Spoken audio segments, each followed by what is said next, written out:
Start the game already! There it is. Scrapbook note. Dude, I got all these new sound effects. I'm going to set this up probably sometime during this next coming week. But I got a bunch of settings. I'm going to convert... what's it called?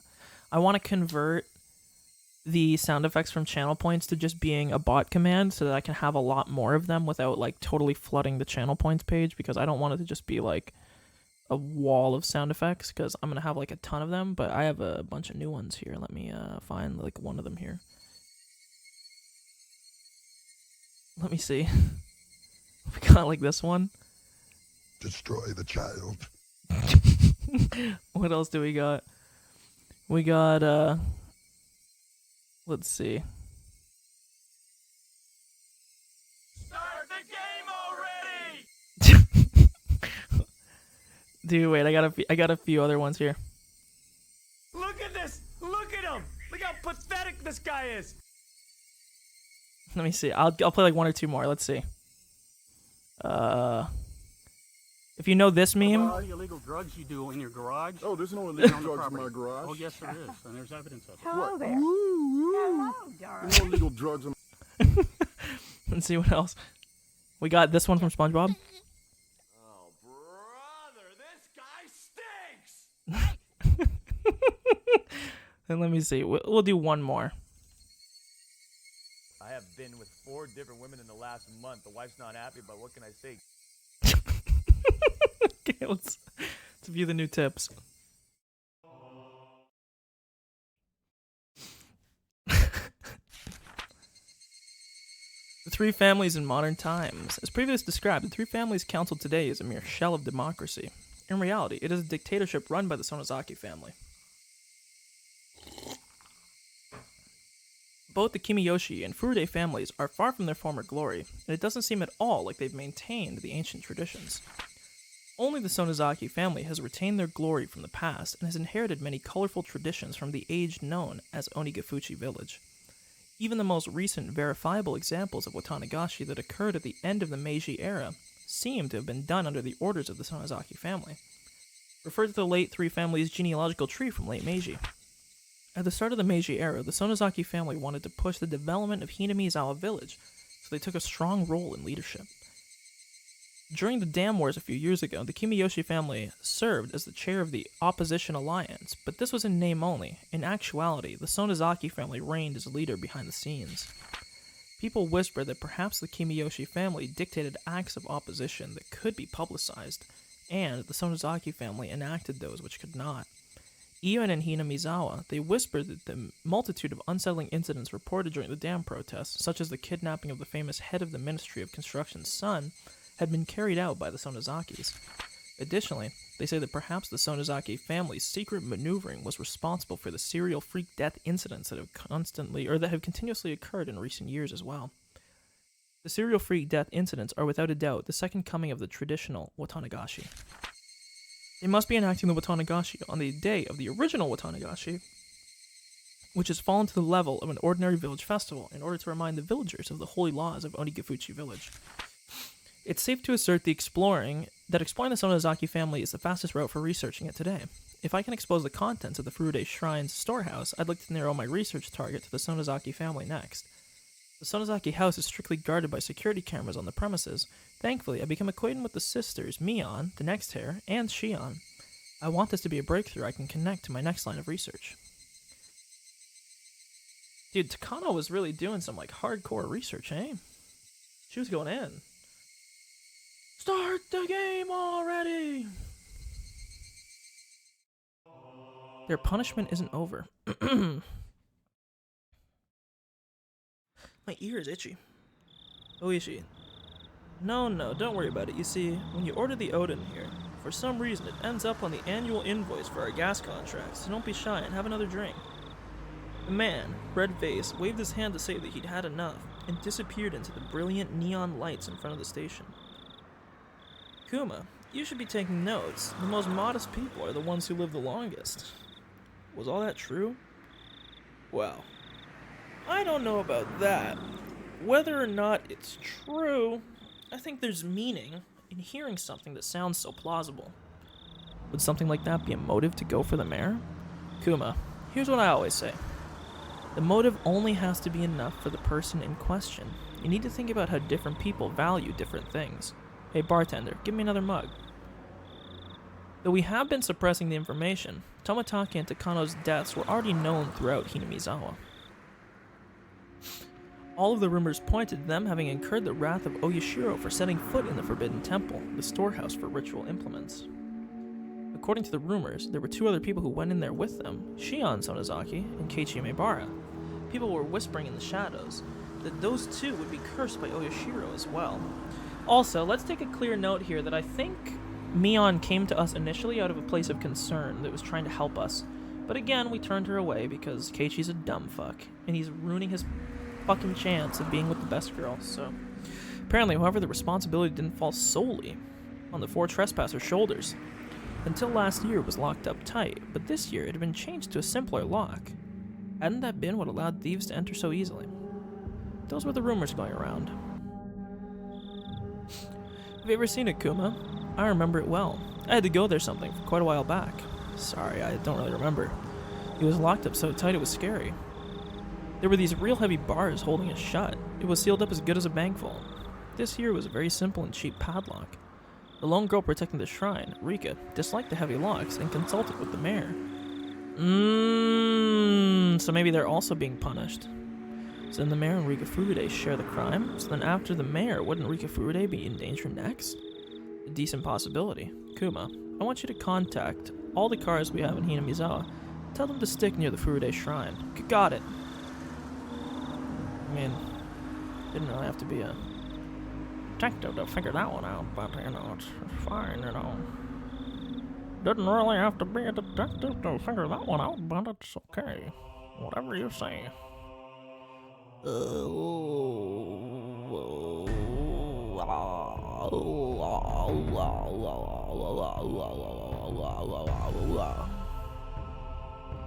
Whoa, whoa, whoa, whoa, whoa, whoa, whoa, whoa, whoa, whoa, whoa, whoa, whoa. Da-do. Okay.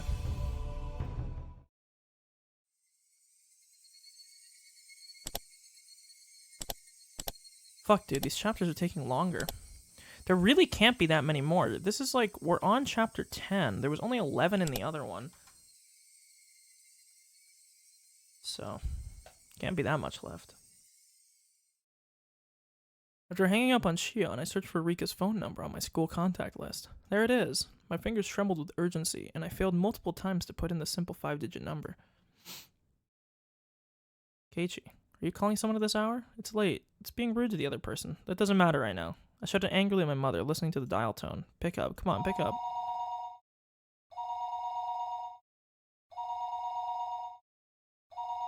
The time was 11 p.m. It certainly wasn't early.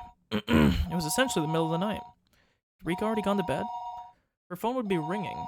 Constantly, though. So would she get back up for me?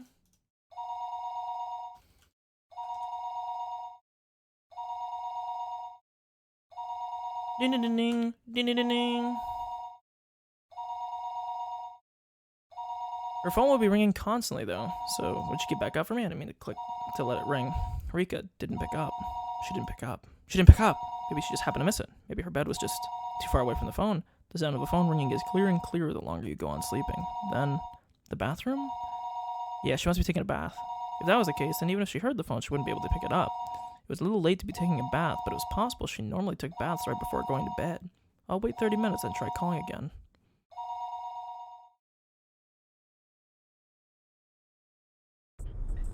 Even as I was thinking that, I called her house over and over again. I kept calling, over and over, again and again. I kept on calling her, but she didn't pick up even once. I think I kept trying for about 30 minutes, yet she wasn't picking up. Were my phone calls so persistent that she had gotten scared of picking up the receiver? No, that couldn't possibly be it. There was no point in doing this any longer. The best thing to do would be to go there in person. Where was Rika's house, though? Shit, I've never been asked where she lived. Her residence was written there in the contact list, but it was an address with mostly numbers, so I couldn't tell where it was just by reading it. Isn't there a map or something in here? Rika Furude. Her last name was Furude. It was a bit of an odd last name, so it might be easy to find. Thinking of that, I rummaged around the drawer with the phone book, but could only find things like takeout menus and phone numbers for public establishments. Shit! I tore one thing after another out of the drawer, but I didn't come up with any clues as to where Rika's house was. Calm down, Keiichi. If you don't know, then just ask. Ask someone who does know. Ah, that's it. Rina's gotta know. I looked up Rina's phone number on the contact list. Rina Ryugu. There she was. No.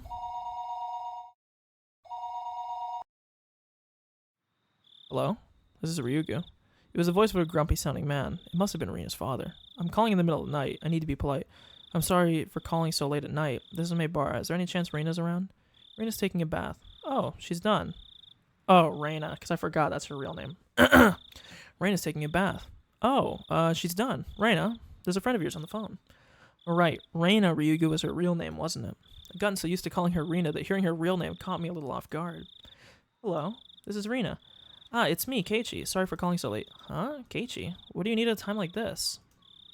Well, actually, I wanted to know where Rika's house is. Rina seemed a little appalled that I'd call her for something like this at this hour. However, she spoke her next words seriously, as if she'd caught on to how urgent my need was. Okay, sure. You know the assembly hall on the grounds of the Furude Shrine? There's a 2-story shack used for storage behind it. That's where she lives. She lives on the shrine grounds. I couldn't immediately visualize the place, but as long as I knew she lived on the shrine grounds, I'd just have to take a look around. Got it. Thanks. Sorry again for calling so late. Apologize to your dad for me too, would you? Okay, but Keiichi, why do you want to know where Rika lives? Rina asked in an unusually sharp way, halting me before I could hang up the phone. I hesitated for a moment about whether to tell her.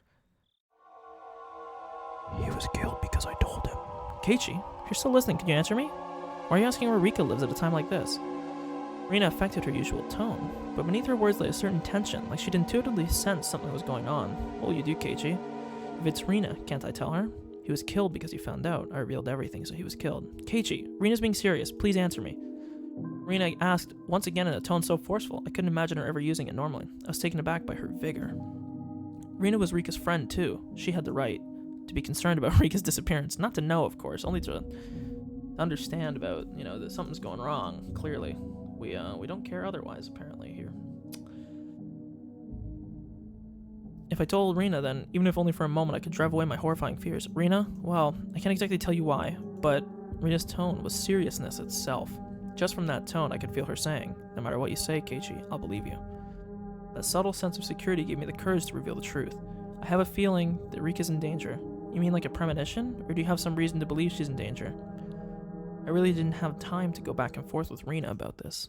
Still, I think listening to her calm voice soothed my pointless impatience. I don't have much reason, but I had told Rika that we had snuck into the ritual storehouse. The mayor, to whom Shion had confessed before that, had already disappeared. So it's possible that Rika also didn't know how to explain it to Rina. While I was tongue-tied, Rina spoke up. Sorry for asking something so weird. I thought about it, and it isn't like you. Need to be sure. Rina laughed a little, seeming a bit absent-minded. I wasn't exactly in the mood to laugh, so this time I was dumbfounded. Rina continued in a cheerful, yet purposeful voice. You're worried about a friend. I don't think you need a reason to go and check on them. Even if Rika was asleep and you ended up waking her up, if that's why you did it, then none of us would get mad. Rina, thank you. Rina's a good girl at heart. Okay then, Keiichi, just one thing. You called Rika's house, right? Then you just couldn't get through, so that's why you asked where her house is? Yeah, that's right. I must have called her over 10 minutes. She could just be sleeping and not have noticed. Rika's house is really small. She would definitely hear the phone ringing even if she was asleep. Satoko is there too. There's no way either of them would not notice. Satoko, you mean she's living with Rika? Yeah, well, she doesn't have parents.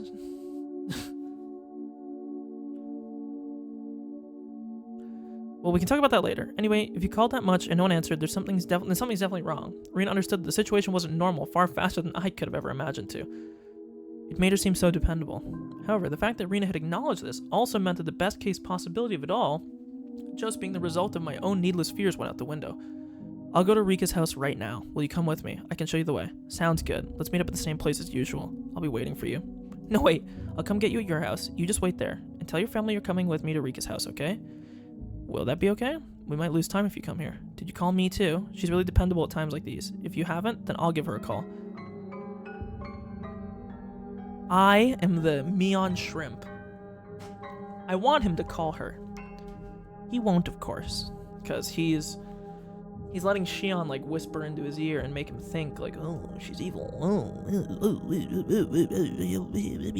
So, Shion had just told me to be careful around Mion during our phone conversation a little while ago.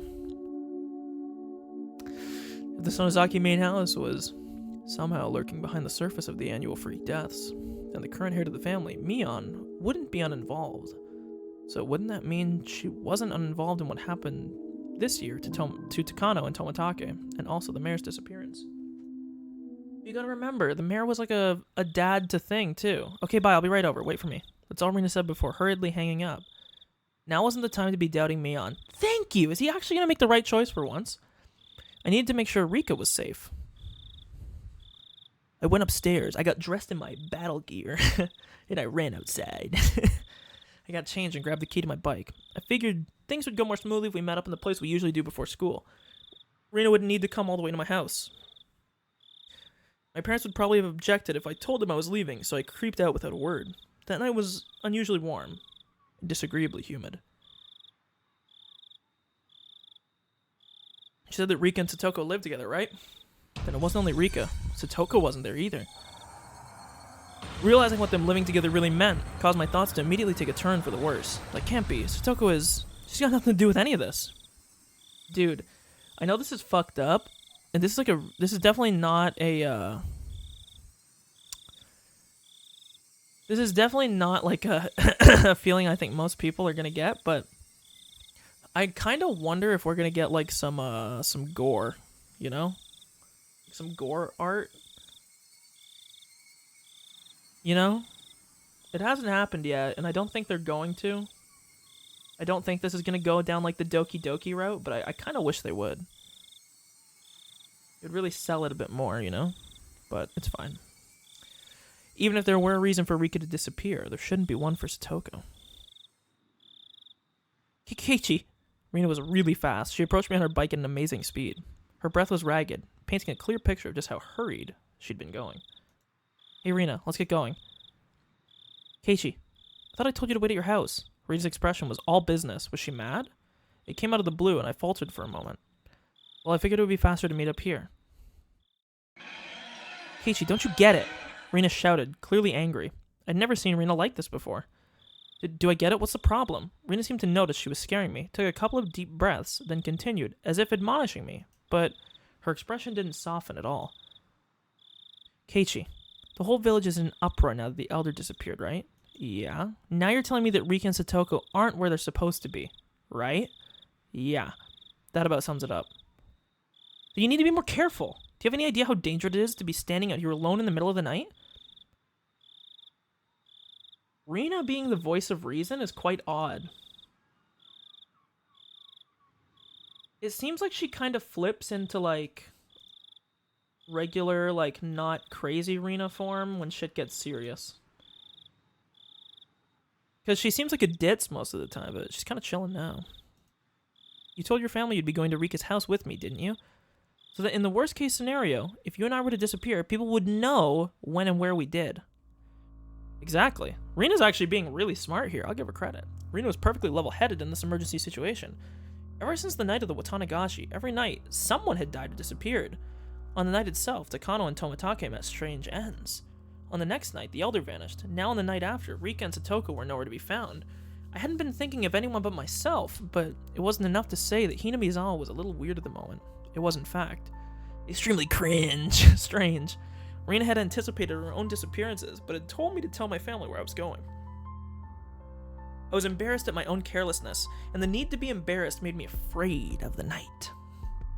Sorry, I didn't tell them yet. Okay, then let's go tell them together. With Rina beside me, I wheeled back towards my house.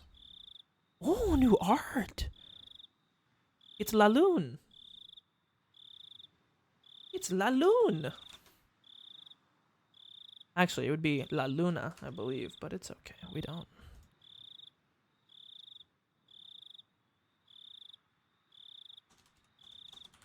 I know Claire de Lune is Moonlight. It's La Lune.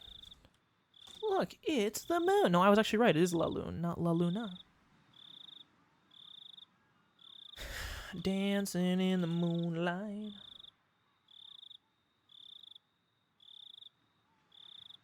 Okay. The moon seemed strangely high in the sky, like a big. When the moon hits your eye like a big pizza pie. That's amore. Okay, let's continue. A sky that was uselessly vast and cold. That no matter what, it would never seem to me like a dream. This cruel fact had already confronted me. On such a crazy night, Rina had been unimaginably dependable. Hina Mizawa's metamorphosis, enough to make Rina caution me against carelessness, was to me the most fearsome thing of all. The moon seemed strangely high in the sky. My girl! We went with Mion on the way, and she of course was unsure whether to believe me about Rika and Satoko's disappearance. Kay, are you serious? I'm gonna get really mad if this is a joke. Mion was clearly displeased. If this were a joke, it wasn't very funny. I understood how indiscreet my words were. Ever since the day before yesterday, someone had either died or vanished every night. Rika and Satoko disappearing after all that was something you just couldn't say even in jest. Me, if it really is a joke, don't get mad. Smile. It would be a joke after all. We need to go make sure whether it's a joke or not. You're right. Sorry for getting upset. However indiscreet a joke it may have been, if we learned that our friends were safe, it would end up as nothing more than a funny story. True. It's not going to be that way, though. I think we might be finding some dead people. We'll put it like that. Having been warned about that by Rina, Mion gave me a dry smile. The tension she felt loosening a bit. She mounted her bicycle as well. On 3 bicycles, lights flashed down the pitch-black roads. There was some of the only illumination outside. That doesn't really make sense. The moon was so high in the sky, there would be a lot of light. I forget what the name of this big... There's like a name for the dark sections of the moon. I'm sorry. This is actually a very good... Whoever drew this did a very... It looks very realistic. It's even got like the little pimple that you see if you're in the northern hemisphere. What is the darkness on the moon called? It has a name. It's called like the Sea of something. There's a name. I don't know. It doesn't matter. I'll look it up later. Okay, why did you suddenly decide to call and ask about Rika's house at a time like this? Mion asked me the same thing that I had trouble explaining to Rina. Would it be weird to call it a premonition? I couldn't quite tell because it was dark, but I thought I could see Mion smiling very ambiguously. I definitely understood that she wasn't convinced, though, despite the darkness. Well, I had this bad dream while I was snoozing, and I couldn't get it out of my head. So did Rika get kidnapped in the dream? Well, it was more of a vague feeling sort of thing. If Rika had answered the phone, I would have called you and Rina after that. Lies smoothly babbled out of my mouth. See, this was... You know what? I'll give him credit. He's actually... This is a good lie. If he actually was worried about Mion being like a double agent, this is a pretty smooth lie. I'll give him credit on this one. This might be his first not, like, fucking dumb fuck lie. I was lying because I thought telling them I was connected to Shion would be like silently admitting we'd stolen into the ritual storehouse together that night. Mion didn't press me any further. I don't know whether that convinced her, or maybe she figured that making sure Rika and Satoko were safe would be faster than making an issue out of it. I felt relieved and immediately a little guilty. Mion hadn't really been acting any different these last few days, but I'm still trying to distance myself from her for some reason. It was only because of what I heard from Shion and Oishi, that she was successor to some kind of super extravagant family, No. Was I just trying to force myself to forget? Don't do that, Keiichi. Wasn't it Mion who was the first to ask about the night of Watangashi? In such a harsh tone at that. Have I already forgotten the terror I felt? At that time, Mion looked like someone different from the Mion I knew. When I think about that, Mion, then Shion and Oishi's descriptions of Mion made a tiny bit more sense. That's it, isn't it? If it wasn't for how she acted that day, then I wouldn't be feeling this way towards her now. What on earth was going on with her back then? I was conveniently thinking only of everything she had done after that, while disregarding the very first thing. The thing I should have been looking at most, wasn't I? Mion was pedaling her bicycle in front of me, her long hair fluttering in the wind. No matter how long I looked at her back, it never gave me answers to any of my questions. Well, no shit. We went all the way to the stone steps leading up to the shrine grounds. Of course, we weren't going to want to haul our bikes up there, so we parked them beside the staircase instead. So this is Furude Shrine. Everybody comes and goes as they please, as if it were a park, but this place is actually a grand estate owned by the Furude family. So the entire shrine is private property. It really makes you feel the passage of time. 10 or 20 years ago would have looked the exact same. Then wouldn't that mean that the Furude family is really old? With a history going back generations? Yeah, they're gone. That's odd. Rina said something clearly disquieting, so I ran over to her. What's wrong, Rina? Rika and Satoko always leave their bicycles here. See? They're gone. I took a look around. Indeed, there were no other bicycles aside from the ones we'd taken to get here. Couldn't they have parked them somewhere else? Could they have brought them up the stairs? Those girls couldn't do that, Keiichi. Just as she said, I couldn't imagine almost said Chan, Rika-chan and Satoko lugging their bikes all the way up here. We hadn't yet knocked on Rika's door, but reality was already sparking some ideas that weren't what you'd call good. Maybe they were just parked under some trees and we hadn't noticed them. I refused to believe that not being able to find their bikes here was proof that they'd disappeared. Let's go. The only way to be sure is to check their house. We all nodded and dashed up the stone steps. We passed through the red arch and came out onto the shrine grounds, which was covered in neat gravel. It was so quiet here, as though the Watangashi festival had never happened. So where's the house they live in? Over here. Come with me. Rina took the lead and sprinted off. We went towards the assembly hall behind the shrine, then looped around behind it.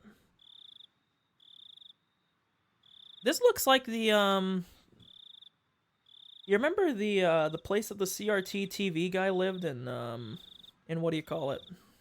In Steins Gate? It kind of looks like that. To be fair, that was like an apartment string, so there would have been buildings on each side, but this like area here with the shutter kind of reminds me of it. I don't know why. In the darkness of the night, we found a small, prefab, 2-story shack that looked like a warehouse. The lights are off. Are they sleeping? Let's knock. I'm kind of monkaWing a little bit on the inside here. Rina and Mion neared the shack, which didn't really look like a place people would live. They had such a beautiful shrine, so I'd figured they'd live in an equally beautiful house. It was far from what I'd expected.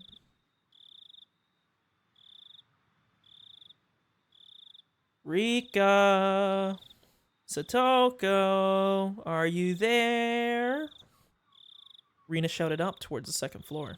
Her voice was restrained at first, but it steadily grew louder. No answer. In fact, there wasn't any sort of activity in the house at all. No lights turning on, no nothing. They might be sleeping. Let's wake them up. Mion banged on the shutter with both hands, and the loud sound echoed into our surroundings. They would have to notice this much noise. They would turn on the light in their room, fling open their windows, and yell, "What time do you think this is?" That, however, wasn't happening. There was absolutely no response. Mion stopped slamming her fist on the shutter, and a sudden silence fell over us. The silence aroused terrible thoughts in us. I thought he was going to say the silence aroused me. I was like, dude, what? Not the time. I could feel the blood draining from my face. It's locked. I wonder if we can get into somehow. Rina showed no signs of stopping. It didn't look like she would admit they were there. They weren't there until we went inside and saw for ourselves. That refusal to give in gave me strength. The second-story windows wouldn't be locked. I'll give them a try. Okay, a ladder. Mion brought over a ladder that was standing against the house. Probably this one right here. It's quite a small ladder though, sir. I don't think you'd be able to... You'd have to upper body pull yourself up. The footing was a little unstable for me to be climbing it, but Mion held the ladder firmly in place for me. Mion is the best fucking girl. I'm in love. She's a woman after my heart, okay? I hadn't climbed too many ladders. Dude, okay? This is super unrelated. I'm gonna give a fun story. I actually also used to be terrified of climbing ladders until I worked at National Sports. Because when I worked at National Sports, they had a... Oh, Lord, how tall was it? Must have been a 25-foot ladder. It was fucking tall, man. Like, disgustingly tall. And, yeah, I had to get over my fear of climbing a high ladder, because I have a terrible fear of heights. It's probably the only, like, fear I can think that I would say I have. And, that was not a good time, but I think I'm pretty chill with ladders now. Still not chill with heights, but chill with ladders.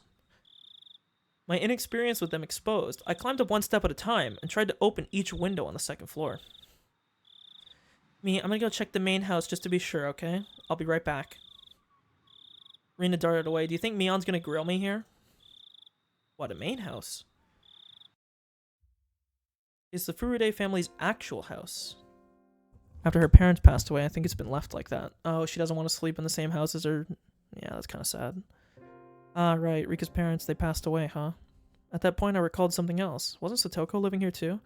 Satoko's also an orphan. Her parents fell from a cliff because of Oyashiro's curse. Then her older brother Satoshi, he disappeared. Cause see, this is why I think Mion is the best girl, okay? Because look how forthcoming she's being here. She didn't hide this at all. It's just like she said in the last chapter. I genuinely think there's just a big misunderstanding. Or I'm gonna keep believing that. Because I refuse to believe she's evil. They made such a big deal of her hiding this stuff, right? But that doesn't seem to be...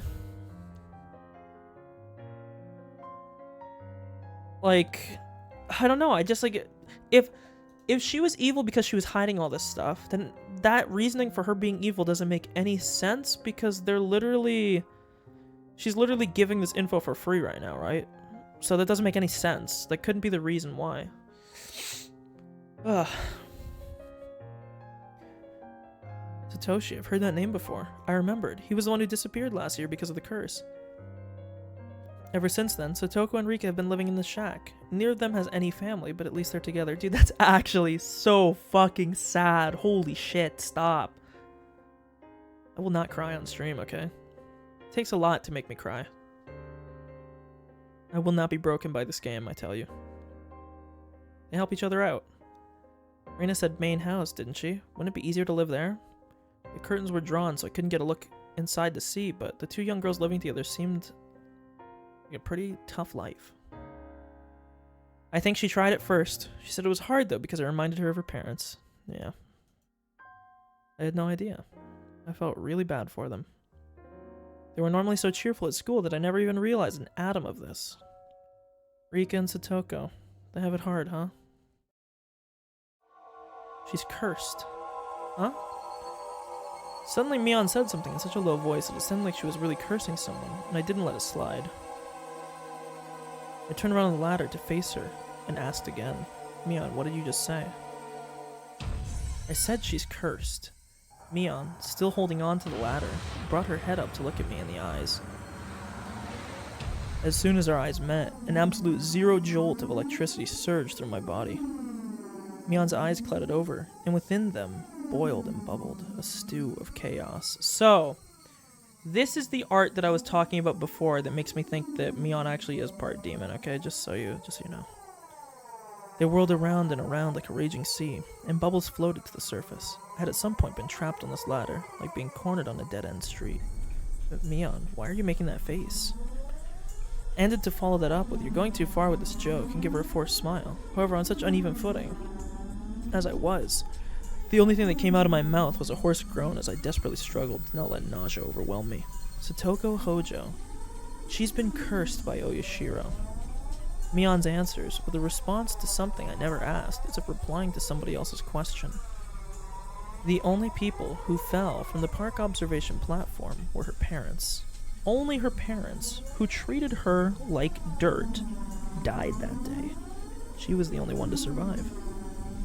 Then, she was sent to live with an aunt, who treated her cruelly, and so the aunt was killed on the night of the Watangashi by some deviant who beat her to death so violently her brains were everywhere, and her head had an entirely different shape by the end of it. Then Satoshi, who always protected her, he suddenly disappeared on her birthday. Someone made him disappear, even though he wasn't abusing her. The police judged him to have run away from home, but Satoshi wasn't the kind of person who would do that. He was always earnest. He would never ask for anyone's help. He would always drag himself through everything with hard work alone. He worked so hard he nearly ground his bones into dust, all for his one and only little sister, and yet someone made him disappear. She was the only thing he lived for, and yet someone made him disappear. Poor Satoshi. He was never rewarded that Satoshi. How ungrateful that child is. She's cursed. All who get near her suffer the same fate. The curse kills them, or the curse makes them disappear. She can't have any relief. She can't have any relief. It's probably Satoko's fault that Rika disappeared too. It has to be. It has to be. It has to be. Mion was mumbling words over and over that were no longer coherent. Her shoulders were trembling so hard that I could feel it through the ladder. I almost lost my footing, which made me realize just how far away the ground really was. Calm down, Mion. I don't know what you're talking about. I wasn't sure if she even heard me. Mion rocked back and forth, and that rocking and trembling was becoming even more violent. Help me.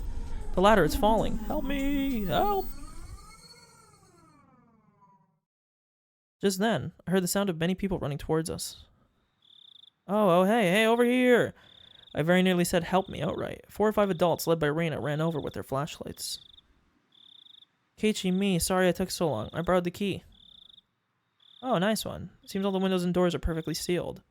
I was getting worried. Oh, yikes.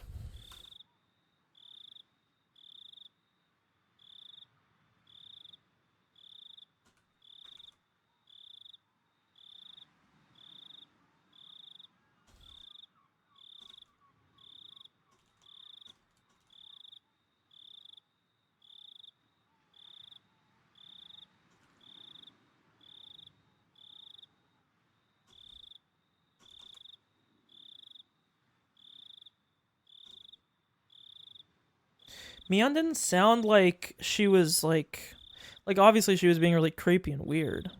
God, I'm such a fucking simp. But she didn't seem like she had any anger towards Satoko. She was just kind of laying out the situation. Seems all the windows and doors are perfectly sealed. I was getting worried. When I heard Mion talking like nothing had just happened, I again felt a chill run through me. Personally carrying hold of the ladder in place, it was definitely Mion. It was the real Mion Sonozaki. Then, the person muttering to themselves just a few seconds ago, who was that? The person who was mumbling about terrible things like curses. Who was that? Because we know Mion doesn't believe in the curse unless she lied to us again in the first episode. I jumped down from the ladder as if running away before Mion turned into that person who wasn't Mion a second time. The adults tried a few different keys on a keyring as they tried to open the big shutter on the first door.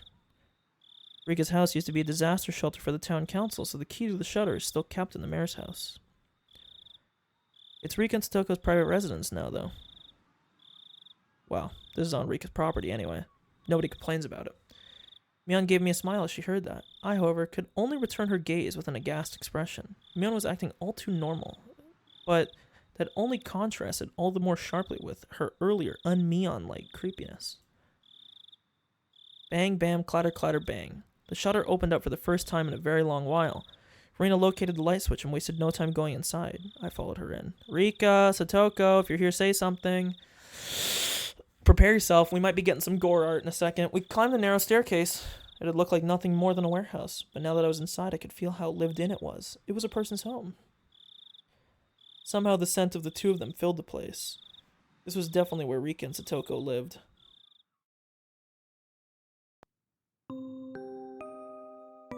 Ooh.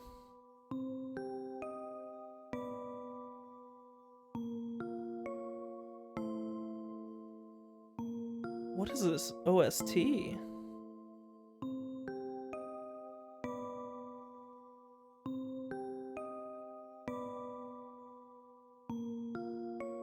The first floor doubled as a town assembly warehouse, but the second floor was a space entirely for living.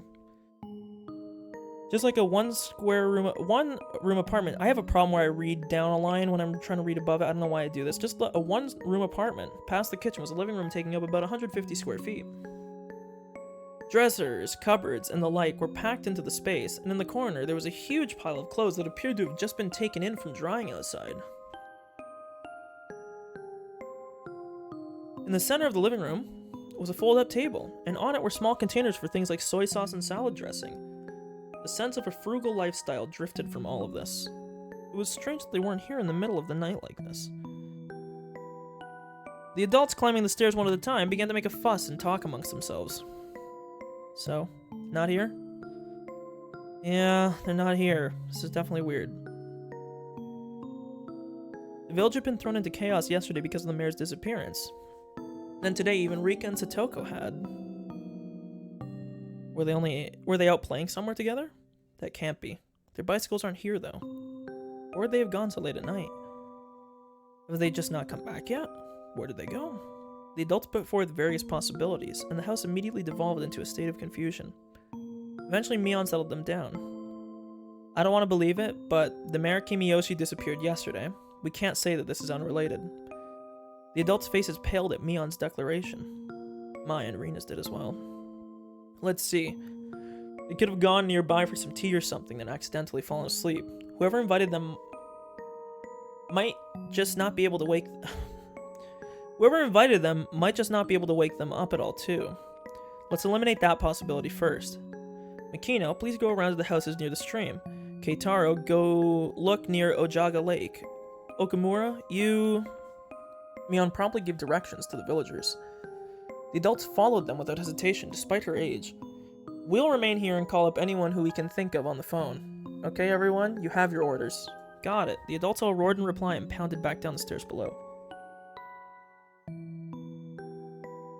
Well, me, you're not only the chairperson of the school, but Hinamizawa, too. No time for jokes. Hey, step aside. This old man's using the phone. I want to feel like that evil part of her is like something that like takes control, you know? I don't feel like that's her. She's too lighthearted to be like that. Like, I don't know. Mion grinned proudly, took the receiver and got started. Rina gave Mion a trusting look, considering her dependable for doing all this. My feelings, though, were a little more complicated, since her leadership seemed to be affirming the Sonozaki family successor impression that Shion and Oishi had given me. Stop right there, Keiichi. None of that matters right now. The most important thing is to make sure Rika and Satoko are safe. Let's see. Couldn't there be a clue hinting at where they might have gone somewhere in this room? Well, so first things first, you gotta put on your detective cap. Number 1. The clothes were still wet from being brought in. The clothes are gonna dry by themselves after a certain amount of time, so they had to have left sometime recently. You said there was a fold-out table with food on it, I think. You know, see how warm the food is? Like, still though, I wouldn't know what to look for anyway. If we tore the whole place apart and figured out what was different from before, we might be able to speculate, but there was nothing strange about this room, and there were no clues in sight. In the first place, I had never been here before. There was no way for me to know what was different if I didn't know how the room usually looked. Hey, don't give up, Keiichi. Stop thinking and start looking for something. In search of something, I tried pulling open the dresser drawers and opened the windows. I didn't uncover anything meaningful, though. Rina, also unable to stand around doing nothing, was looking around the room like I was. Rina, I don't think you'll find Rika by opening the refrigerator or the cabinet under the sink. I just thought they might be hiding. As we were searching, it got noisy outside. Villagers were quickly assembling here, having heard the commotion. Of course, a lot of them were probably people Mion had called. I'll go tell everyone what's going on. The police will be here sooner or later, too. We'll need to explain the situation to Oishi. Mion began descending the stairs, and we followed her out to the front of the house. There were already around 10 adults there, and all of them looked uneasy. I suddenly noticed that the old people from the shrine were here as well, and they were praying for Rika's safety, rubbing their prayer beads. This had gotten bad. This wasn't just a problem between friends anymore. Mion, is it true that Rika and Satoko aren't anywhere to be found? The villagers all formed a ring around Mion, swarming her. Mion raised her right hand as if silently telling them to calm down. First, let's check every house according to the town's council notification division and see if they're visiting anyone. After all, they could be fast asleep at someone's house and totally unaware that we're looking for them. It would definitely be hard for someone to wake up Rika if she had eaten a good full meal and fallen asleep like a kitten afterwards. I don't know what the fuck that means. Oh, how nice it would be if that were the case. I don't want to think about this, but it's also possible that something bad has happened. Mion's face grew remarkably more grim, and a wave of silence washed over the adults. We should divide up the work, too. We'll go around to all the places we went last night looking for the mayor. We'll go around the damn construction site as best as we can. You guys go search around the school. Right, let's get a move on. Come on, let's go. All of you were up all night looking for the mayor. I know you're all low on sleep, but please do your best. Got it. With that as their signal, the adults scattered in every direction. I figured I should scatter somewhere as well, so I started walking unsteadily in a direction no one else had gone in. I was getting farther and farther away from people. I didn't feel scared or anything, though. If someone were made to disappear, Shion and I should be first. It would have been perfectly normal for me to be scared of the dark.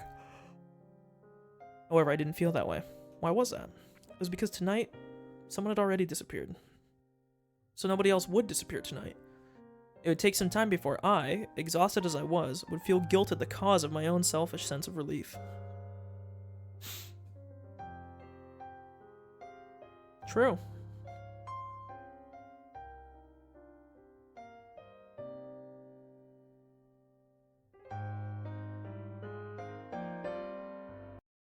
Whoa.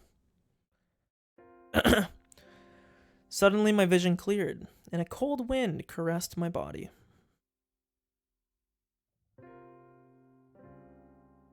This was the hill from which you could see the whole village.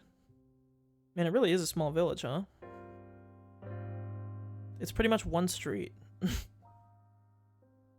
Looking down from this hill, I could see the lights on here and there. I knew that the entire village had awoken from its slumber.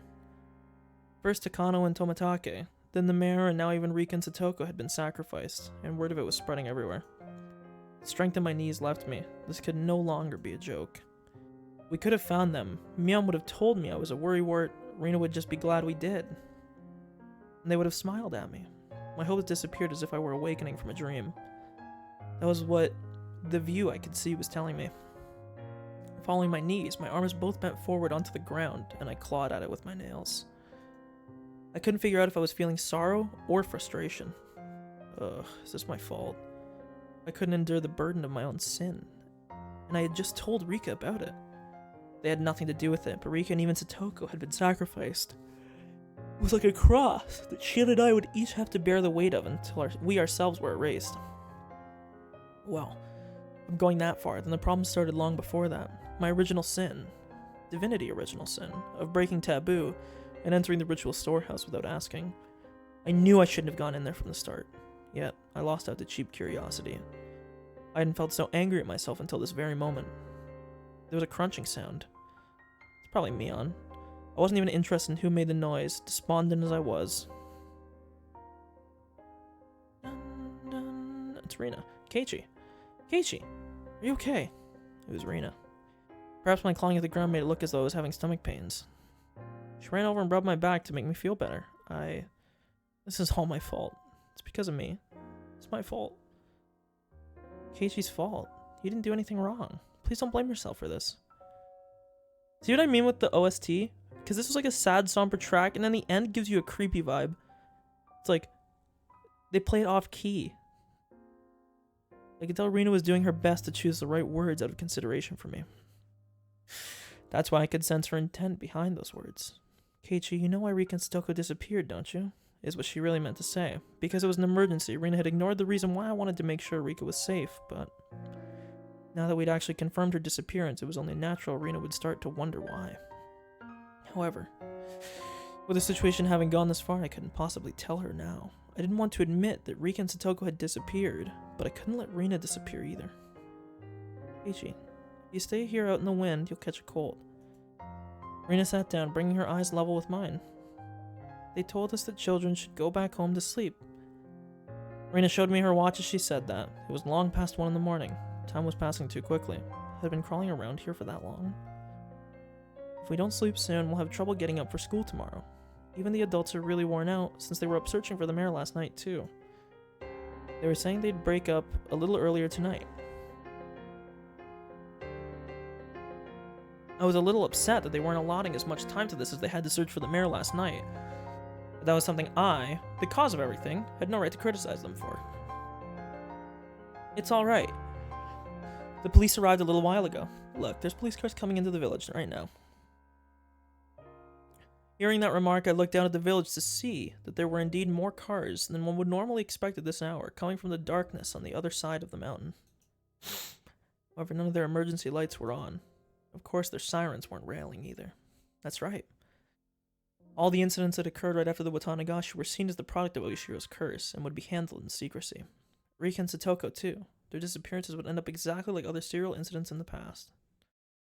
Surreptitious, unresolved, declared a mystery, and disappeared from memory.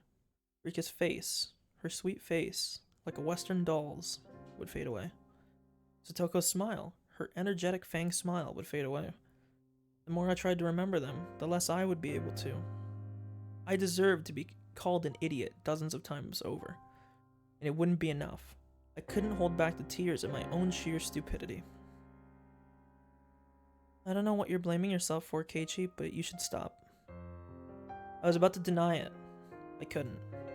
Even so, I couldn't affirm it either. I wanted to at least keep Rina out of this.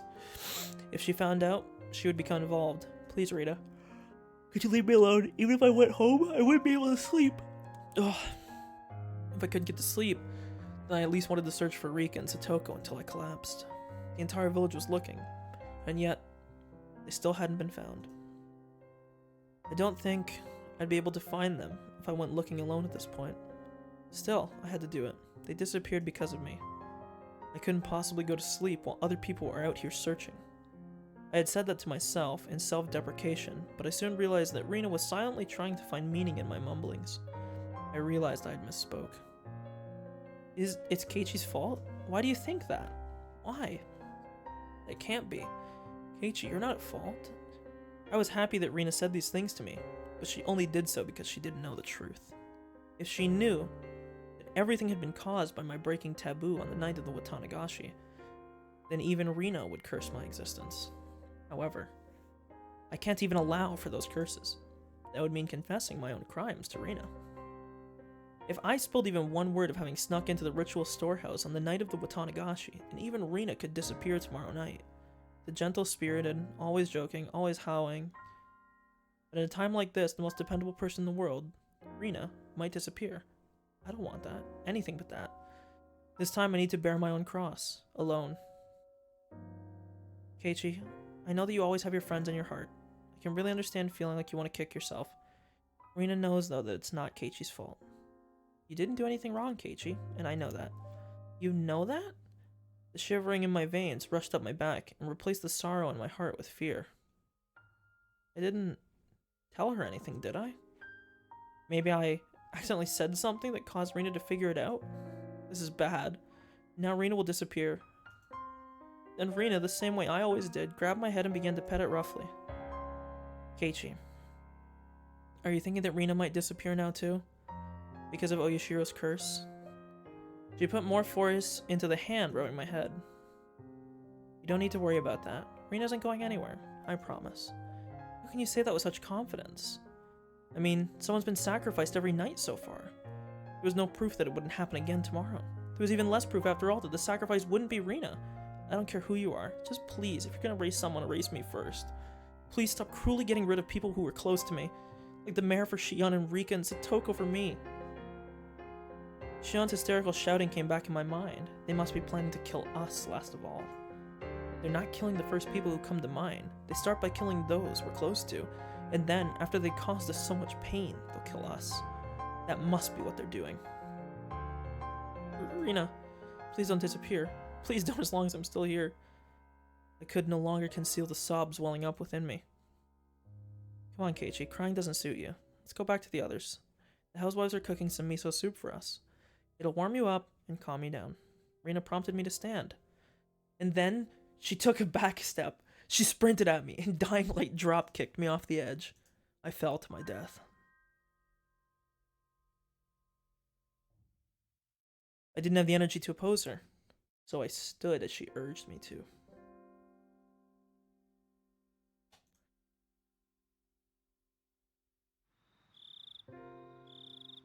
We returned to the shrine grounds to find several gas stoves there with miso soup in big pots. I always hear them talk about miso soup. What the fuck is miso soup? Traditional Japanese soup consisting of dashi stock in which softened miso paste is mixed in. Wow, that is effectively the most useless explanation to me.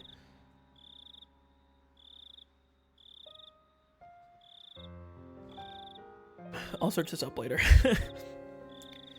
The many villagers there sipped the soup they were given in dead, stony silence.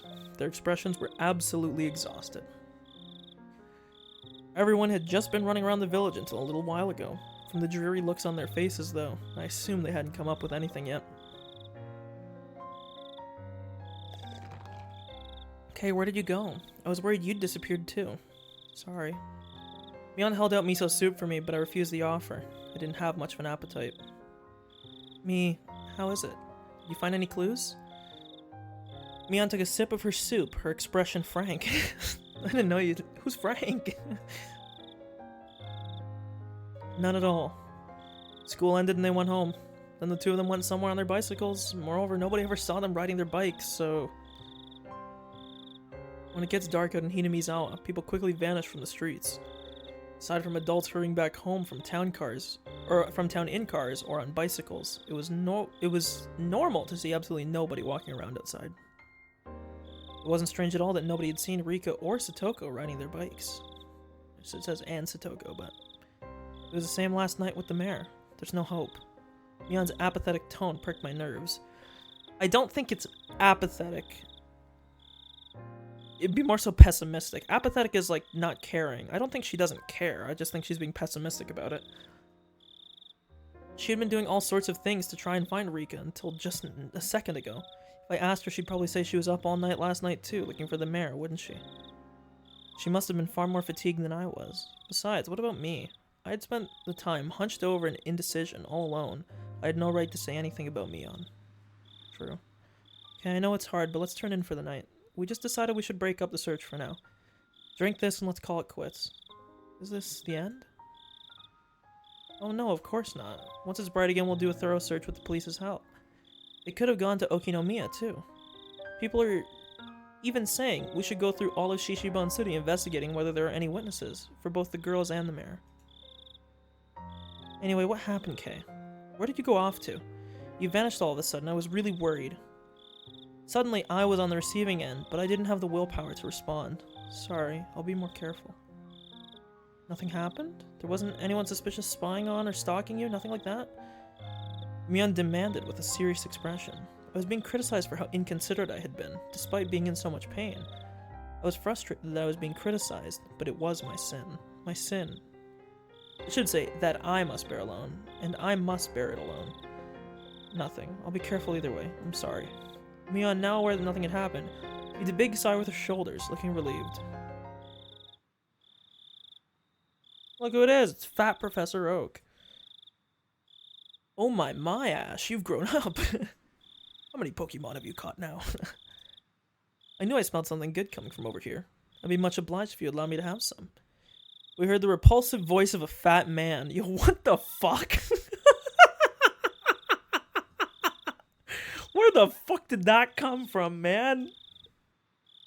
It was Oishi, trailed by a handful of police officers. He was acting energetically in a way unfitting given the situation.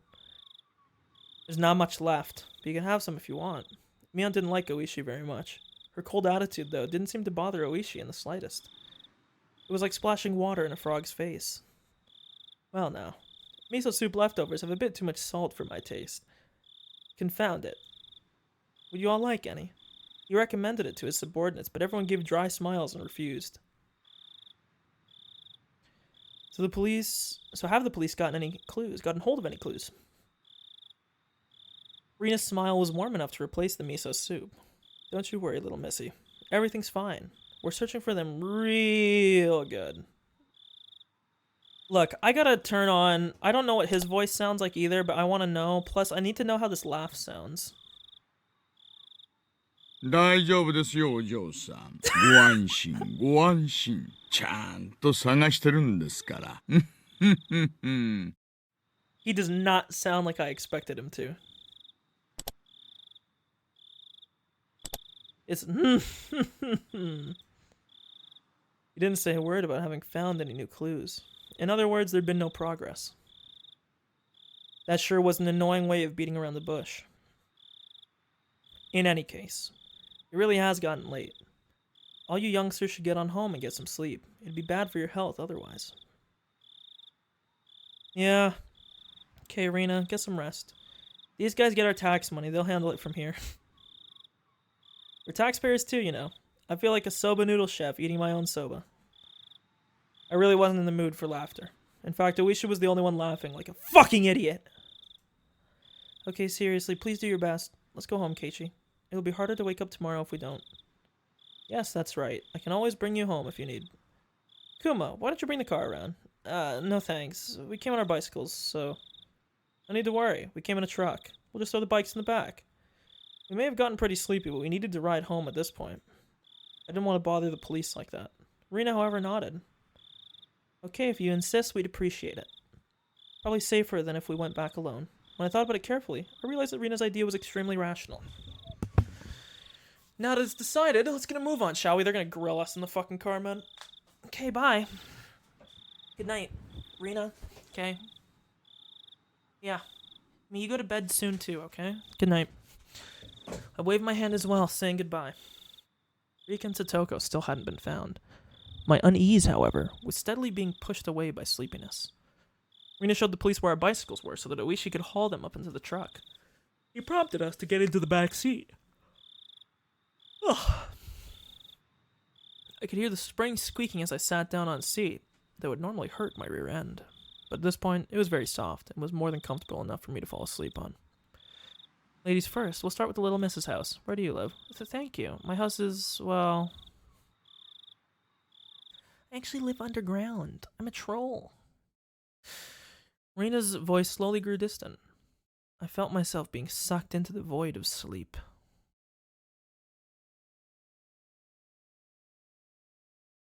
Hello? Maybara, are you asleep back there? When I came to, it was quiet. The car was parked. Alicia was giving me light slaps to the cheek. It didn't feel good at all, so I woke up immediately. I'm sorry, I just fell asleep. Something was being held right under my nose. A clump of metal. It was a can of coffee. Lukewarm by now, but cafe au lait is good even at room temperature. Isn't that just milk? Yeah, it's just coffee and milk. I was about to say, I know late was milk. Oh, thanks. I mechanically took the can and opened the pull top. The feeling of the warm, sweet liquid going down my throat awakened my sleepy mind. When the drowsiness receded, I started wanting to know why the car was stopped and why I was offered coffee. Oishi, who had been in the driver's seat, had at some point moved to the back. Now, little boy, take your clothes off. Suddenly, I had a very bad feeling about this. It reminded me of the questioning yesterday at the library. It was already too late by the time I realized that I had made a mistake. Today of all days, it didn't look like I would be getting away. I had a feeling that until Oishi heard what he wanted to, he wouldn't be letting me go. Please don't get all formal on me. I'm not going to eat you or anything. Maybara. Oishi gulped down the last of his coffee, then stretched wide, showing me how relaxed he was. That, however, only served to heighten my nervousness. Well, what do you need from me? Need? Oh, no, nothing really. You're going to evade the question at this point. What a deeply unreadable man. Well, I don't need you for anything. I just thought that you might need me for something. You might need something from me, Maybara. I don't need anything. Oh, I see. Really? Are you sure there's nothing? There was only one side door in the back seat of this truck. In other words, my only exit was blocked off by Oishi. I couldn't get away. I could only limply hang my head and maintain my silence. Oishi, despite my reticence, relaxed and began smoking a cigarette. The cries of the insects outside seemed to be growing longer and longer to an amount of time that almost seemed infinite. Here. I was sure that you had something you wanted to talk to me about. Oishi exhaled a puff of smoke. The windows were open, but the tobacco smoke still accumulated inside the vehicle. How much did Oishi know? What did he know, and what did he want to hear? If finding out the truth made you disappear, then if I told him, would Oishi disappear as well? Quick, tell him! I had a feeling that I didn't need to worry about that in his case. I wonder how all this ended up happening. Oishi addressed me in a low tone, as if he was talking to himself. How all this ended up happening? How the hell should I know? That was what I wanted to know. You know Jiro Tomitake and Miyo Takano, right? I know you do, because I personally witnessed you with them during the festival along with Shion Sonozaki. Do you know how Tomitake and Takano are doing right now? They've actually, well, passed away. They met very untimely deaths. Oishi probably played that card in order to surprise me. However, I already knew and didn't explain the extreme reaction he expected. The funny thing is, though, dude, either a reaction or a non-reaction plays into his hands. He's expecting a reaction, and if he doesn't get one, then he knows you know something, like...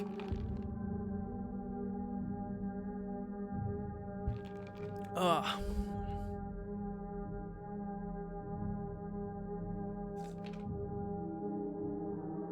Oof.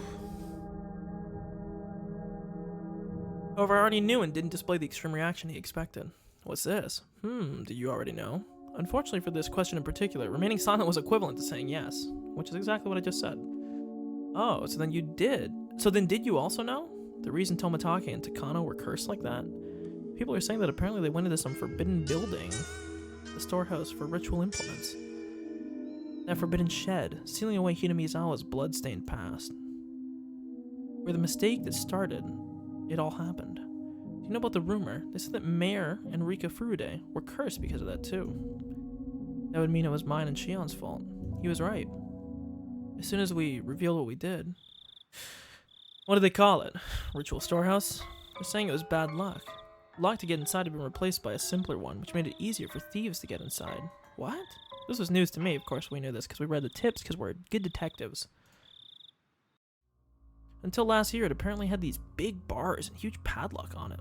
I mean, you know, ever since the priest and his wife passed away, Rika Furude has been managing the place, right? Apparently she talked to the mayor, saying she wanted them replaced with a lighter, more simple padlock because the bars were too heavy for her. I didn't know anything about those big bars he was talking about, but the lock certainly had been a simple one. It was a pretty cheap one too, and it didn't really fit my impression of what a lock for a place you'd store something as important as ritual implements would look like. Rika is a small girl after all. The bars were heavy with rust, and they must have caused her a lot of trouble. So the mayor hired a craftsman and replaced the lock with a simple padlock so she could open it with a key. So how does that mean it was bad luck? Here's what I'm saying. Thieves couldn't get in with the old tight lock, so Mayor and Rika replaced it with a cheap lock and a key on their own, so thieves broke into it. What they're gonna say is that that's tantamount to supporting the thieves breaking in the first place, so that's why they're getting punished. Apparently that's how it's going down. That explanation's a bit... Letting that slide, certain members of the village delivered punishment upon the thieves, who stole into the ritual storehouse, as well as the mayor and Rika who changed the lock. At least, those are the whispers that seem to be going around, Maybara. What do you think? What do I think? I don't really know what you mean by certain members of the village. Are you familiar with the three families? Representatives from each of them gave short addresses at the Watangashi Festival's opening ceremony. Didn't see them. I came partway through the festival, so I don't really... The three families are the three oldest families in Hinamizawa. To give actual names, the Kimiyoshi family, the Sonozaki family, and the Furude family. They each have quite the lineage, it seems. Long ago, it said that everything in this village was decided by a council of the three families. The Kimiyoshi family, Old Man Kimiyoshi, meaning the mayor's family, the Sonozaki family, who is Mion's, so the Furude family, which was Rika's family then. After the war, the Sonozaki family quickly expanded their influence. Practically speaking, after leading the fight against the construction during the dam conflict, they jumped to the top of the hierarchy in Hinamizawa.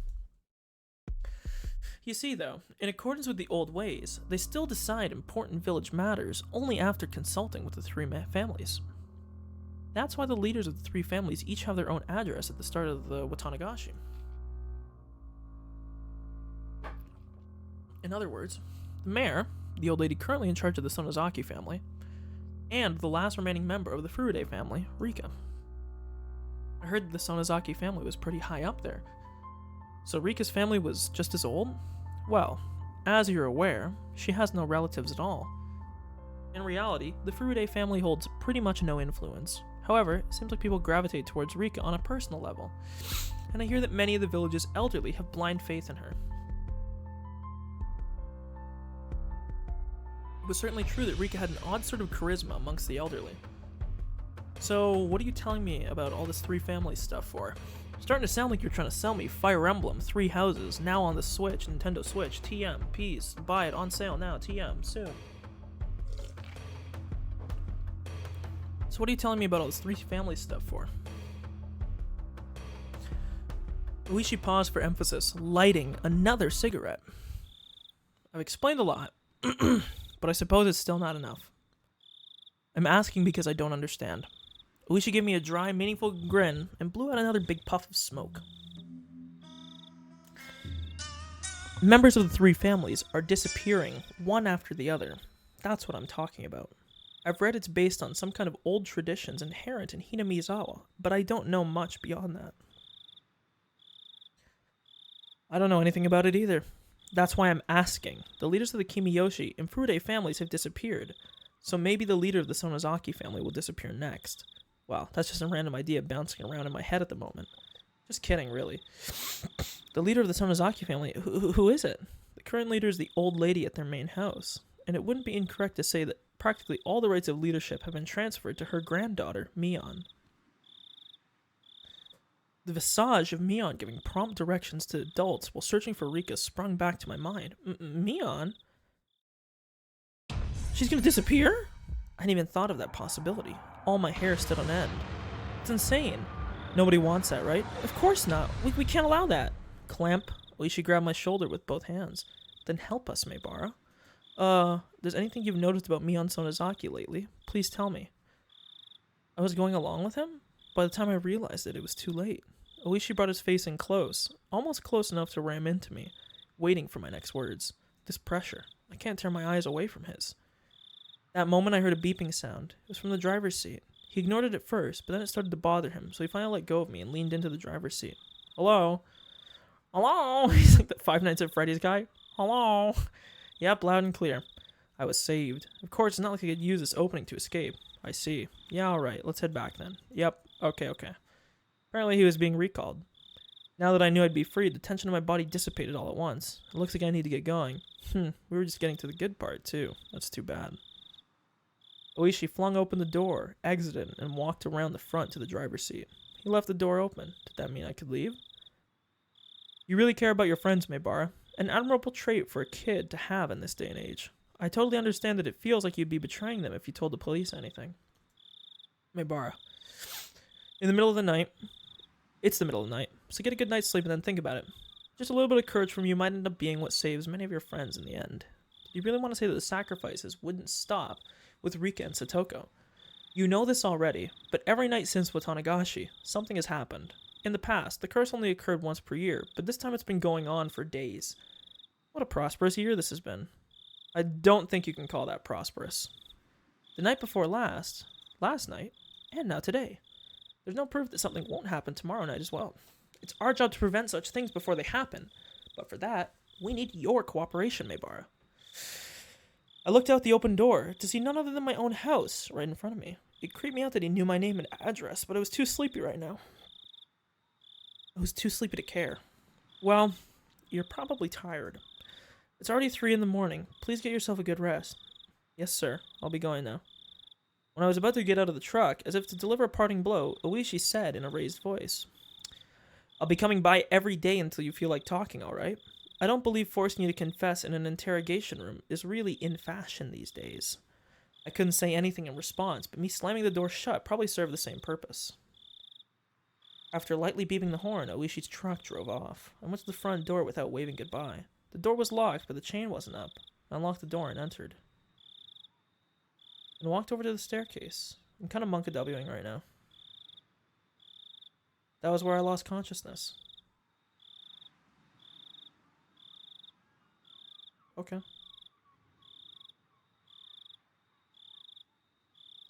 Just like passed out with the door to your house open?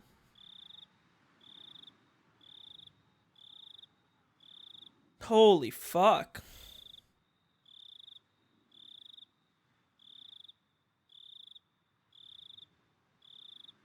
Okay, what chapter was this? End of chapter 10. That one was more around the length of an average chapter, probably because I actually focused and read it. Okay, let's review these tips. Okay, so let me put down one other note here.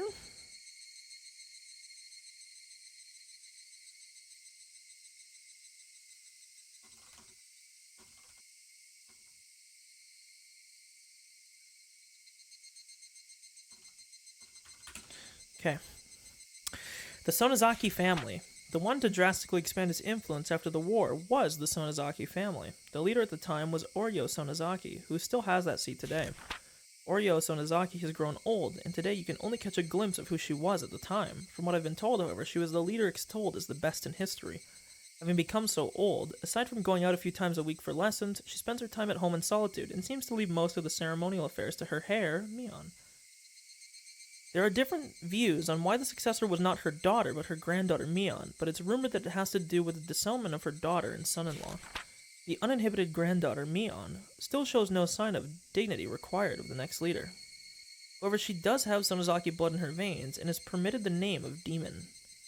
She still doubtlessly requires caution, and is probably hiding her fangs and claws, as skillfully as the leaders of the past did. Funny that her nickname is Demon. Telling you right now, even if Mion is a demon, she's a demon that's captured my heart, okay? I don't care.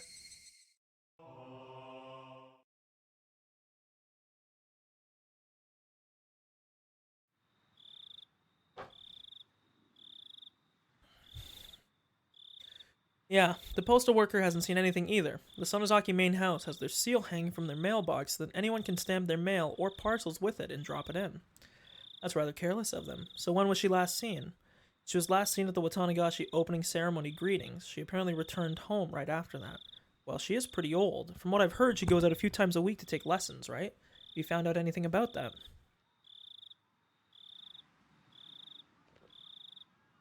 Every Monday, she goes to the assembly hall to practice Taisho Godo. But she didn't go this week. Any calls to say she wasn't going to be there? Anyone confirmed it? No, nobody. She apparently takes days off once in a while, though, so no one thought it was strange. Tomorrow, why don't we pretend we're at the town hall and call around 10 o'clock? Please figure out whether she's at home. 10 o'clock? Got it. Even since it started to seem more and more like ancient Hinamizawa traditions had something to do with all this, he'd been keeping a careful eye on the three families. At this point, the leader of the Kimiyoshi family and the leader of the Furude family had disappeared. There was only one leader left, Oryo Sonozaki, the leader of the Sonozaki family. Oryo Sonozaki, I just read that again. She was apparently a pretty old woman. Her dignity hasn't waned, but she still only appeared before people rarely, so it was difficult to confirm where she was at any given time. One sec, I want to find my glasses here. I'm actually finding this hard to read, surprisingly. One sec.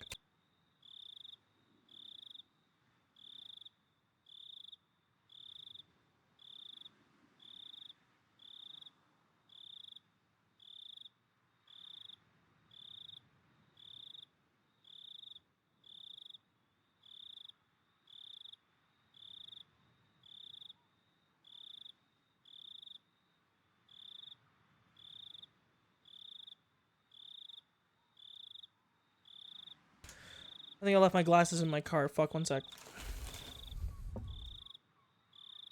Nope, I didn't. They're right here. I have these fucking papers that are all in the way here. I'm gonna throw these out. I don't even need them anymore. Blah, blah, blah. She's the last leader.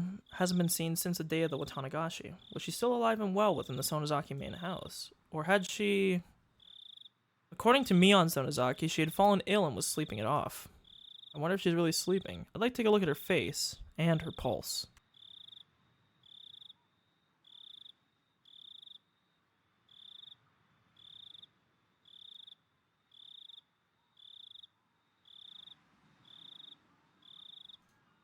You can say that again. The two of them breathed out a big puff of cigarette smoke. Okay, here we go, I got my glasses. Let me clean these real quick. I think I brought my good glasses somewhere.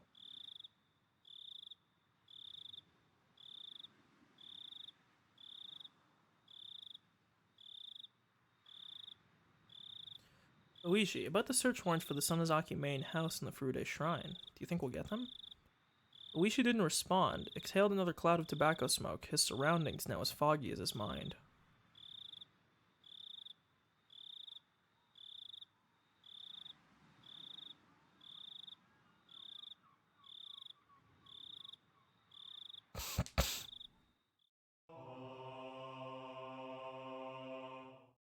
From Scrapbook X. The Hidden Demon.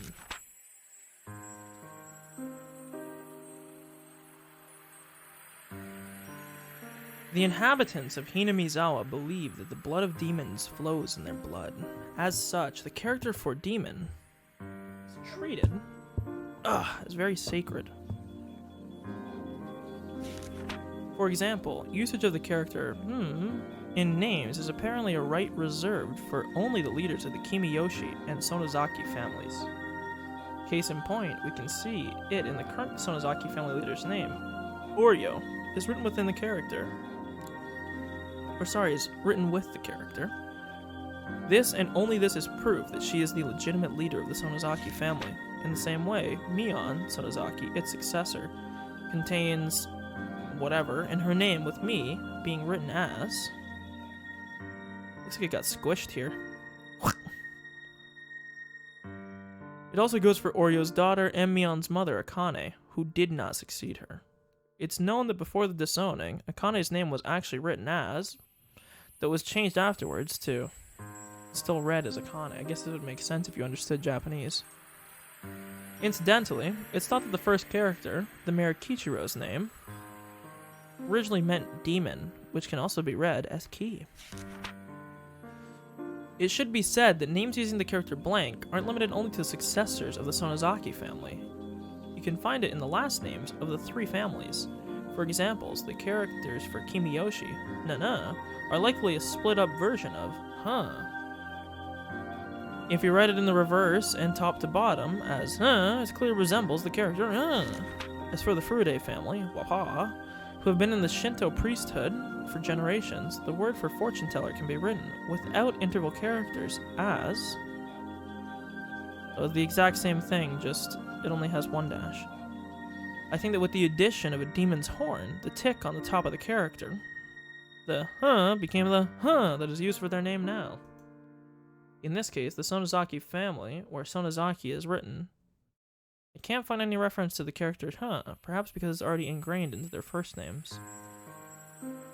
They were the clan responsible for running the Watangashi ceremony, so I think that instead they included the contents of that ceremony into their last names. The Zaki in Sonozaki is a conjugation for the word slice, and the Sono, written as probably containing the hidden meaning of human body, as it is a complicated mess, organs, enclosed by four sides. In other words, I think that Sonozaki comes from those who slice open the gut. Let's write that down.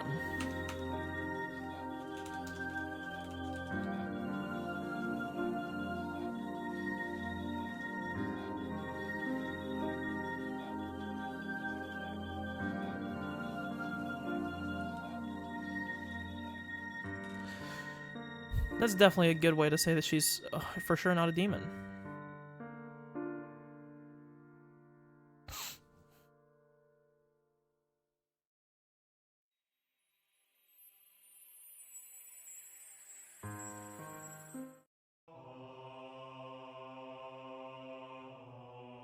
Request denied.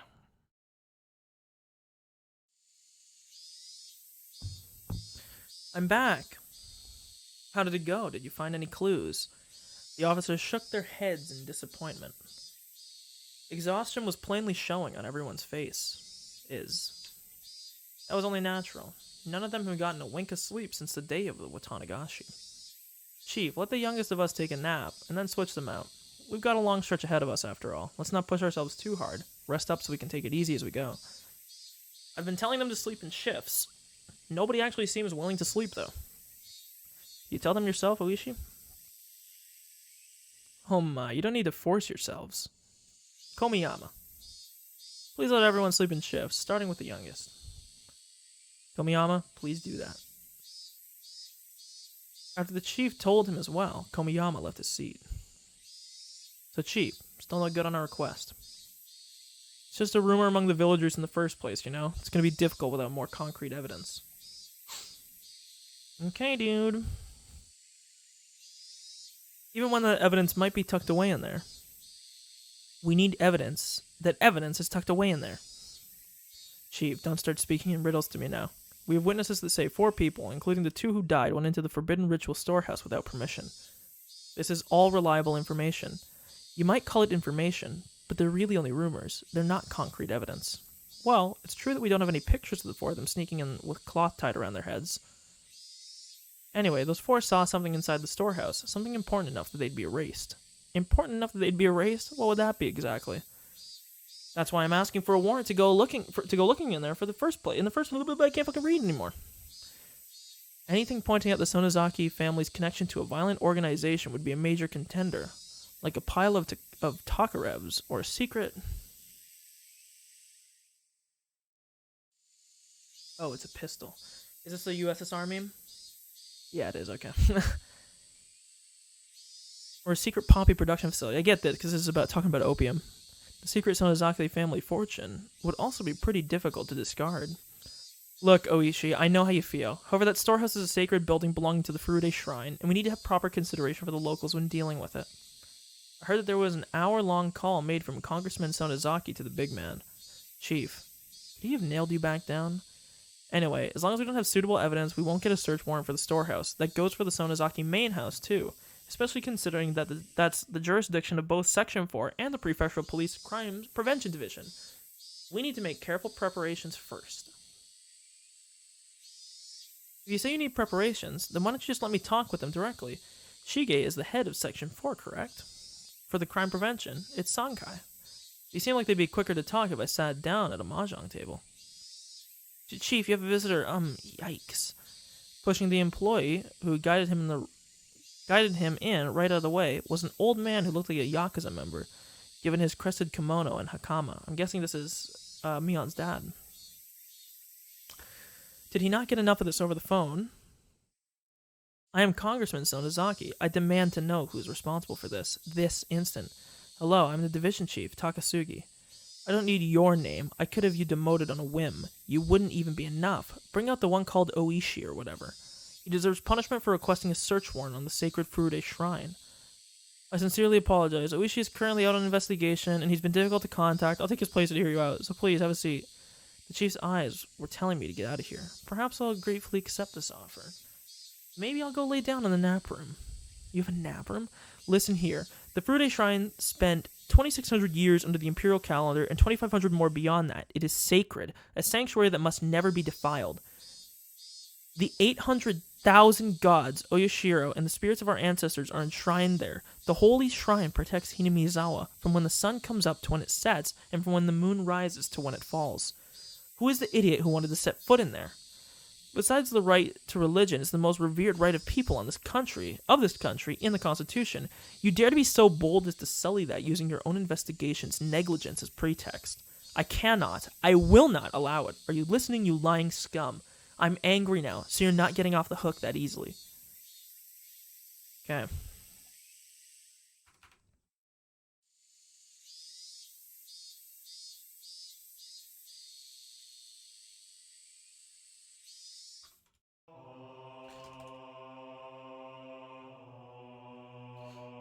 Okay. Can't be that much left. Probably only like 2 or 3 chapters left, so we're just gonna bang it out, because fuck it. I saw a ceiling I was familiar with. Is this Evangelion? Though I was groggy from sleep, I did notice that I was in my futon like I was every morning. I looked at my clock, and despite having turned in so late last night, I had awoken at precisely the same moment I always did. I'm so low on sleep, but I guess you really can get up at the same time every day. The secrets of the human body never cease to amaze me. If I went back to sleep like this, I would definitely not be waking up again. I spurred myself on and slipped out of my futon. I don't really know why they keep calling them futons. It's very like... Because to me, and maybe they're using a different meaning of futon, to me a futon is a fucking couch that can fold out into a mattress. I don't know if he literally means like that, but Mom asked me about last night at breakfast. Apparently we too had gotten a call asking if we knew where Rika and Satoko were, and Mom vaguely understood that something serious was happening.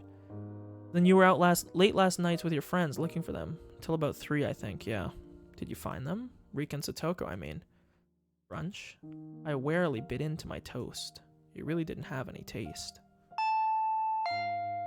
Just then we heard the chime go ding-dong. I looked up the clock and saw that it was about 5 minutes past my regular meeting time with Rina. It was her at the door. Good morning. Did you get any sleep? I think I slept for a few hours. You could probably count them on a chicken's toes, though. So only a handful. Rina seemed pretty sleep-deprived as well. There was something missing from her usual spirit. Are you going to school? Yeah, I think it would be better that way. She said, smiling, albeit stiffly. Rina was probably worrying her heart out about those two as well. I'm fucking freezing. Even so, she wanted to go to school. you stay home today, I think you'd just be worrying nonstop and sleeping. I don't want that, so let's go to school together. Alright, wait just a moment, I'll get ready. I was just a little bit happy about Rina mustering that much consideration for me.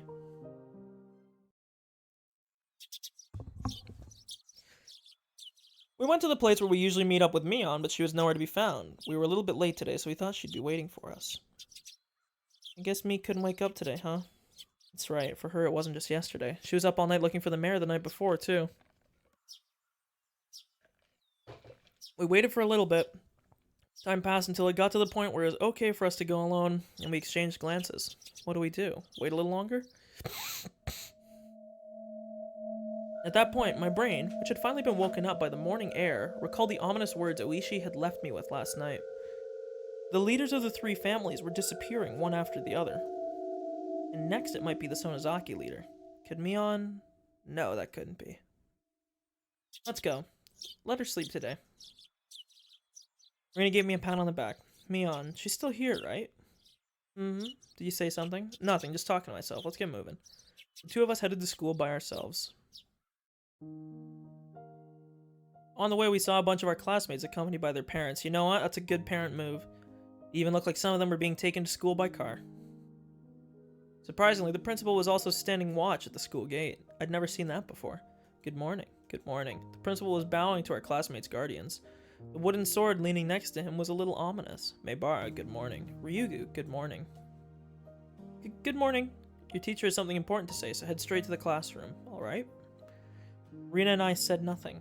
The madness that only existed at night had finally crawled out into the sunlight. That's what it felt like.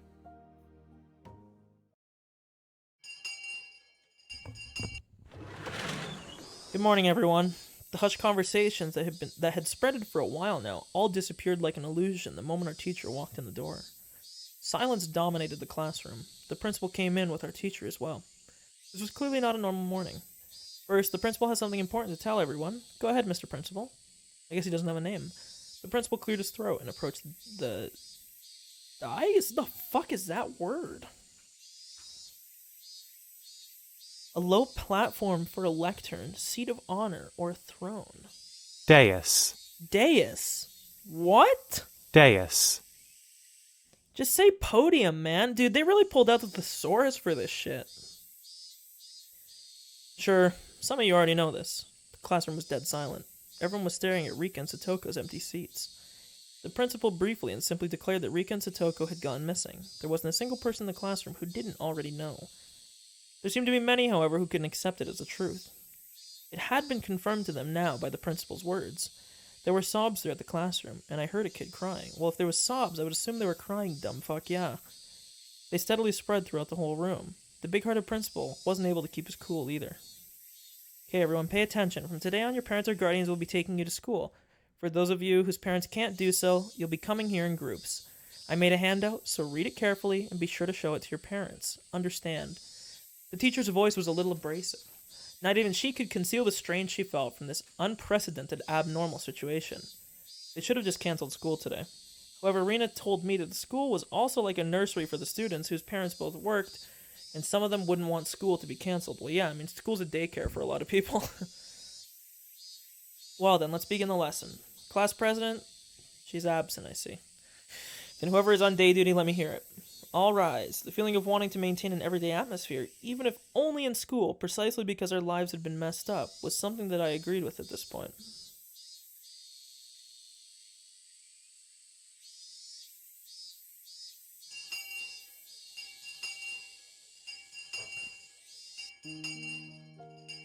As for the teacher, who always had her lunch in the staff lounge, she ate in the classroom today. I had to laugh at her curry bento, which was just a rumor until now, but there was nobody to laugh with me. Rina brought her chair and lunch over to my seat. Today it was only the two of us. Man, how did this turn into the Mion love arc into the Rina love arc? Because it hasn't. Where the fuck is Mion? I miss her. The fact that we didn't need to drag any other desks over was sad. I'm sleepy. Yeah, I don't feel like sleeping anymore, though. In fact, I'm jealous of the people that could sleep at a time like this. They've got nerves of steel. Nah, you're right. I was sleepy this morning, but my drowsiness had dissipated after coming to school and constantly feeling the incredible tension. Rina's bento box didn't have its usual luster. That was to be expected. Rina was up a long time last night, too. She wouldn't have had time to make her lunch beforehand, since it's not like she would have gotten up early this morning. Grab anything you want. Go ahead, you can admit that my bento is better today. Okay, then I'll have some. Wow, a chikua roll with perilla and cheese? That's interesting. Rina, yours might have ready-made food in it, but it's pretty good too. I realized the two of us were desperately trying to brighten the afternoon mood to its usual level as much as we could. I looked around the classroom and it seemed like we were the only ones trying to do so, surrounded as we were by gloominess. Just the two of us sharing our lunches like this. It's sort of like something. Ha ha ha ha, Our laughter grew quieter. I was the first one to mess up. I'm sorry. No, it's okay. It's not your fault. Our chopsticks both stopped moving. We couldn't keep it up anymore. Rika, Satoko, I wonder where they went. Those words might have sounded too miserable. Everyone was thinking it, using roundabout ways to address the topic, but I came right out and said it. I heard Rina catch her breath. Yesterday while you were gone, I heard a bunch of things, so I'll tell you what I know, okay? Sorry again about last night. Go ahead. At that time, since they had arrived for support, Rina was helping the Ladies' Society cook the miso soup we had. They reported all the information the villagers had gathered, and Rina said she overheard it. They didn't know anything important, though, did they? Rika and Satoko went home after school, and then apparently went somewhere on their bikes. But other than that...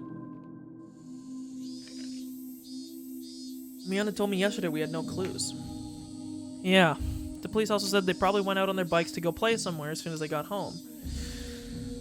If they were going to play somewhere on their bikes right after going home, then they might have gone into town.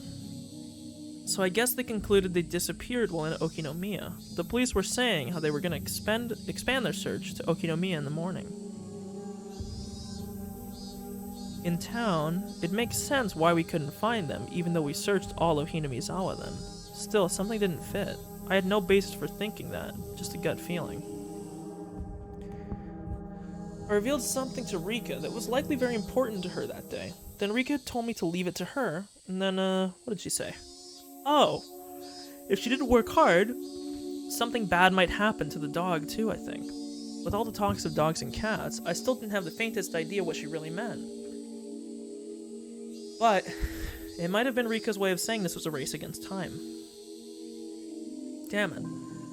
I'd selfishly pushed my anxiety on Rika and tried to run away. When I thought about it, I shouldn't have run back then. I should have asked her more about the dogs and cats.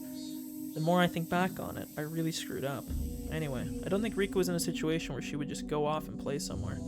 Of course, I didn't have any evidence or conviction to base it on. It was just a hunch. I don't think she'd go into town. You think so too, Keiichi? I agree. Rika and Satoko must have disappeared in Hinamizawa. I looked back at Rina, startled. I could hear the conviction in those words. Without replying to my gaze, she took her bento box and went to the hallway. I'm gonna go rinse this out. She timed that in a way that broke off the conversation. Suddenly I got the feeling that the next thing she would say...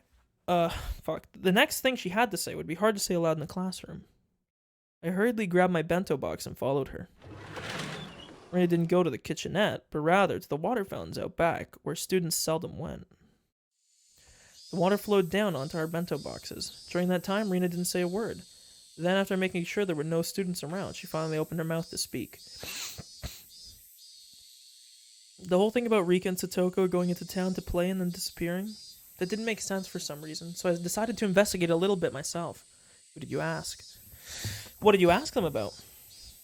I asked the Ladies' Society all kinds of things. There was a lot of tofu in the miso soup yesterday, remember? The old ladies from the Tomita Tofu shop came too. The Tomita Tofu shop. Oh, I remember. That was one of the stores on the road leading to the hospital. That was Tomita, you know? The kid that we knew? Maybe that was his, mom or parents' shop or something, you know? Those huge lumps of tofu dancing in the bathtub like a cistern always looked nice and refreshing. The old lady says she remembers Satoko stopping by to buy tofu there on her way home from school. Tofu? Well, it's on the way home, right? How is that a clue? Well, you're gonna eat it right away, probably. Just listen. Do you remember when we went to Rika's house? Rina stepped away from the sinks and spread her arms wide to recreate the space of Rika's Rika's room. There was a pot on her gas cooker, and there was miso soup in it. I think there was probably about half of it inside. The rest was in the refrigerator. They must have been planning to make chilled tofu. It was on a plate in plastic wrap. As Rina explained, she walked around as if she were really going through Rika's room. Still, Rina, why does this matter? Keiichi, when you make miso soup, you put the tofu in last. That means that Rika or Satoko, whoever was cooking, was standing there making it up until right before dinner time. Right up until dinner time. Wasn't everyone saying that their bikes weren't around? So they must have gone somewhere to play by themselves. The trash in the countertop bin was put in there really awkwardly too. Rika makes most of their food and lunches. But occasionally Satoko does too. So Satoko was cooking that night. So that means the Satoko at least didn't go somewhere to play. She was preparing dinner. Yeah. Then I took a look at the rice cooker, and there was rice for two still in there. So she made dinner for both of them, but neither of them ate it. Is that it? Rina nodded.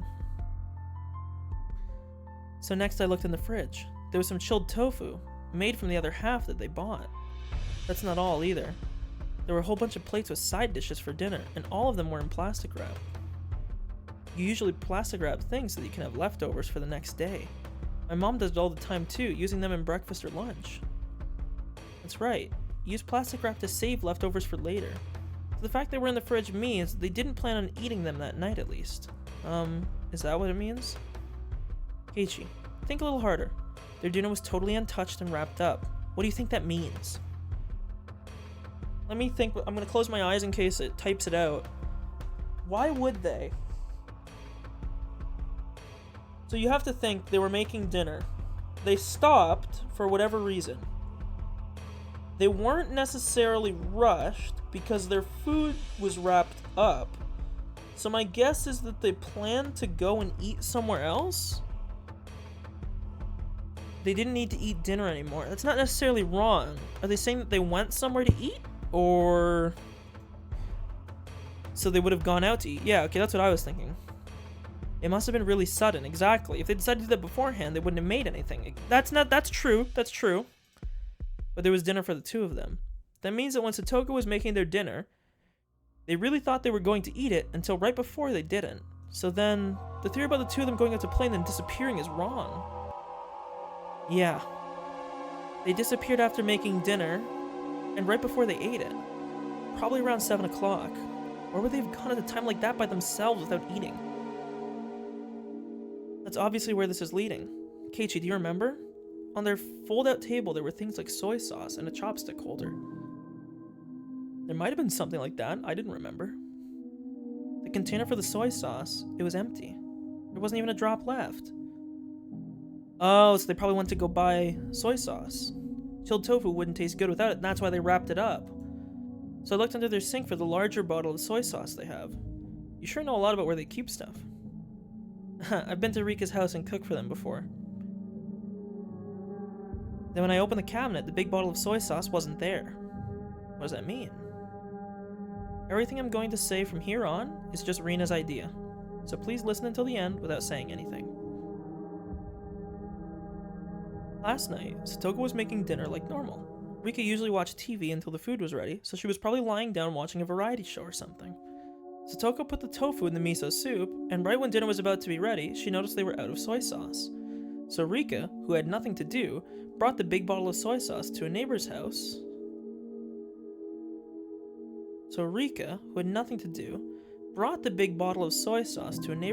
To borrow theirs. I don't really know my neighbors that well. Would people be willing to just give her soy sauce? Yeah, it's not all that uncommon in Hinamizawa. So Rika rode her bike out to get some soy sauce. No matter how long Satoko waited though, Rika didn't come back. So then Satoko called up the house where Rika was going. Would Rika happen to be imposing on you? Something like that. And the other person must have replied, so it's something like this. We have plenty of food here, so you should come too, Satoko. Rika's already eaten. I think that's how they called her out there. Satoko called Rika a few names in private and wrapped up the dinner she had made for them. True. She put it in the fridge so she could use it for breakfast and lunch the next day. Then Satoko got on her bike too and headed for the house where Rika was.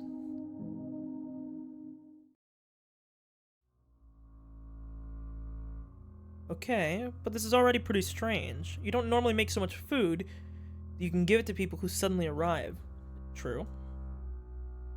A veteran housewife would never make so much food that she could feed 2 extra people. Could it have just been a coincidence that they made too much? I mean, it's possible, but it's like quite a hand-wavy way to, Still unthinkable. Rina flatly denied me. Since Rika knew that Satoko had worked really hard to make dinner for them, didn't she? No matter what kind of food she was offered, she wouldn't let Satoko's dinner go to waste. This was all only circumstantial evidence in Rina's guesswork. Even so, it was all extremely convincing. It was the only ray of hope we had to topple the situation, bereft of clues. Then Rina. Where did Rika go to get soy sauce? That was the heart of it. It would have to be somewhere she'd be comfortable with asking for soy sauce. And somewhere Satoko wouldn't think it's suspicious. Oh my god, wait! Dude, what if it's fucking Mion's house? So who was it? Rina slowly shook her head. I got chills. What if it's Mion's house, man? You gotta think. Actually, wait, I'm not sure, because I don't know the location, because I don't know a map here. But you'd think that they would go to a neighbor's house. They're probably going to go to someone they're comfortable with, which would be Rina, myself, Mion. Obviously, she couldn't go to Satoko because they live together. The question is, who else would they trust enough to go to? I don't think there would be anyone. That's all for Rina's guesses. These are all just ideas, okay? Keep them a secret from the police. What is there to hide? Even if only half of what you say is right, it should be a good clue for all this. Keiichi. This all means suspecting someone from Hinamizawa. We can't suspect anyone without a really good reason. I saw a few girls coming over to rinse out their bento boxes. Rina cut the conversation short there and returned to the classroom. I stood there alone, my body bathed in the lively voices of the cicadas. Let's think about this, in my own way. Rina had barely any info to go on, and yet she reasoned out that much. So that should be something that only I, who knew far more than Rina did, could deduce. At least she said this last night too, but this incident was definitely occurring within Hinamizawa. Rina might not have wanted to believe it, but it's basically a given at this point that the culprit is someone from the village. The trigger for everything was when the 4 of us trespassed in the forbidden storehouse. Someone saw us going in there. For the culprits, breaking the taboo was a crime punishable by death. So that night, Tomatake and Takano were sacrificed. There were 2 left, Shion and myself.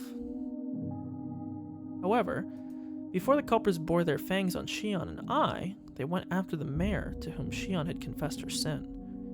Next, they went for Rika, to whom I'd confessed my sin.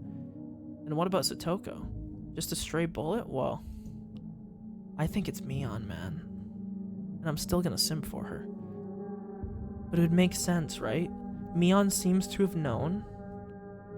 She was one of the dogs. Because, in my knowledge, Rika said that Oishi and Mion were dogs. And that they were the ones trying to figure it out. Because they were trying to sniff out what was going on. And Mion gave the weird compliment about Satoko, saying that she was cursed, like poor girl or whatever. I don't know.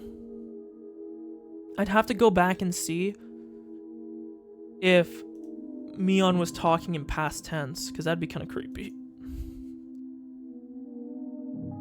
By itself, Rika being sacrificed after I'd told her everything was mortifying, but Satoko, who was sacrificed for no reason, wasn't that all the more regrettable? Everything was my fault. Who would be the next to disappear? Would it be Shion and me next time? Why? Why weren't the culprits going for Shion and me right away, though? If they had enough power to erase the mayor and Rika, then why not just get rid of Shion and me? If they went for us, well, I wouldn't like it, but I could still tolerate it. What I couldn't forgive was them getting rid of those we'd confessed to, now that I think of it.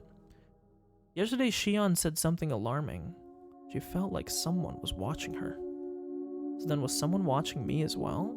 Strangely though, I hadn't felt like anything like that up until now. Even though I'm the root cause of everything, I never once had that impression. Maybe that was simply because Shion was more cautious than me, and I was just careless. That's another story though. Let's get back on track. Why weren't the culprits going after Shion and me? It felt like that's where the key to this lay. Could it be? And look, I'm gonna give a hot take here. Even though I love Mion and I don't want it to be here, my reasoning for why it's her is this. The reason why she hasn't... The problem is I don't think this is good reasoning, but I'm gonna throw it out anyways because, you know... The reason why the other people have died is because Keiichi, if it is Mion, is like the person she loves, and the other one is her sister. The other people are her friends, yeah, but we're kind of like the next level, right? I feel bad, and I'm still gonna simp for Mion, but I don't know, I just don't feel good about it right now. Could it be, was I making a big assumption that I shouldn't have been? I thought and thought but couldn't come up with an answer. The one thing I understood was that I was a concerned party to this case, that I had a duty to watch over it until everything got resolved.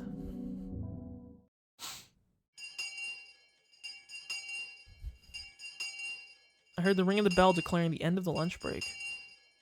Would somebody else disappear tonight? If no one else did, then I wanted them to get rid of me tonight for sure. And then put an end to all this. Shion's hysterical voice on the phone last night came back to mind. They planned to murder those close to us first, then make us miserable as possible, and only then would they kill us. That would fit with the theme of torture so far. Maebara, lunch break is over. Go back to the classroom. At the principal's urging, I returned to the classroom, which was quiet as the streets at night.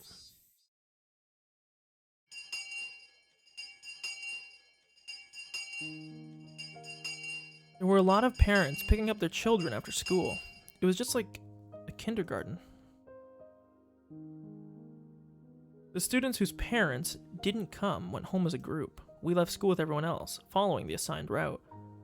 Even while leaving, nobody said anything funny. They all looked like exhausted mountaineers silently marching through the mountains.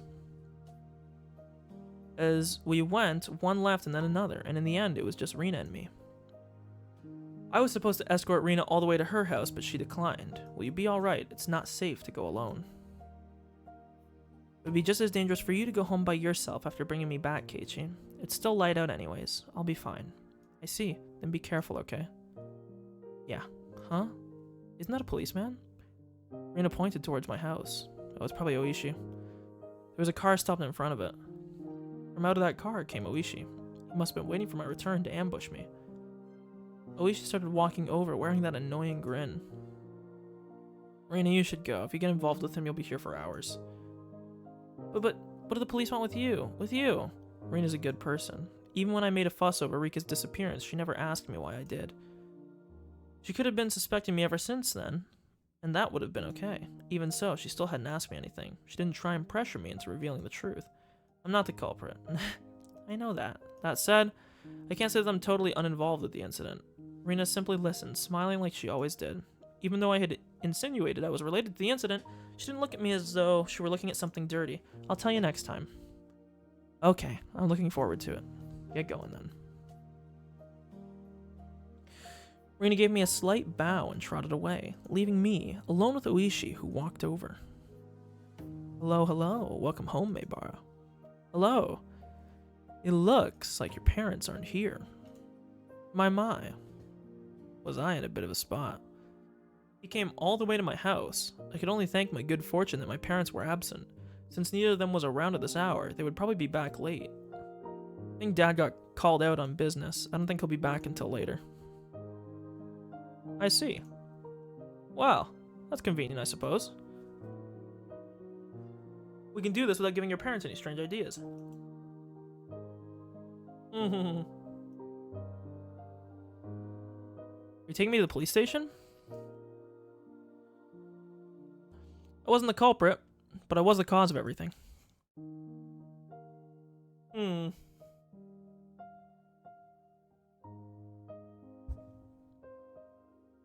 wouldn't be weird if you wanted to investigate me.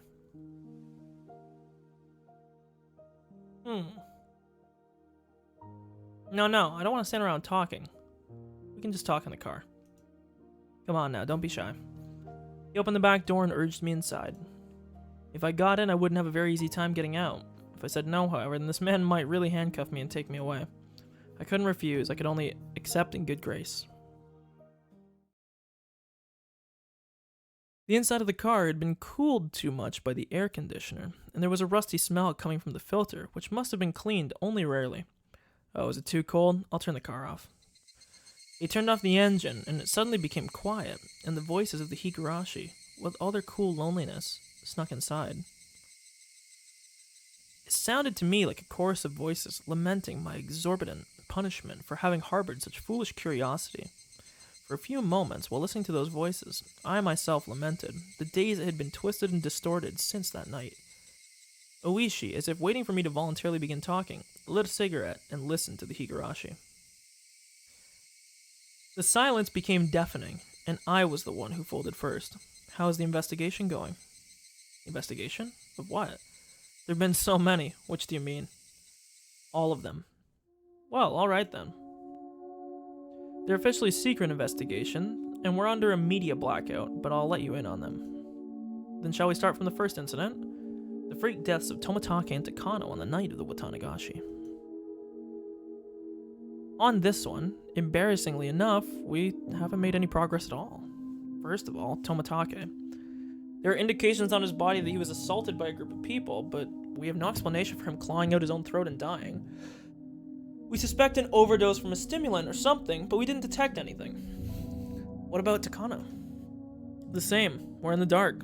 Autopsies for those who were burned to death are real tough. We believe she was doused in gasoline after she was strangled, so she was burned post-mortem. That one falls under the neighboring prefecture's police department. They haven't been very cooperative, even though it happened in our territory. Oh, that's not really relevant, though. So the police didn't know anything other than the fact that the victims died inexplicably. Inexplicably. I think that's what it said. Inexplicably. Inexplicably. Nonetheless, the times when the incidents occurred have been generally placed right after the festival ended, so same time. It's a bit uncertain in Takano's case, but the likely prospect is that she was murdered about the same time as Tomitake, then dumped in the mountains. Why would they bring a dead body all the way to the mountains? They should have just brought Tomitake out there too. Oh my, Maybar, you're quite sharp, you know that. Of course I do believe that is something we need to be attentive of. There are a bunch of other suspicious things, but this is about all I can tell you at this point. How about the mayor? Has there been any clues? Having exhausted that topic, I changed the subject. Otherwise, he might turn the convo on me.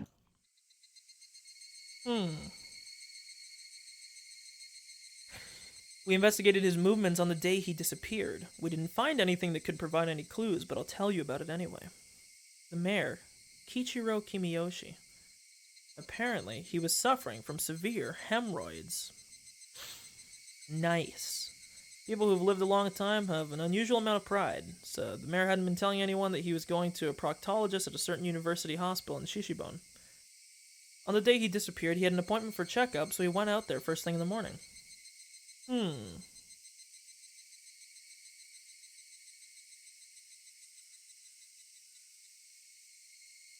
Sorry, my one tooth's bugging me. I think I ate popcorn last night, and I think I have a thing wedged in it, and it hurts.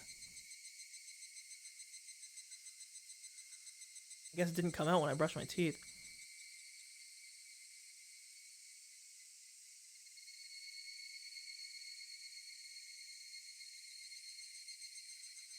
One sec.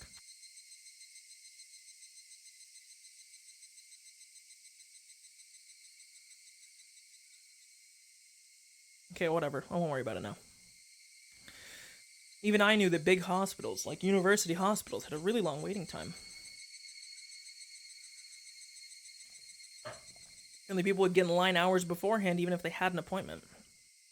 His exam ended at 1. After that, he ate a light meal in the hospital restaurant and passed the time reading a magazine.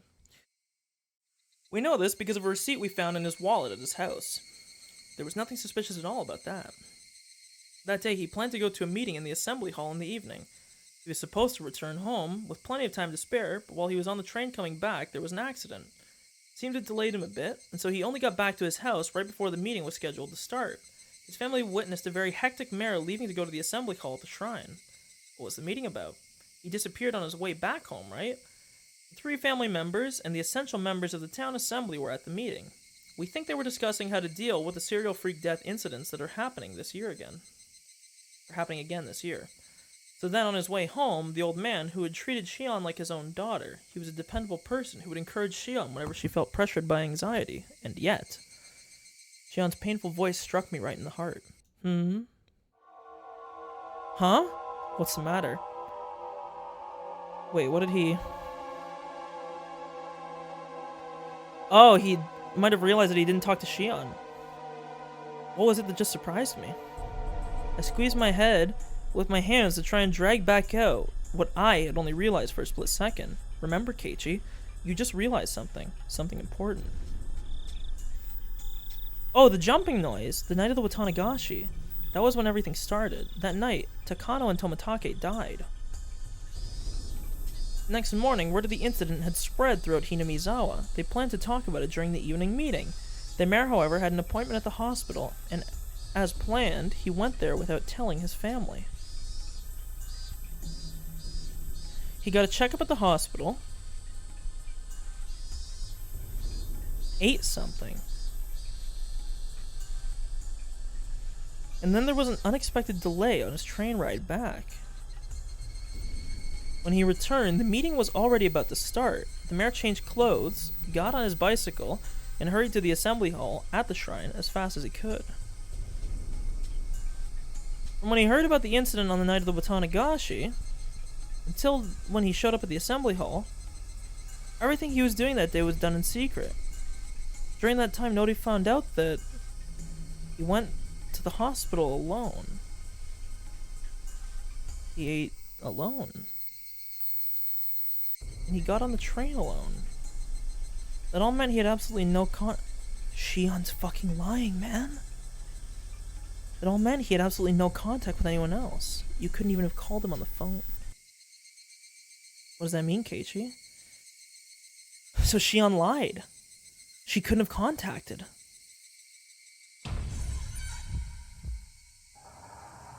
There's no way she...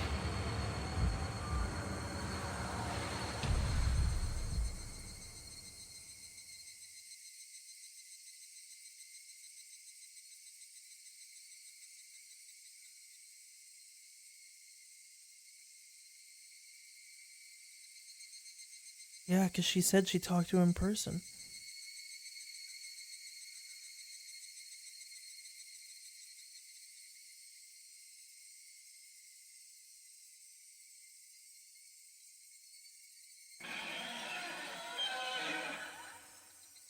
Shion said she learned of the incident from a phone call her father had made that morning.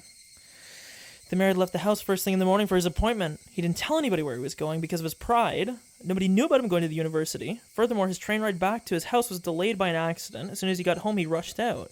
Then the meeting at the assembly hall began, and continued until it was dark out. Then everyone left. Nobody saw him after the meeting was over. Which means there's 2 possibilities.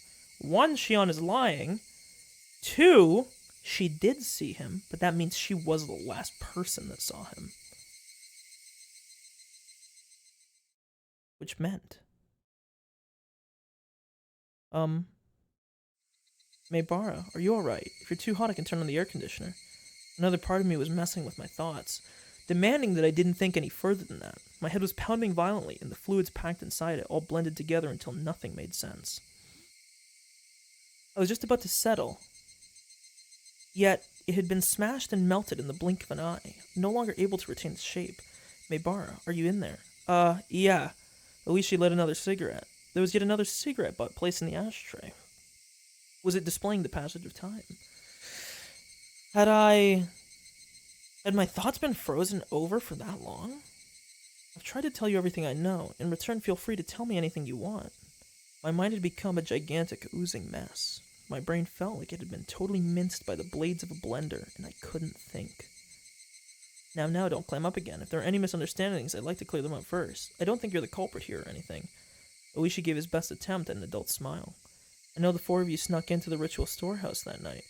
Everyone in the village heard rumors about it the next day. That in itself means we should take you in for trespassing, but that isn't the problem. It's what was inside. What was inside that made people who snuck in there end up as sacrifices? There wasn't anything. As soon as I said it, I regretted confirming my presence there, but I knew it didn't matter anymore. Was there really nothing in there? I mean, everyone who went in is being sacrificed one by one, you know. Even the mayor and Rika, who switched the lock on the door, were sacrificed. What was inside that could have caused such terrible things to happen? I was far too tired of keeping quiet about this. Perhaps that was Oishi's goal all along, but again, that didn't matter anymore. There's just a lot of torture devices that were used a long time ago. I looked around at them with everyone. Was that really all? That was really all. There was nothing terrible in there that would keep you silent? Like a pile of psychoactive drugs? Maybe a secret poppy workshop? Perhaps there were mountains of Soviet or Chinese handguns.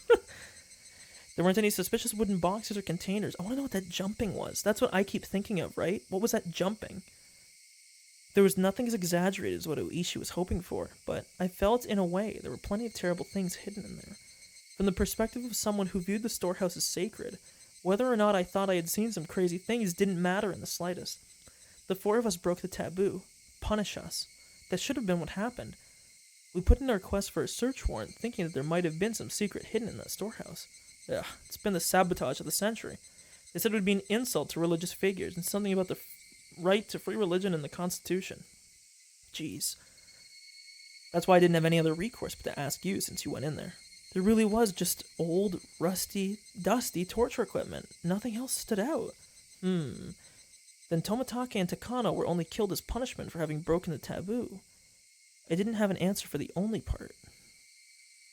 I suppose I won't bother hiding it anymore. You're the only one to escape harm so far. Everyone but you has disappeared, and yet you alone are safe. What's the difference between you and them that would protect you but bring harm to others? That's what I want to know. Well, yeah, because the thing that is wrong is he's talking about Shion. You alone? What? Wait a second. What do you mean by you alone? I'm saying that you alone have been left alive, right? Out of the four people who tiptoed into the storehouse for ritual implements, I mean. The only one left alive. Hold on. Shion was still Jiro Tomitake, and Mio Takano died that night, and Shio Sonozaki disappeared the next day. Only you are still safe and sound at this point. Why only you? I'm saying, that's what I want to know. Wait a minute. I think I was right, dude. Shion disappeared? That's impossible. I unintentionally raised my voice, but I didn't care about that. Tomitake died, Takano died, and Shion disappeared. When did she disappear? What is this guy talking about? Oh, well now. I thought you were long since aware of this. This is the first I've heard of it. Shion disappeared when? Well, going back a bit, she disappeared the day after Watangashi. Going back a bit? Stop saying stuff I don't understand. Shion Sonozaki spends the night at relatives' house, depending on her mood on any given day, so no one thought much of not knowing where she was. She frequently takes days off from school, too. Her teacher has been pretty troubled by it. I didn't ask about any of that. I'm asking you when Shion disappeared. I told you, it was the day after Watangashi. The fluids in my body all reversed direction.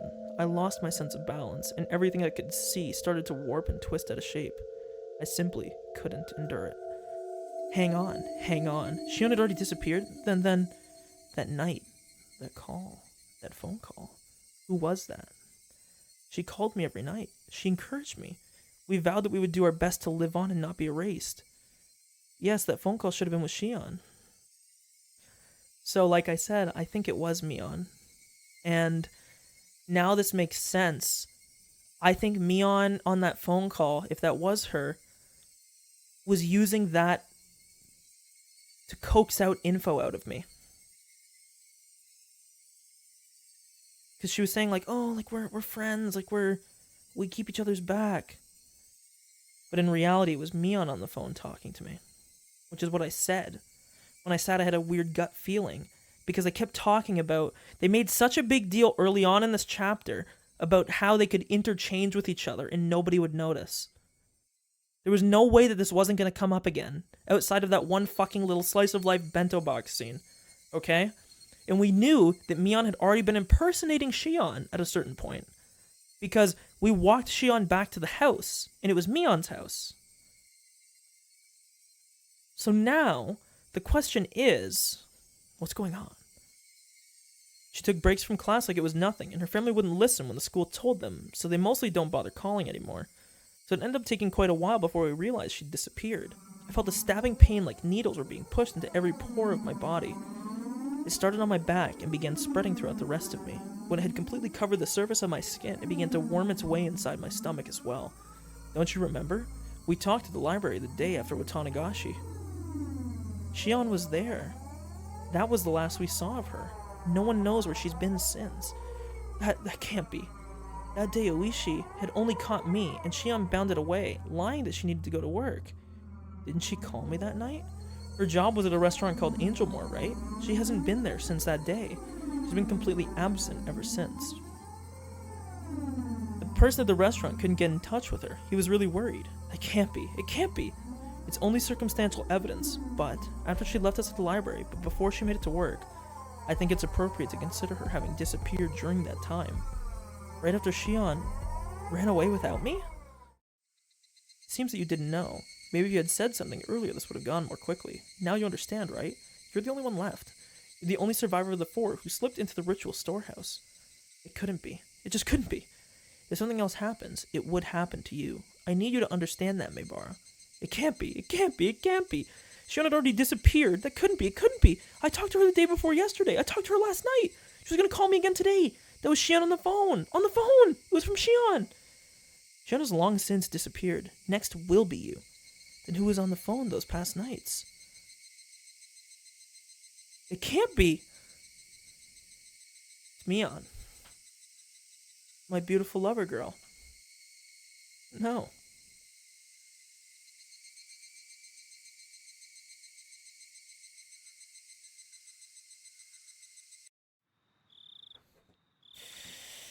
Jesus Christ, I laid down on the couch and stayed there dazed for a while. My mind was completely blank. I couldn't think about anything for more than a few seconds. There was a note in my house saying that Mom and Dad would be home late and that I should have some ramen or something for dinner. I could make it whenever I got hungry, but I had no appetite, so I stared blankly at the ceiling without eating anything. The hands of the clock were already pointing at 10. Would I get another phone call like that today? Even though Shion had already disappeared, would she still call me? Where were they calling from? And who were they? This makes me think even truer more about my theory that Rika went to Mion's house. The more I thought about it, the more I started to tremble. Even though I always read thought as though, because it's no different minus the T at the end, and then I just sound like a fucking dumbass. I even thought about just disconnecting the phone line. If I had been thinking a little less logically, I really would have done it too. Hold on, Keiichi. Oishi admitted it himself, didn't he? That Shion went missing a lot. Couldn't she have just gone to relatives that Oishi didn't know about and has been there ever since? Shion and I were both being targeted by somebody! So it wouldn't be strange to think she was somewhere she usually didn't go in order to hide. That must have been why Oishi couldn't locate her, and why he labeled her a disappearance. Yeah, that had to be it. Shion hadn't disappeared at all. Then my right hand moved of its own volition and slapped me on the cheek. Its cold sting let me calm down a little. Don't just convince yourself of the most convenient possibility, Keiichi. I knew he didn't want to admit that she had disappeared. Admitting it would mean that something terrifying was definitely happening. I just needed to figure out whether Shion was the one on the phone or not. Would I ask her if she was actually Shion? This seemed like an incredibly absurd thing to do. Still, don't run from this, Keiichi. The person on the other end still believed that I thought she was Shion. That gave me a tiny advantage. Casually, completely casually. I would listen to what she had to say and fend her off. I would tear the skin off that monster. It would definitely be really scary for me. However, as the last survivor of the people who went into the storehouse that night, this was my duty to perform.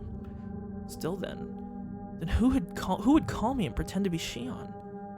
I may have only heard her over the phone, but her voice shouldn't be that easy to replicate. That was definitely Shion's voice. It sounded just like her. It could have only been Shion. There was someone, though, wasn't there? Someone who sounded just like Shion. Mion. Who else could have done this? At this point, seriously, after all this time, all those little things that didn't quite make sense about Mion until now overwhelmed my mind. Like being questioned about sneaking into the ritual storehouse, and how she shook the ladder while spouting curses. Who else could have... Why, though? Why would Mion... I thought back to the things about the Sonozaki family that I had heard from Oishi and Shion. Mion was always entangled in the incidents, in a position where she was omnipotent.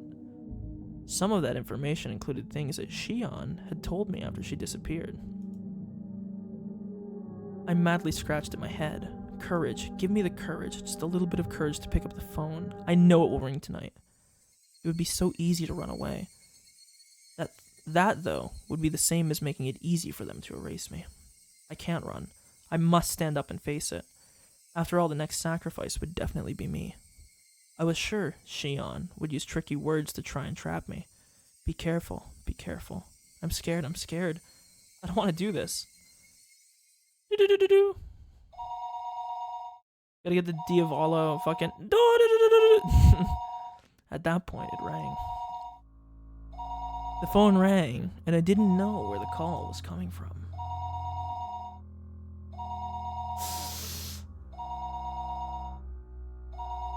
Monka fucking W. Monka fucking W. The phone rang, and I didn't know where the call was coming from. Shion had disappeared a long time ago. Disappeared the night after the Watangashi. Yet, until today, she'd been calling me like nothing happened. Now again tonight, the people that had disappeared, their corpses simply haven't been found. I really didn't think they were alive. So if it was really Shion on the other end, that means she was calling me from another world? Of course that couldn't be. A living being was calling me, pretending to be Shion.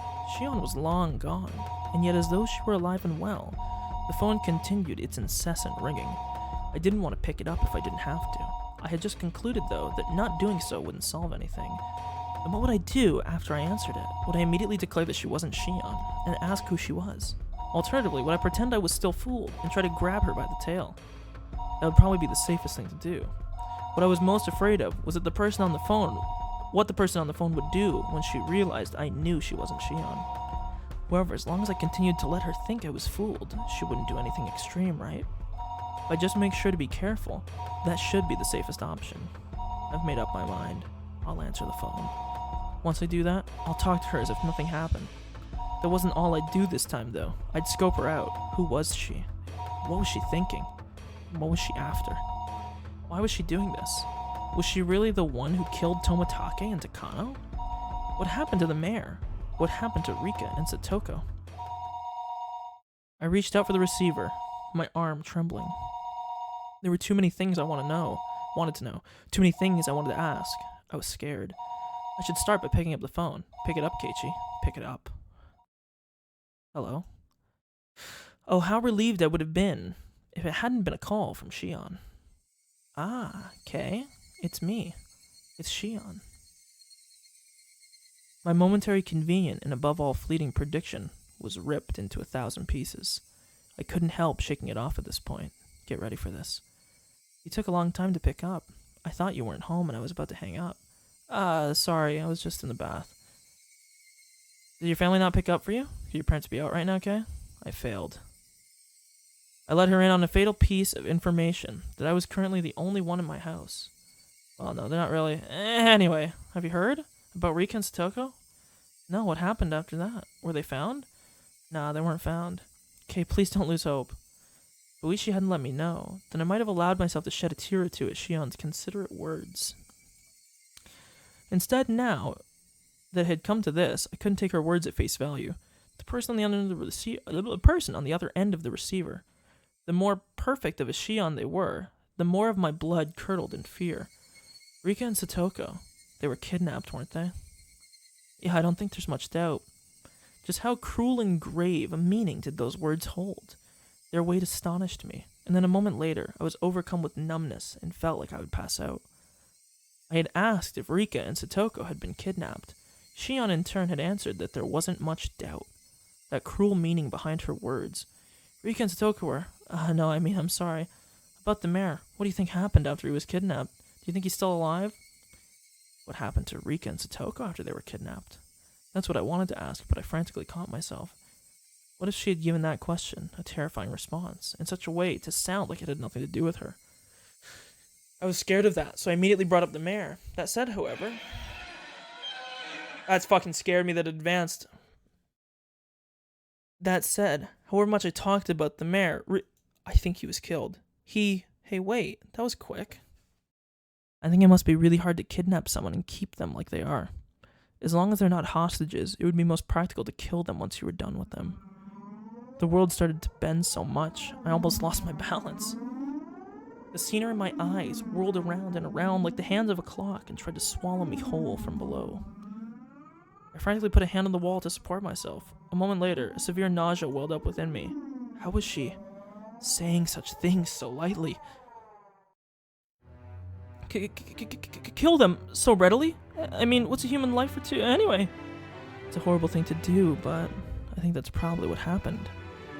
If the mayor was killed, didn't that mean the same had happened to Rika and Satoko? No, that couldn't. They weren't some random old man. It was Rika. It was Satoko. They couldn't kill them so readily. It's probably better to think that Rika and Satoko ended up the same way. Ah! Those were the words I wanted to hear the least, and I fought them back with a scream of my own, even though it wouldn't change anything. I still couldn't help but scream. This time the tears flowed. I'd been confronted with the most horrific outcome that I'd been trying to avoid considering ever since last night, and I cried. There was no longer any doubt that it was my fault. I killed them. I killed Rika and Satoko. I succumbed to the weakness of my own heart and confessed everything to Rika. That's why they were killed. That meant I killed them. When Rika looked at me with those innocent eyes, if only I hadn't given in. Even my voice gave out, and yet I still cried and cried. Kay, please just try and calm down. Rika and Satoko, they've been killed. We couldn't even find their remains. I would never be allowed to even apologize to their faces. If that was to be my punishment, then how brutal punishment it was. I think Shion tried to comfort me, but I didn't want to hear any of it. What are you going to gain by doing that? They're definitely going to target you and me next. Please, I'm asking you, get a hold of yourself. Please, please. Shion was shouting, imploring me with a voice that sounded like tears were in her eyes. However, I was coming to hate the sound of that voice more and more. This Shion killed them. I had no doubts that this person killed them. Why? Why kidnap someone and kill them? Screw curses, are people's lives really that cheap? Erasing and killing them without a second thought like this? You're right. You're absolutely right. It would take a demon. I felt like crushing the receiver in my hand. How long did this person plan on acting like it was someone else's problem? There was magma in the pit of my stomach, and it felt like it was going to erupt any moment. Hey Shion, please tell me. Why did Hinamizawa start needing someone to die on the night of the Watangashi? That's what I'd like to know. The fighting over the dam project's already over and done with. Haven't enough people been cursed already? Why is it? Why? If there's a reason, then say it now. I was incoherent at this point. My emotions had broken through the dam inside of me, rushing forth, and I couldn't stop them. Those were not simple questions. This was an interrogation. Shion herself hadn't realized it yet. It was just too funny. It was so funny that I couldn't stop crying. I understand how you feel, Kay, I really do. The dam ended a long time ago. Yet murders and disappearances keep happening every year under the guise of Oyashiro's curse. Why? Why is it happening? Some of them had nothing to do with this, and some of them didn't deserve to be cursed. So why? Why? That's what I'm asking you! I want to know as much as anyone. Ha ha. Both of our ragged breaths could be heard over the phone. Listen, Oyashiro's curse never existed. It's too unrealistic. Just like you said, someone in the village is using the grand name of Oyashiro's curse as a justification for continuing these murders and disappearances every Watangashi. They were cunning. They'd been using the curse as a convenient tool and made a system where they would get rid of 2 enemies in the village every year. And this year, the system killed Takano. That system killed Takano and Tomitake. Then why wasn't that enough? Why'd the mayor and Rika and Satoko have to get killed too? I don't give a shit about the past. The only thing I care about is why Rika and Satoko needed to be killed. Why is that? I didn't say a word to Satoko, you know? Why even her? Why? Silence fell between us. Shion didn't answer for a while. Kay, please. Stop being mean. Ick. A sob. Was Shion crying? I don't have any idea what's going on either. Everything changed when we went into the ritual storehouse that night. It was the same for me. As I listened to Shion's bitter weeping, I'd feel my agitation subsiding. When I heard that Takano and Tomitake had been killed that night, I doubted my ears. Then I realized it instantly. I realized what sort of a position I was in now. I'm gonna fucking piss my pants. I'm sorry, I have to go pee. I'll be right back.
Oh, holy shit, sorry. Dude, I don't know, I'm just thinking of whatever thing possible would make it so Mion is not the villain, and I just can't think of one, and it's making me really sad. My only thing that I can think is that all along, Mion has actually been forthcoming with us, and that maybe in some of the situations where we thought it was Shion, it was actually Mion. I don't know, dude. I'm on an extremely high dose of copium right now. I'm super fucking sad. The 4 of us snuck in there. Kay, you and I won't be so conveniently forgiven. When I thought about that, it made my chest so tight. It was so terrifying. You know that feeling, Kay, don't you? There was nothing fake about her words. She'd even understood how I felt. That's why I confessed everything to old man Kimiyoshi. All of us entered the forbidden storehouse. It was just a little bit of fun. We knew we shouldn't have done it, but it really had just been for fun. Only a bit of exploration, that was all. Takano and Tomitake, who went in with us, were killed shortly after. See, sure, story doesn't match up, of course, because we know that Tomitake actually didn't come in with us. She actually entered after. Since that day, I've been living in fear of when I would be attacked. There was nobody except old man Kimiyoshi who would help me, so I asked him to save me. Old man Kimiyoshi wasn't mad. He smiled and said, if you're really sorry, Shion, then you'd never be demoned away. He really did smile at me and told to leave it to him. Shion cried bitterly, recalling the beloved mayor's death. It was such a sad voice that none who heard it could prevent it from twisting their hearts. Again, why did I let my emotions take over and go off at her? Is this guy retarded? Shion was in the same situation as me. She should have been my one and only comrade. Thump. My heart pounded. The other self, deep within my mind, whispered to me, don't forget, Keiichi. Don't forget about the mayor. On the morning after Watangashi, he was told of Takano and Tomitake's deaths over the phone, and committed to a meeting in the evening. He went to a hospital appointment. He didn't tell his family. He only made it back just in time for the meeting. He went straight to the assembly hall. That's what Oishi said. But is Oishi lying? When do you let the mayor know? Huh? I'm sorry, Shion. It wasn't like a Kiki with your dad, but you told him, right? You told him and Kimiyoshi, the mayor? Yeah. When did you let him know? Eh? I began to get scared of saying it aloud after hearing her sad voice. I wasn't saying it was contradictory, though. Besides, if there was a contradiction, then I wanted Shion to explain it to me. Do you know the mayor had a severe case of hemorrhoids and gone to the hospital for treatment? Okay. What does that have to... Please answer me. If you didn't know, then just say so. There was momentary silence, and after stammering a few times, she replied, I knew that. He had hemorrhoids. It looked like sitting down was really hard for him. He was going to the hospital. You know which hospital, right? Sorry, I don't know that much, but Kay, what does that have to do with... Shion didn't know what hospital the mayor went to. That meant it was impossible for her to have gone all the way to the hospital to confess everything. Since she didn't know his destination, then she obviously couldn't have seen him on the train either. If there's any other chance for her to contact him, it would have been after he came to Hinabizawa. The train, however, had been delayed, and he only got back right before the meeting was about to start. He didn't have time. There would have been enough time for him to listen to Shion's... There wouldn't have been enough time for him to listen to Shion spill the beans. I want to ask you straight, Shion, when did you tell the mayor about everything? When and where? Your answer doesn't have to be precise, but please give me one. Okay, why are you asking that? Her sob pierced into my ears. I was taken by the illusion that I was bullying her. Even so, I'll say it. If I'm wrong, then please correct me. Please prove to me that you're the real Shion. It was impossible. The day the mayor disappeared, from dawn until he vanished, there was no opportunity for you to contact him. Huh? The mayor left first thing in the morning for his examination at the university hospital all by himself without telling anyone. Shion, you just said you don't know what hospital he went to, so you couldn't have contacted the mayor until he got back. Isn't that right? His train back was delayed by an accident, and he didn't return to his house until the meeting was about to start, so there was no time for you to have told him before the meeting started either. I heard Shion repeating her weak sobs. That sort of feminine voice automatically ripped into my heart. It was so painful for me to say it. Shion, did you go to the meeting too? Did you attend it and tell him there? If you didn't, then there wouldn't have been any time left. The mayor disappeared on his way home. Shion went to the meeting, didn't she? Did she or didn't she? The question was so simple to answer. But she didn't give me an immediate response. Actually with the meeting, you didn't have to go to the part-time job. You didn't even go to the part-time job you said you went to that day. I'll say it more directly. You haven't been since we were at the library together. Okay, well... Shion Sonozaki disappeared the day after Watangashi. The other end fell silent as the grave. It was so quiet that it was like the phone cord had been cut. I couldn't sense anyone there. Alishi says you've been missing. Despite that, you've been calling me every night like this, haven't you? Shion's sobs were torturing me. Still, I'm pretty sure I hadn't said anything wrong. Please, Shion, if something I said is wrong, please say so. I'm begging you. Shion, there's no way you could have seen the mayor, but if you did see him... Shion ever did have the chance to meet with the mayor on that day, and that meant... Then you saw him after the meeting. In other words, it could have only been right before... That's what I said. There was two possibilities here. One, she's just totally lying about the entire situation. Or two, Shion is actually the culprit. Because Shion, So, look, we're gonna go into full Mion simp mode, and this is probably gonna be, like, blown up and nuked in, like, 1 second. But my thinking is that there's one possibility that Shion could actually be the culprit. And that's if she met the mayor before he disappeared, and then she's been in hiding ever since. Because that would have been the same day. They both went missing on the same day. So, he should be, but we'll see. She could be hiding out, but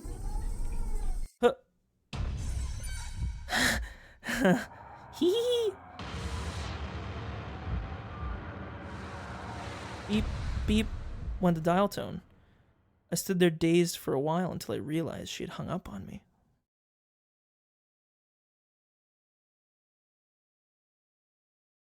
Nice.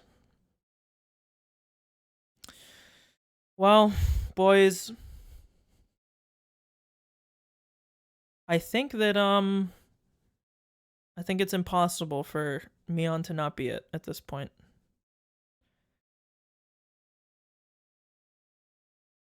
Unless Shion is, I don't know.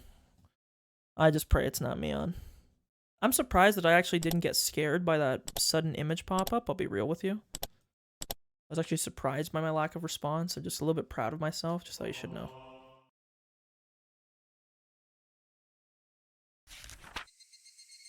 The problem with twins. This is not limited to just Hinamizawa, but in Onigafuchi, the three families detested giving birth to twins as successors. The long-term dictatorship built on the precarious balance of the three families must have feared collapsing under the weight of internal strife from things such as family quarrels. According to the literature, if twins were born, they had to be culled.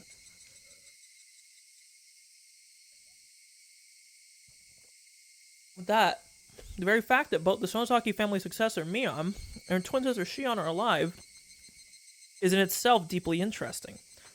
Perhaps the current leader Oryu is sympathetic. Let's write this down.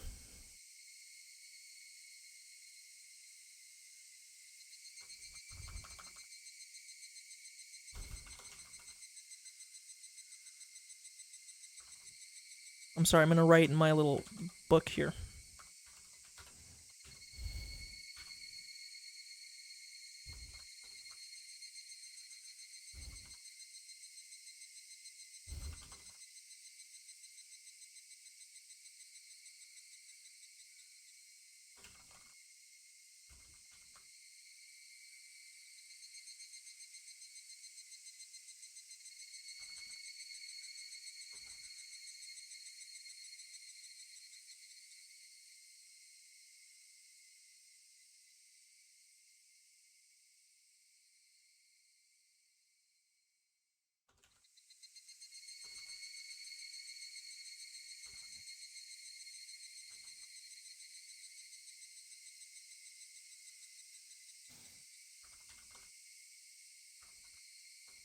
Okay, let's continue.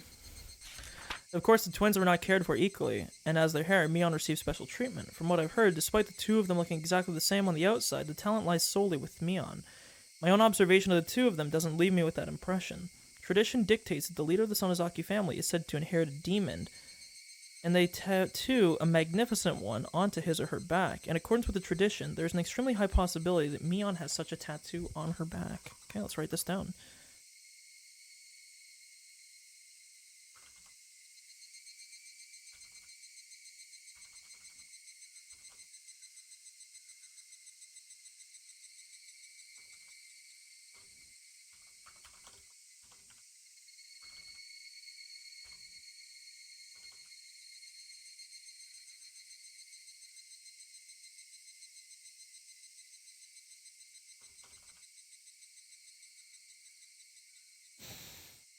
Okay, from what I've heard, there's apparently a magnificent demon tattooed on Oreo's back as well.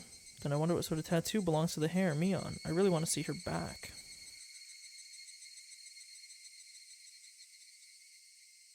I'm so sad, man.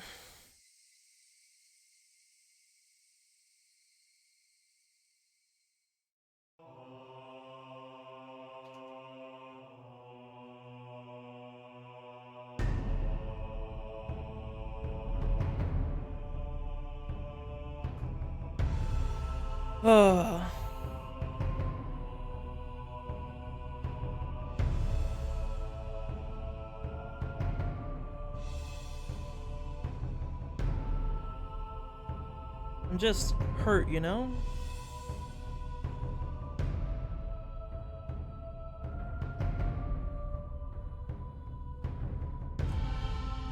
Well, let's continue. We gotta be close to the end now. Reserved for the day, Suzu Mahjong Parlor. Clatter clack. Hey, Akura, you're the last one here. All the youngsters are here already. Excuse me, miss. Uishi handed over a convenience store bag with a carton of cigarettes in it to the old lady who owned the Mahjong Parlor, and she shrewdly made herself scarce. She was used to this by now. Uishi, good work today. What, were you all earnestly waiting for me? You could have just done 3-player. Everyone's sitting at the Mahjong table in the small parlor where Uishi's subordinates, but there were no tiles laid out anywhere.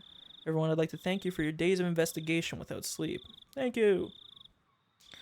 Energetic responses filled the parlor. Already, it had lost the atmosphere of a place of entertainment. The situation is not looking good. The chief appears to have backed down due to Congressman Sonozaki's threats. In the coming days, we'll hand off Takano's murder to the neighboring prefecture and give the missing persons case of the disappearance of the mayor and the others to the community division. That damn upstart chief. The veterans in the room cursed him. All of our requests for warrants were turned down as well. I've been told by our section chief not to go anywhere near the Sonozaki house. We're certainly in a bind. That we are.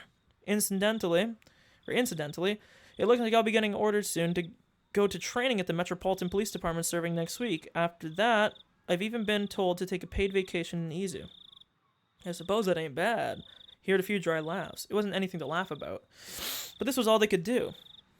This always happens, but incidents are a lot like locking your keys in the car. The keys you need to unlock the door are always locked inside. This always happens, but incidents are a lot like locking your keys in the car. The keys you need to unlock the door are always locked inside. For calls, you call the repairman, and they'll pry open your door. For incidents, Kuma, show the map. Kumagai flipped over the whiteboard. On the back was a map of the Sonozaki premises, made with magnets. Now, I've been doing this job for a long time. I've got a lot of faith in my gut, but this could be the one time it was wrong, no? Anyone worried about their retirement money has until the count of 10 to get out of here. Uishi began to count to 10, and everyone counted along with him. It was their famous 10-count resolution. 9, 10, and no one's leaving. None of you love your families too much, is that it? Everyone laughed uproariously, cheering things up. I want everyone to go over their materials, memorize the locations and blind spots of all the security cameras. Kuma, you'll stand by in the command car. If something happens, you'll switch with me and take over. Komiyama will head up infiltration team A. Atsushi will lead team B. Observation teams will be set up at points 1 through 8. Banshi, you're responsible for keeping a strict timetable. Control your rotation so HQ doesn't get wise. Now the team on standby has the most important job, alright? If the section chief asks where I am, play dumb. I'll handle escorting our guest. You can be sure I'll bring him to the venue, so wait patiently, everyone. Wonder if he'll cave. Keiichi, that is. From what I've seen, we're set for tomorrow or the day after in that regard. It'll be easy. So they're planning on getting me? I love they have tobacco back here, but it's spelt wrong.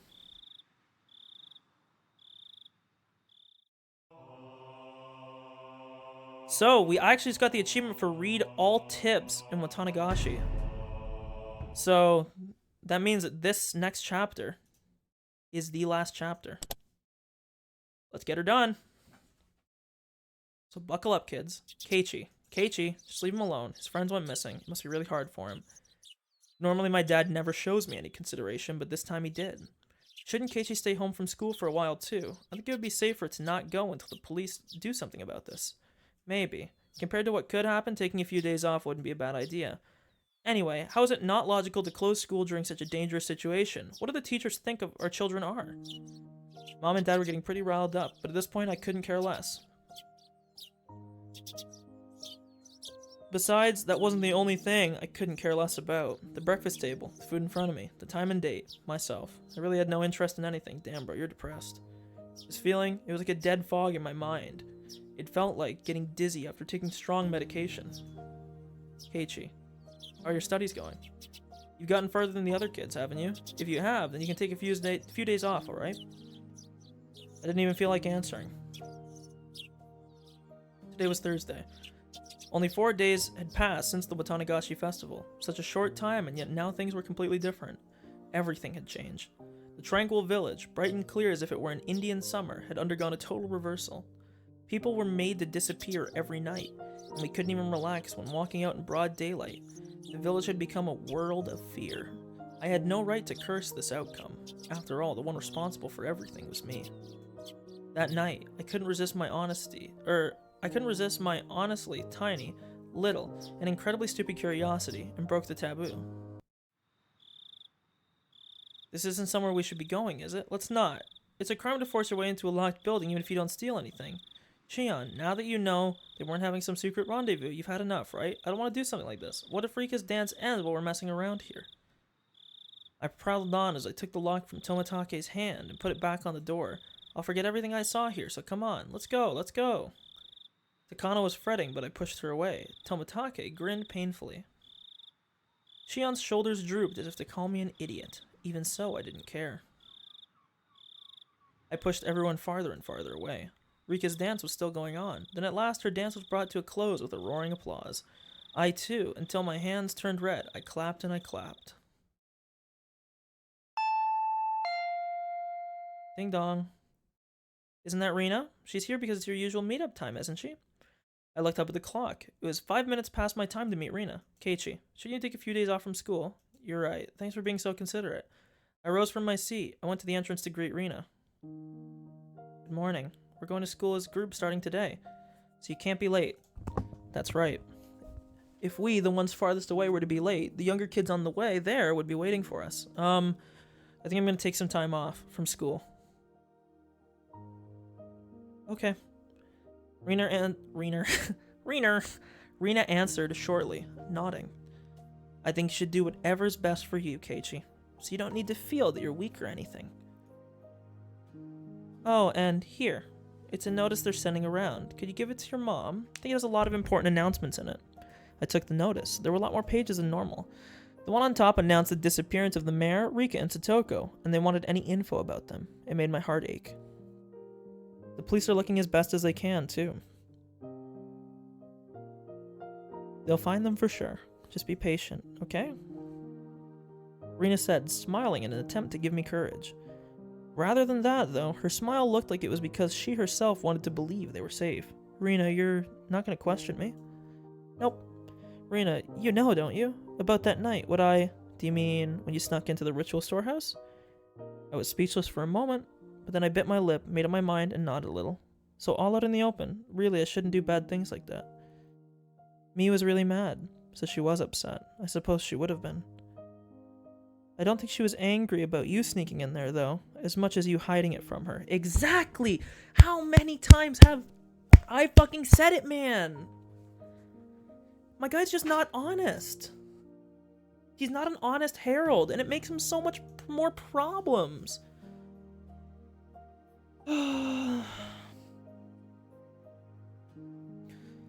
It's just like...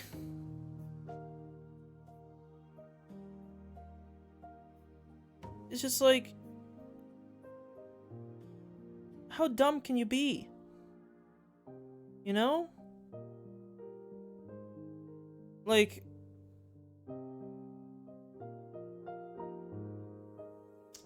This is where they hit you with the heartwarming shit. I hope that Mion is not guilty, but like, I mean, it's like a foregone conclusion at this point, right? Like, she did it. So... I don't know. Let's just... My only solace in this is hoping and praying to all that is fucking holy that Shion was actually the bad guy here, and that actually was Shion on the other end, and that Shion has been, like, lying the whole time. But that's, like, such a far-fetched bullshit lie I tell myself, because I don't want Mion to be guilty. So, let's continue this and wrap this up. Maybe, Keiichi, maybe you should have told her yourself and apologized. I should have told her myself and apologized. That troubled me. Just 1 week ago, I did something that I myself should have apologized to Mion for. I'd hurt her badly. However, I hadn't realized that at all. Plus, with all the confusion that Shion's appearance had brought, I still hadn't been able to talk to Mion about it. Exactly, you let it fester. Rena, you're right. I never realized anything until you tell me. Keiichi, hypothetically, if you had admitted you'd done something wrong right away and apologized to me, I wonder if Rika and Satoko wouldn't have had to disappear. I couldn't answer that right away. I couldn't admit her to that to her. Wasn't Rena telling me right now, though, that I should have admitted to my crime sooner? If I had done that and apologized, would things not have gone in such a horrible direction? Rena's eyes were filled with kindness, but they weren't naive enough to forgive me for keeping silent, and they stared fixedly into my own. Yeah, you're right. If I had admitted my crime sooner, then Rika and Satoko wouldn't have had to die or disappear. Ow! Scared me. The palm of Rena's hand slapped me in the cheek. I stood there unmoving. My head is still tilted in the direction I'd been hit. It didn't hurt at all. I don't think that anyone has scolded you, Keiichi, so I'll scold you in their place, okay? I pressed a hand on my cheek, now warm with embarrassment, and quietly stared down at Rena's feet. Going somewhere you're not allowed to go is a very bad thing to do. Do you understand that? Uh-huh. Answer me with a yes, Keiichi. Yes. Also, what's even worse, you didn't admit to having done something so bad. You would never do anything bad in the first place. You should never do anything bad in the first place, but not admitting to it or apologizing for it is much, much worse. Yes, I was wrong. For a few moments, Rena stared at me, silently and intently, as if gauging my remorse. Then finally the tension in her face softened, and she smiled. Okay then, it's about time. I should be going. Alright. Be sure to give notice to your mom, okay? Also warn her not to go out to pass it on after it's... Also, warn her not to go out to pass it on after it gets dark. Okay. I bent down to pick up the notice, which I dropped when she slapped me. The pages had come out of the clasp and were now making a mess on the floor. I gathered them up one by one. My hand stopped at a single, more lighthearted page with a peaceful sentence dancing on it. We still have plenty of homemade soy sauce in stock. I knew it. I fucking knew it. I knew it. I knew it. I knew it. I knew it. I knew it. I knew it. What is this? I picked up the page and scanned the rest of it. They were stockpiling high-quality soy sauce they got from faraway relatives in Akita Prefecture. They'd gotten a big shipment recently, so it is me on like 100% then. Because they couldn't use it all, so they wanted anyone who wanted some of it to feel free to come over, is what it said. As a PS, it said it arrived in barrels and to please bring a 2-liter bottle or other container for it. That's how it tied together. If you need some soy sauce, then you should go to the Sonozaki house. Rina, did you know all along? Yeah, I knew. Rina had already been suspicious of Mion as soon as she'd noticed that big bottle of soy sauce was missing. Rika had taken the bottle and gone to Mion's house, and there she was erased. Rika wasn't coming back, so Satoko called Mion's house since she knew where she had gone, and then Satoko got called there as well. That meeting on the day the mayor disappeared, did Noishi say that the 3 families participated in it? The 3 families would include the Sonozaki family. Didn't he also say that the current leader was really old, so her hair Mion frequently stole in her at her public appearances? While the mayor was returning from the shrine, Mion called out and stopped him. She talked to him and invited him to their house, and then she made him disappear.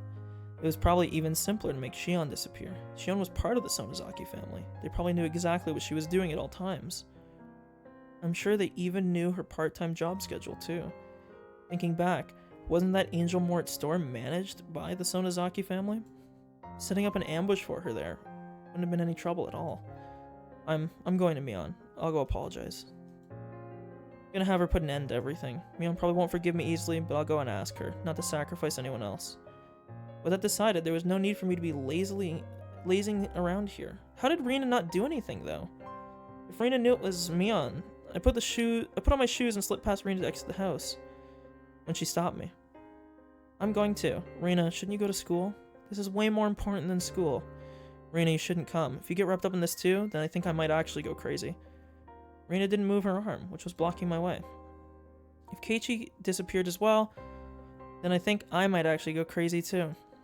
So I won't let you go alone. Rina argued boldly as tears welled up in her eyes. I saw them, and I knew the strength of her resolve. Alright, let's go. Thank you, Rina. Rina nodded slightly but firmly, and finally let down the arm blocking me. Let's go. To Mion's house. I'll apologize for the crimes I've committed, then we'll put an end to these twisted days. After that, I'll pray that once more we can return to those fun, lively days. With Rina following me, I left the house. In front of the house, there was a car waiting. It was Oishi. Hey, good morning, Maebara. To you too, Ryugu. To get this early in the morning, you make me jealous. What a truly praiseworthy man he was. If he had been lying in wait so early in the morning just to pressure me into talking. On this morning, though, maybe this was actually a good opportunity. You're from the police. Oh, have I not introduced myself to you, Ryugu? Please excuse my rudeness.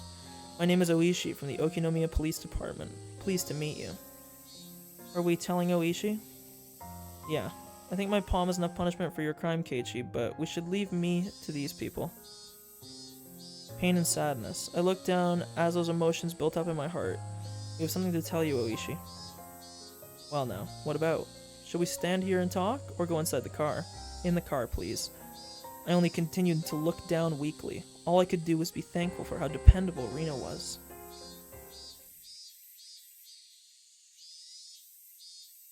At Rina's urging, I revealed everything to Oishi. The latter, while making sure to throw in murmurs that he was paying attention every now and then, took notes. We continued that way for a while. How do you feel? Don't you feel a lot better now that you've told me? Oishi asked this while scratching his head with his ballpoint pen. Of course I don't feel better. The price that had been paid up till now for me not owning up to my crimes had been so immense. But as long as the payment wasn't returned, the load on my chest could never be removed. His radio started to emit static. Bzz, this is Kumagai. Oishi, over. Yeah, hello. This is Oishi. We got a few minutes ago that she's been absent from school. No movement at the Sonozaki house. Our target is still on the premises. Yeah, good. Keep a close watch out. Roger that. The relief for 3 and 7 just arrived and they returned to base. Also, it looks like Division Chief is looking for you, Oishi. He keeps bugging me, too, to tell him as soon as I get in touch with you. What do you want me to do? If you're hard-pressed for an answer, tell him you're actually under orders not to wake me from my morning nap. Got it. The radio grew silent. Sorry about that. It was about work. He just said there was no movement at the Sonozaki house, didn't he? I just had to hit puberty again there. Oh my, did it sound like that to you? This one too. Please keep that a secret, alright? I don't have permission from the division chief to be making private inquiries like this. Oishi had suspected Mion for a long time. Nor for questioning witnesses or for searching houses. We don't have permission for anything, really. The Sonozaki house defenses, said to protect the family members, are also in full working conditions. Without a warrant, we can't do anything about anything, unless the crime happens right in front of us. Oishi, could you be... Rina's tone of voice was enough to make her spite clear as she stared at Oishi. You can't set foot in the Sonozaki house. Were you trying to get Keiichi to go there instead? Rina, what do you mean? This person, just as I thought, he plays really dirty. Stop, you're hurting my reputation. That said, I'm all ears to your explanation, okay? Oishi lit a cigarette and responded to Rina, wearing an expression implying he was calm and willing to let her comments slide. You can't get a warrant, but you've always had your eyes on me because you thought she was suspicious. Yes. You plotted to incite Keiichi and have him go to the Sonozaki house. Then if something were to happen to him, you would have used that as an excuse to go in. Isn't that right? Basically, Keiichi, you were the fall guy. I only understood about half of what Rina was saying. I knew, however, that Oishi had been trying to use me. Even if Keiichi got hurt as a result, have you no shame? Is this how you police do things? My. Seems we have an incredible detective on our hands. Oh my. Would you be interested in taking our exam? I'd gladly write a recommendation letter to get you into the detective division. You're despicable. Rina spoke quietly, her words dripping with hostility. I've been insulted in all kinds of ways in my life, but 1 or 2 words from a young girl is always the roughest for me. Even so, I suppose I should thank you for not arresting me yet. Don't mention it. Oishi seemed to be enjoying his exchange with Rina. The things this man thought were like a swamp. I could barely see past the surface. It reminded me again of how much I disliked him, which is funny because in the last timeline he was like his only friend that he could trust. Now then, as 2 esteemed friends of Mion Sonozaki, what do you plan on doing now? Will you wait kindly for me to go over the evidence and request a warrant? No. We won't wait for that. We'll go and make me surrender herself. That's right. If she turned herself in rather than be arrested, she might get a lighter sentence. At this point, perhaps that was the only pity I could find in me to afford to her. I see. I wonder if it will go that well. If you're careless, you two may face danger, you know. Oishi was measuring our resolve, so in a strong voice I declared, We're fully prepared. Oishi gave an unpleasant, yet seemingly satisfied grin. It was then I realized this man was trying to use us for his own convenience. If anything should happen to us, use that as an excuse. Though my greatest hope is that you will surround the place so that the criminal can't get away. Ryugu, you're good at negotiating, too. I'm throwing in the towel. I surrender. What are you talking about? If the policemen surround Mi's house, then that will be insurance for the worst-case scenario. For the worst case. Plus, it would be another way of pressuring Mion to give herself up, wouldn't it? Oishi Takuma. Oishi Takuma? Psst, this is Kuma guy. Go ahead. Our 2 friends are going to play at the Sonozaki house. Make arrangements so that we can reinforce them if needed. Roger. Their altogether too short conversation implied that our questioning was already a part of their plans. And let's get going. Want to buy some tea biscuits on the way there? Neither Rina nor I went along with Oishi's stupid joke. Well, guys, I think I'm going to cry myself to sleep tonight at this rate. Because there's, literally just a 0% chance that Mion is not, absolutely 100% totally responsible. Oishi stopped the car at the place where we always waited for Mion. Come to think of it, I've never been to Mion's house before. I've only heard that it's right down this road. This is as far as I can take you. According to our new information, there are quite a few security cameras set up on the premises. Still, don't worry, I've got a bunch of youngsters ready and waiting to slip past them and go in. We'll be monitoring the inside with a one-way mic, so if you two give a loud scream, we'll know right away. We'll persuade her for sure, so please be ready for her to turn herself in. In both our eyes was determination. It was the only method available to us for lighting We're lightening the sins of our good friend. Be plenty careful, you hear. You probably don't believe it right now, but I don't want you two being sacrificed if at all possible. You're right about that. With that rude response, we left the car. The clinging humidity and voices of the cicadas greeted us. I've never had expected this would be happening today.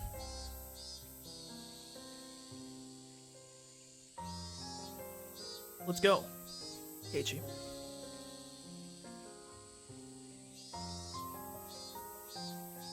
Rina took the lead and began to walk. Down the road I've never been. Rina, you've been to Mion's house before, right? Yeah, a few times. It's a really big house.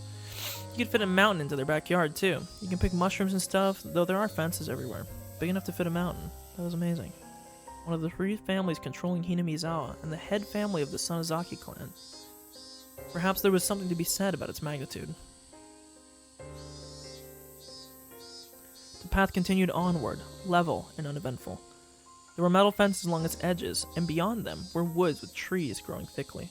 The fences were high, the tops of them bent inwards, sticking out like sharp spears. Plus, there was a dangerous-looking barbed wire wrapping them. No one could look at them and not feel intimidated. In addition, there were signboards hung up here and there along the fence. Private property of the Sonozaki family. Entrance forbidden. Beware venomous snakes. Active security cameras. Intruders will be charged an entry fee of 1 million yen. This forest, or should I say mountain, is this all their yard? It's more like their domain. As you can see, it's private property, but nobody maintains it. The forest isn't really the kind that you can go hiking in. She could say that again. It really did feel like a neglected, savage woodland. It was dark and damp, and certainly not a forest that made you want to go for a nice walk. Maybe that's just what happens when a landowner has too much land. Like Oishi said, there were security cameras hung up all over the place, though they had been weathered by wind and rain, casting doubt as to whether they were even functional. I wonder if Mion is watching us as we come to her. I don't think she is. The only people living in Mi's house are generally her and her grandma, after all. There's nobody to watch the cameras. What a useless security system. Well, Mi's father seems like a pretty tough person to get along with. So whenever everyone in the family is getting together, the cameras are apparently working properly. That's right, Mion's father. He was a big shot Yakuza, wasn't he? Rina smoothly danced around the answer as she explained. At last, a huge gate, as big as I'd imagined, appeared. Was she living by herself with her grandmother in a house with such a grand gateway? I wonder if she's here. Beep. The buzzer made a dull sound. Was it cut off in the middle and not getting to the house? Waited long enough without a response for me to start to think that. However, we finally heard footsteps walking through gravel on the other side of the gate. I was nervous, balled in my hands, my palms now sweating into fists. There was the clang of a bolt being released, and the gate opened slightly. The person peeking out the gap was none other than Mion. Well, this is unusual. Aren't you two going to school? Mion didn't seem all that surprised at visitors arriving in the morning, which wasn't a normal time. In fact, she almost seemed relaxed, as if she knew we would be coming beforehand. We were coming beforehand, whatever. We stayed home today. Kay is one thing, but you two, Reina, you two are such troublemakers. Mion smiled lightly, in a way that the Mion we knew always did. Well, let's not just stand here. Come on in. She gestured for us to follow her. I hesitated for a moment, looking at Rina. Let's go. Yikes, we're gonna see some scary shit here. Rina smiled cheerfully, as if she were passing through the gate of a good friend's house, and then did just that. I rallied myself and then go through the gate too.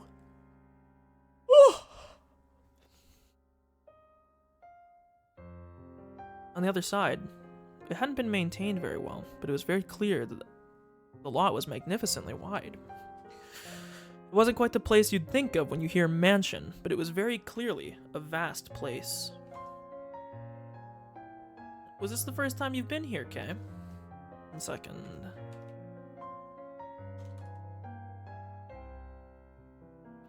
Yeah, this house is enormous. Steep thatch roofs aren't in fashion anymore. This place could be a tourist attraction. I want to rebuild it using totally average and boring reinforced concrete soon. Mion smiled dryly as she said that, then closed the gate and relocked the heavy bolt. Don't worry about it. Things have been dangerous lately. Gotta do at least this much during the daytime. Yeah, you're right. Maybe it was my imagination, but I thought I saw the hint of a shadow in her smile. Well then, good sir and madam, I shall show you inside. Please, come this way. Mion bowed to us like a worker at a high-class hotel, then pivoted on her heel and began to walk. Rina gripped my stiffening arm lightly. Keiichi, you're too tense. We came to see me, remember? You don't need to be that nervous. That's right. When I get nervous, I tend to let everything show on my face. I'll stop tensing up, even if something were to happen. There were 2 of us. Oishi's subordinates were waiting outside the gate for us, too. There was nothing to worry about. After thinking about it that much, I realized my nervousness was already gone and laughed at myself. What's this? Mion, what's with the stone on top of the newspapers? It's in the way. There was a pile of newspapers on the floor at the entrance, and there was a large rock on them. I didn't understand why something like that was here. Rina noticed me looking at it questioningly and giggled. Rina, did you know? What is this? Some kind of good luck charm? Huh. If you don't really know, then feel free to move it out of the way and put your shoes there. Keiichi, there's a nest of swallows right above that stone. Huh? Oh, you're right. The house is for people, but swallows still come in without permission to make nests. It must be like tradition for them. Whenever spring comes, they always make a nest here. It's kind of annoying, though.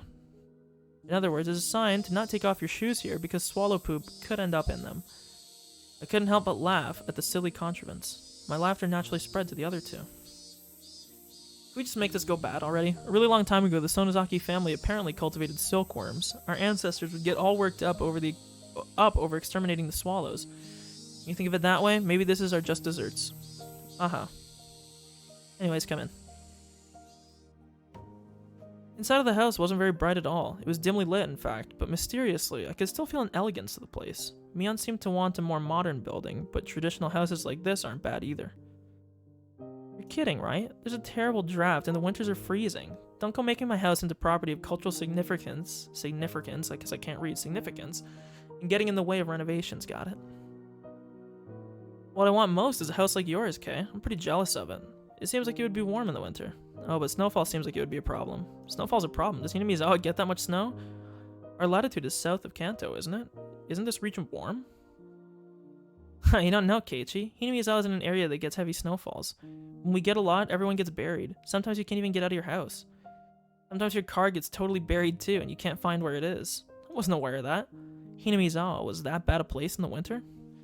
Yeah, it would seem that hell would freeze over every winter. Come to think of it, my dad, he said something like this place got plenty of snow so we could have fun building igloos. Still, your front door getting buried, not being able to find your car, that's way too much snow. You remember from geography class, right? The western side of Japan gets cold winds from Asia. We're different from those softies protected by the mountains, nice and warm by the Pacific Ocean. I'm totally okay with being a softie and nice and warm. I hate the cold. We'll have to have a training camp to get Kay used to the cold. Get used to the cold this winter, then. No way. There's no way that's happening. I hate the cold, and I hate training camps too, and I hate them even more put together. Mion laughed more uproariously than she ever had, then told us she'd bring out some tea and left her seat for the moment. Still, there's a lot of fun things to do in the winter. I bet our club will be a blast then. Our club continuing activities through the winter sounds totally horrible, like swimming in the cold or marching in the snow. When did we turn into Mount Redhorn? Yeah, there are definitely a lot of tough punishment games for the winter season. One time she made us have a Rio carnival in the schoolyard while snow was falling. The fuck is a Rio carnival?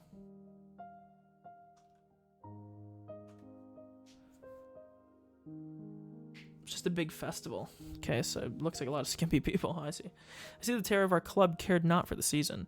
The victor would be decided by who could best adapt to the winter-only events. We do snowball fights and shaved ice eating contests and treasure hunts in the snow. Wait, why is everything outside? Why can't we play tabletop games in a nice warm room while it's snowing? Whoa, Keiichi, if you're saying things like that, then you're gonna lose a lot this winter. Well, lots of punishment games, and Rina won't lose. Don't give me that hoe. I settled things with a cross chop to the head. You're sure having fun. Our walls aren't very thick, so be careful not to go flying through any, okay? The paper sliding door opened, and Mion returned with a pot and a complete tea set. Do you want some sesame senbei to go with that? Sorry, we don't have much in the way of bean paste or other good stuff. It's okay. We didn't really come here to drink tea anyway. Oh, man. Everyone, clench your cheeks. Because bad shit's about to go down. And with those words, a smile disappeared from Rina's face. Ah, she did it. That one careless statement reminded us of what we had nearly been able to forget. I had wanted to enjoy this peaceful time for a little longer, but we put an end to that with those honestly careless words. When she noticed the smile disappear from Rina's expression, Mion too changed hers. It was as if the cheerful air that was like a warm spring day until a moment ago had slipped through the cracks in the paper door and altogether disappeared. There was no point in regretting it now. We did not come here today to chat and enjoy ourselves. Mion silently poured the tea. During that time, both Rina and I sat kneeling without uttering a word. Here you are. Drink up. I wouldn't drink that shit, man. We couldn't even mutter a word of acknowledgement at those natural words of courtesy. There's no poison in it or anything. That's what I was about to say. Do you distrust me that much? That's upsetting. Mion gave a bitter smile at the end and let her shoulders droop. We all remained silent. We remained silent, hoping that someone else would speak up first. That was, however, the one thing we didn't want to do, and so we sat for a long time. At last, Mion smiled scornfully and opened her mouth to speak. Hey now, Kay, Rina, you're the guest. Didn't you come here for something? If you don't speak up first, this old man won't know what to do. Rina and I exchanged glances, and we both resigned ourselves. Rina opened her mouth to speak first, so I stopped her. It's okay. I needed to come here. Let me talk first. Okay, I understand. So I just want you to know this is what he should have done about 10 hours ago. Maybe even more than that. The second that he found out that Mion wasn't Shion, this conversation should have happened. Just so you all know. What would Kay have to tell me? Please give me your daughter's hand in marriage, maybe? Can't do that. My little Rina and Kay aren't meant for each other. Go wash your face with miso soup and try again later. Afterwards, I thought her mean remarks were Mion's own way of showing consideration. Mion had said those mean things in a totally normal voice, and it drained the tension from my shoulders. Mion, first, I have something to apologize for. You do? What for?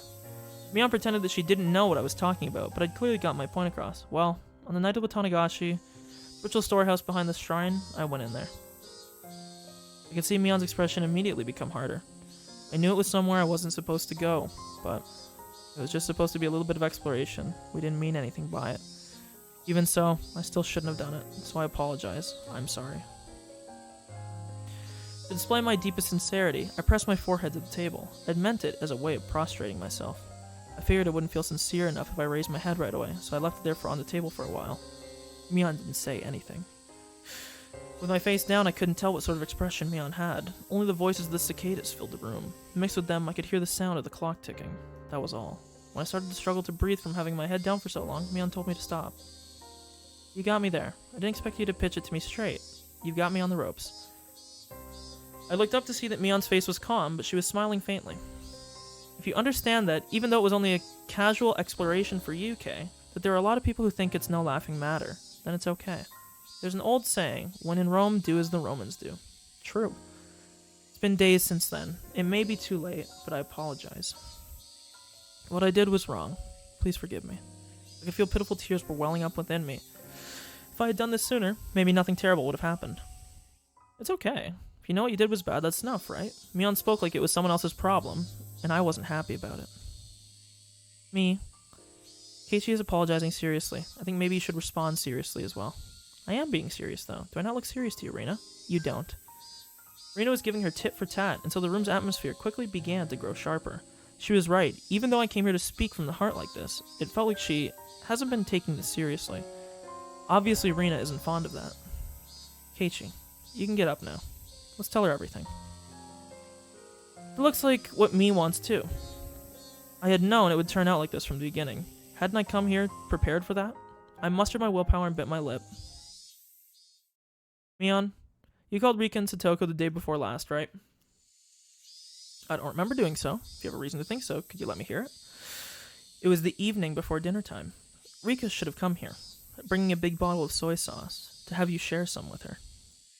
Mion was trying to keep from showing any reaction, but I didn't miss her eyelid twitching just a little bit. Why do you think that? It's not that hard to understand. Mi, you saw it too, didn't you? Rika's room. Mion put a finger to her forehead and acted like she was thinking. There was chilled tofu, but no soy sauce. Plus, the big bottle of soy sauce that should have been under the sink was nowhere to be found. What? Is that why she would have come here? Mion, drop the act. You wrote it yourself on the notice, didn't you? That you'd share your soy sauce? Mion scratched her head. I heard her ever so faintly click her tongue. It was as though we found out she'd purposely given too little change to a servant. That's all I could feel from her. Then Rika, you hid her. Rena hesitated for a moment. I could tell that she didn't want to use the word erased, and that she was struggling to find another word. It was really supposed to be the end, wasn't it? For you, anyway. What are you talking about? You didn't foresee that Rika would tell Satoko that she was going to your house, did you, Mi? Then Satoko called. Might Rika be imposing on you? Yeah. Probably just like that. You sound just like her. Mi, you were in a bit of a bind back then. Because someone knew Rika had come here. She decided to lure Satoko here, too. Lure her out. Like how, I wonder? Mion prodded Rena on, as if trying to get to the good part of an interesting story. I, however, knew I had been watching Mion change the whole time. She was relentlessly twirling her fingers. She had clearly lost her calm. One sec, gonna get a little bit more water, because we got a little bit left, so I'll be right back, one sec.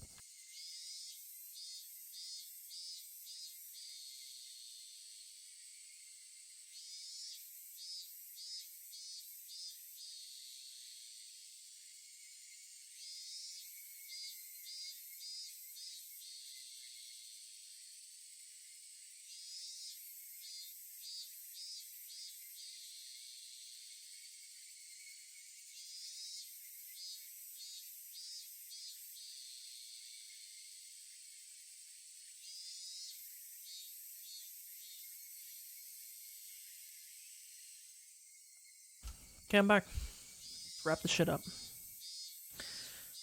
Of course, it was a really slight thing, and only I, who had been watching her this whole time, would have known. Mion was panicking. What Rena was saying must have been a bullseye. It probably went like this. Satoko, I actually made too much dinner today, so why not come over and eat? Rika came earlier and already ate some.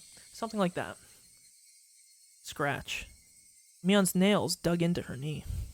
There's no recordings of the phone conversations or anything, so how do you know that much? I know because the dinner that Satoko made for the two of them was plastic wrapped in the refrigerator and hadn't been touched.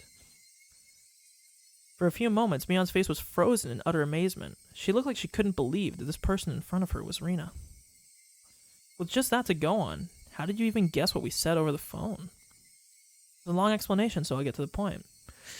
The contents of that refrigerator provided a vivid account of what you said over the phone when you lured her out. Mion's jaw remained on the floor. That was the only way I could describe her face. That's... I had no idea I had such an incredible detective right next to me the whole time. I can't believe you figure out everything, down to the phone conversation, just from what was inside the fridge. You got me there. You got me. As if a dam had burst, Mion convulsed into laughter. Her laughter, though, definitely didn't make us want to laugh as well. Mion grew tired of her dumb laughter, heaved a big sigh, and scratched her head. It almost seemed like Mion had lost a detective punishment game for a club or something, and her punishment had to be decided. Or had been decided. Oh, how fun that would have been if it were true. Incredible detective, me, you're the one who guessed what Oishi told us. He called me an incredible detective, too. As soon as she heard Oishi's name, Mion began to display panic more clearly, so that anyone would be able to tell. Mion, the police have suspected you for a long time now. Oishi's officers have had the house under observation so they could break in at any time. Mion attempted to feign calm, but it looked like she was having a hard time with that. Part of her couldn't believe that the police had her surrounded. And she closely examined Rena's facial expression. However, she couldn't detect a hint of falsehood. Finally, Mion seemed to accept the fact that the police were encircling the house. Was the mayor me too? Were Tomitake and Takano you as well? Mion didn't answer our rapid-fire questions. I could clearly see impatience in her eyes, which were still feigning calm. At last, Mion, who had been sitting there lazily, readjusted her cushion and sat herself upright. At that moment, the atmosphere in the room changed completely. Mion's expression also changed. The impatience and wonderment in her expression disappeared. She became so solemn you would think she was about to conduct a tea ceremony. I could sense it. It was now in this moment. Mion had ceased to be Mion, but had changed into Mion Sonozaki, the current heir of the Sonozaki house. The solemn atmosphere about her was clearly abnormal. It was entirely different from that of the Mion that I knew. Now I could believe it. Now I could believe that she was the young leader who commanded the entire Sonozaki clan. Mion quietly placed both her hands on the tatami mat and gave a beautifully elegant bow, as if it really were a tea ceremony, and named herself. We meet for the first time. I am the current heir to the Sonozaki house. My name is Mion.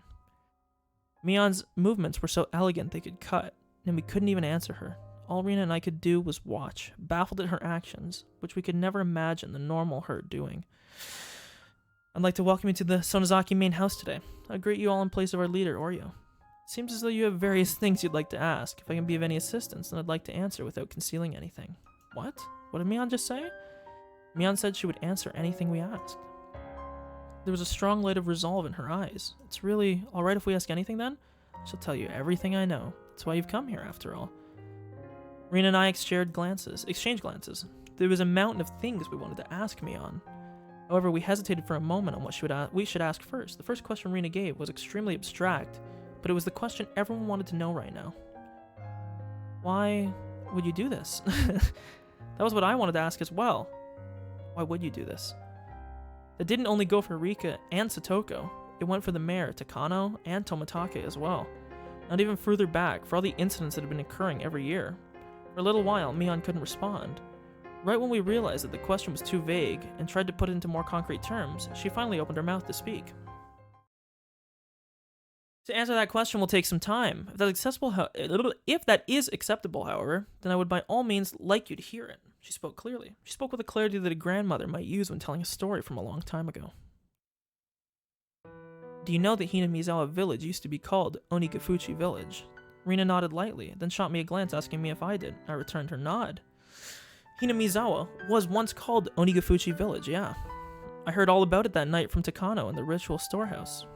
They firmly believed that demon blood ran through their veins and cut off all contact with the outside world.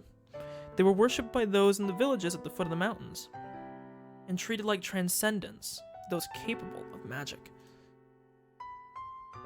That's right, our ancestors in Onigafuchi village were proud transcendents descended from the demons. Those in the villages at the foot of the mountains worshipped and honored them.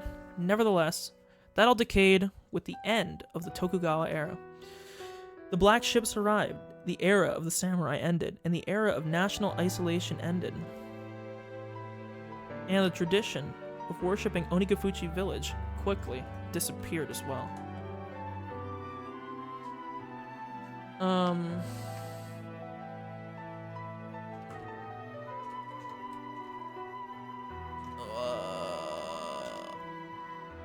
trying to remember, there's a specific name for this. She might have just said it. But there was a name. There's a name for when Japan was shut to outsiders. Sakoku was what it was called. Okay. Just wanted to remember what it was called. Those things that linger from the past were all to be detested. That was the kind of era it became. The Meiji era became. And the name of Onigafuchi village, with its long history, was forcibly changed to Hinamizawa village. I have heard the Meiji government strongly wish to erase the old customs. Okay, I'm going to be writing a lot here, so...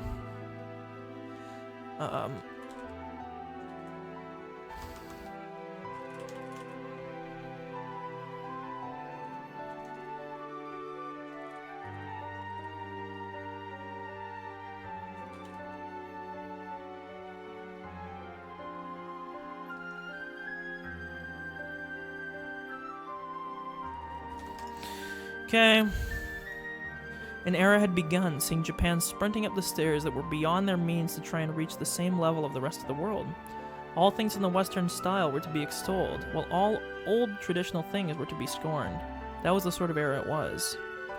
Our ancestors in Onigafuchi village were proud transcendents descended from their demons. The Onigafuchi village disappeared in a flash. At last in Japan, provoked by the great European powers colonizing countries in Asia one by one, began a policy to increase its wealth and military power so that it could stand as a global power in its own right. Conscription began, and they won war after war. First, the Sino-Japanese War, and the Russo-Japanese War.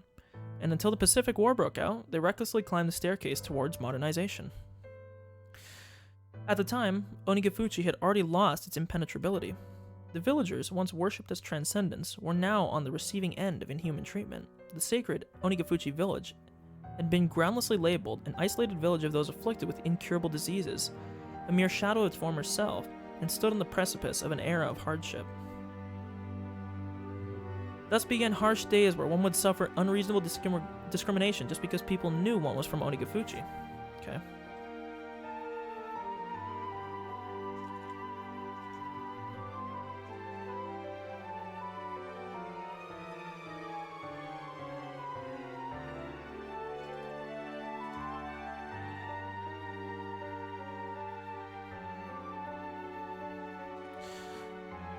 Children who had come into contact with children in Hinamizawa would cry and wail as their parents purified the spot they were touched by rubbing salt on it. One of the adults said to the children that if you get lost in Hinamizawa, you would be kidnapped by demons, cut up into pieces and devoured.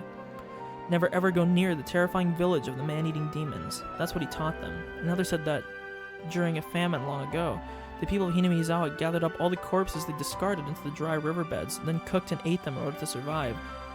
Groundless stories, but said in such seriousness. Baseless slander added to baseless slander, making Onigafuchi village's historically accurate, thrilling history all the more believable. Perhaps the chain of undue discrimination was a manifestation of the people's anxiety towards the uncertain times. Of course, the story didn't only end with the perspective of children. If anyone found out you were from Onigafuchi, you would be turned down for any job you applied for. So they're basically second-class citizens. People would even go back on engagements and marriage proposals. As for the marriages, where one partner had lied about it, as soon as the truth got out, they were made to divorce. It even caused trials. They would appeal that where one came from wasn't an important enough reason to divorce. They would, however, lose their case. Lying about one's birthplace apparently constitutes a heavy act of misrepresentation in marriage. That's terrible. I've heard about such discrimination towards those in small villages in civics classes.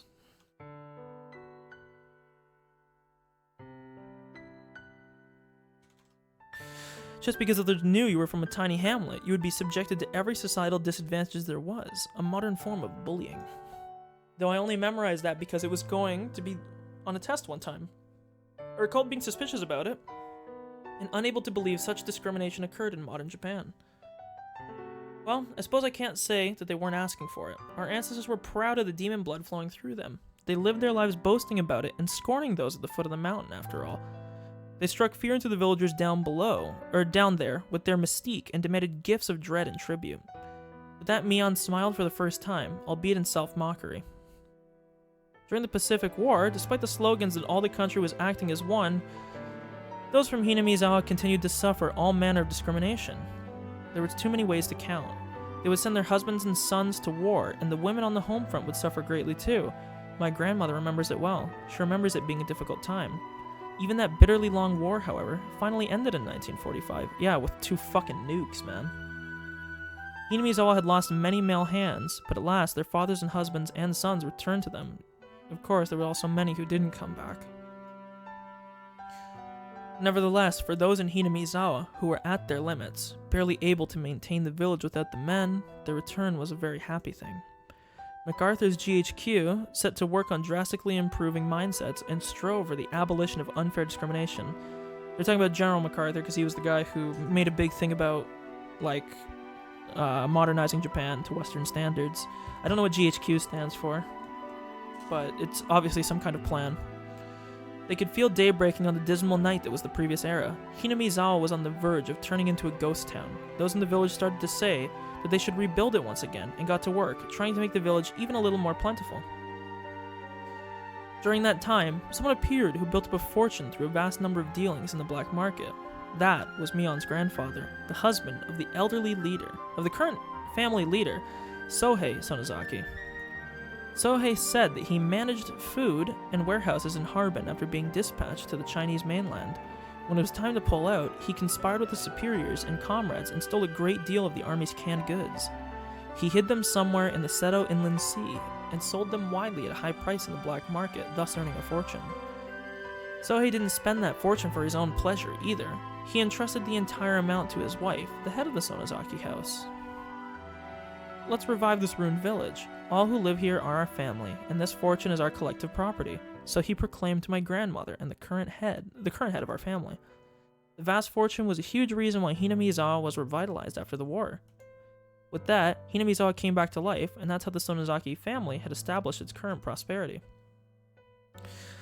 Of course, there were many people who begrudged the money coming from the black market, but the villagers no longer minded it. They succeeded at one business venture after another. Those who had succeeded freely supported those who followed them. The giant family of Hinamizawa, tied together with strong bonds, kept on expanding its influence. The Sonozaki family, the center of everything, would be extolled for a long time as the minds behind Hinamizawa's revitalization. The person in the middle of it all was your Nana, me. That's amazing. What a great success. Mian looked like she was honestly happy Rina had praised her. However, around 1955, the wind started blowing in the other direction again, because of the canned flesh incident. Boom. Canned flesh. It sounded so hideous that just hearing it made me nauseous. Boom. Let's write this down because I remember she talked about this.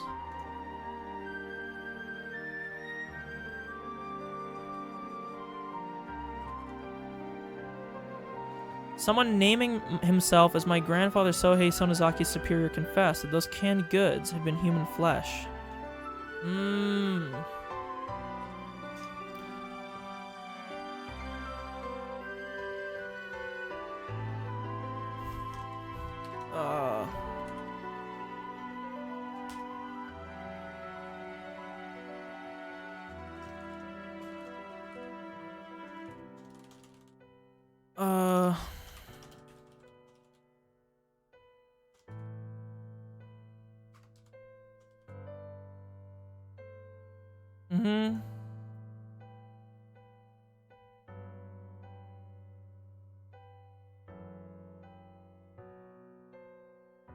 Okay, the shocking truth as revealed by his former superior.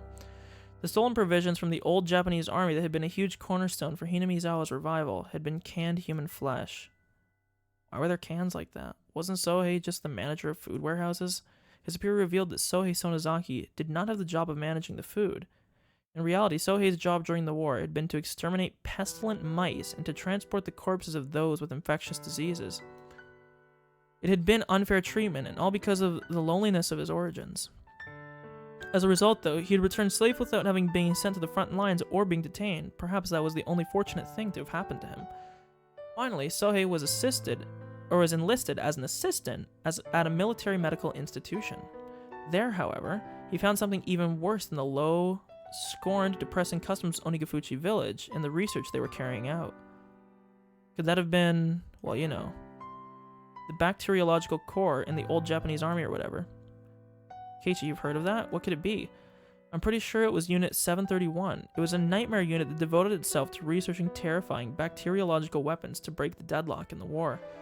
It used many innocent people as fodder for horrible human experiments.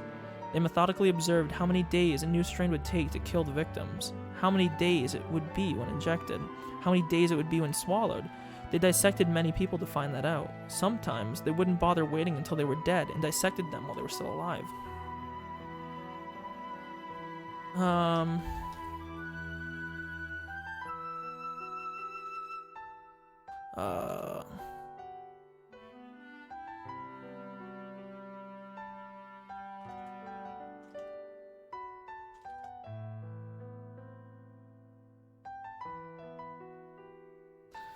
One second.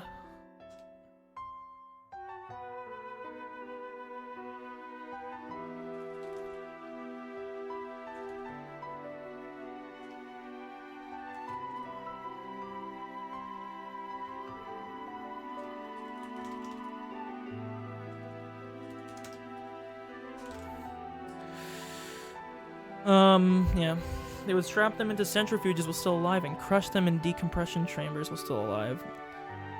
When a live human decompresses, all the holes in their body get pushed outwards, and their intestines get pushed out of their anus like a snake winding out of it. I have a feeling I saw something like that on a documentary one time.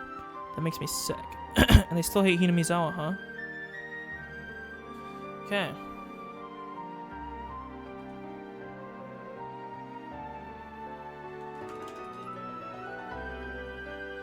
Uh...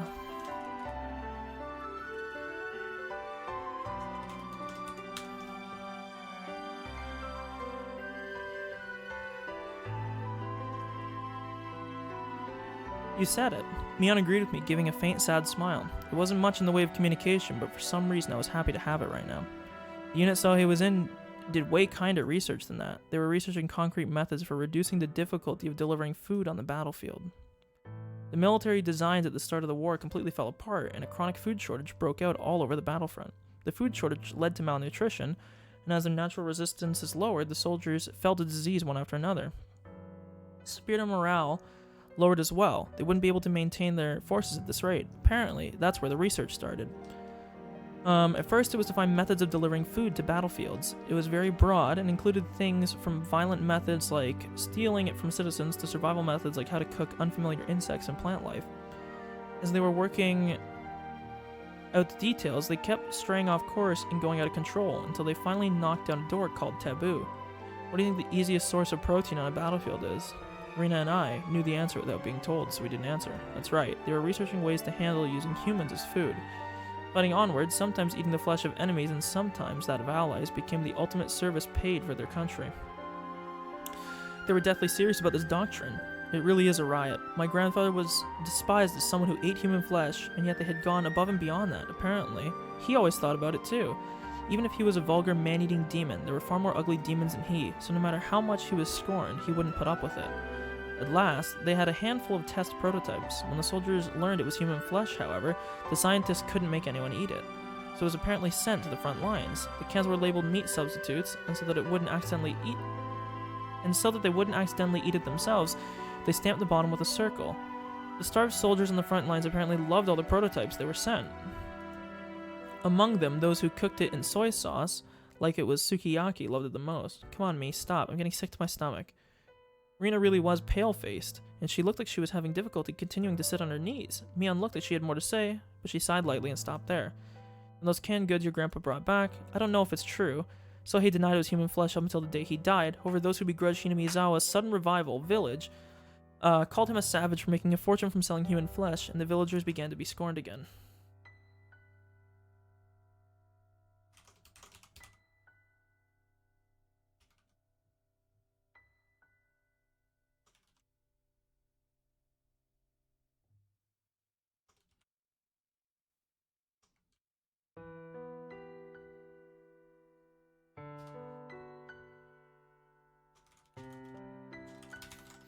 They returned to a time where children would be jeered at and have rocks thrown at them.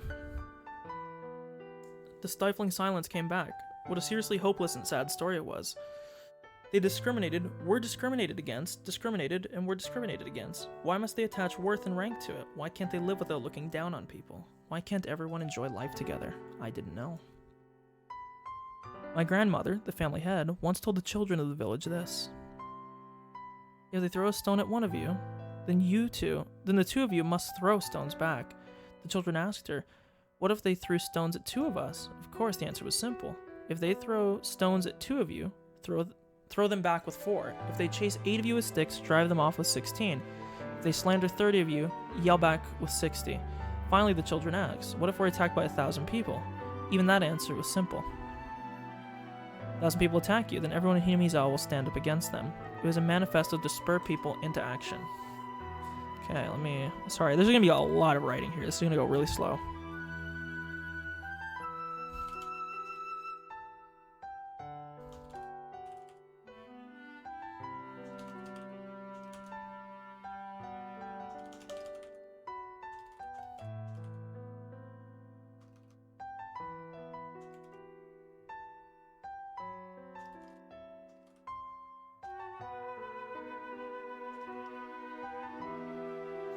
My grandmother rose up as not only the leader of the Sonozaki house, but as the mother of Hinamizawa. It was halfway through 1955. It was a time when riots over the treaty with the US were rampant, a time of battle and action. The people of Hinamizawa joined together and fought, treating unfair discrimination towards one as a crime against them all.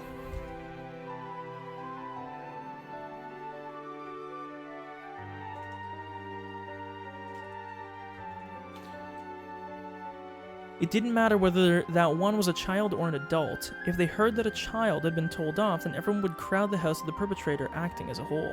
If they had heard an adult had been treated unfairly, men and women, young and old, would all band together and stand up against it. If you meddled with people from Hinamizawa, you would be in trouble.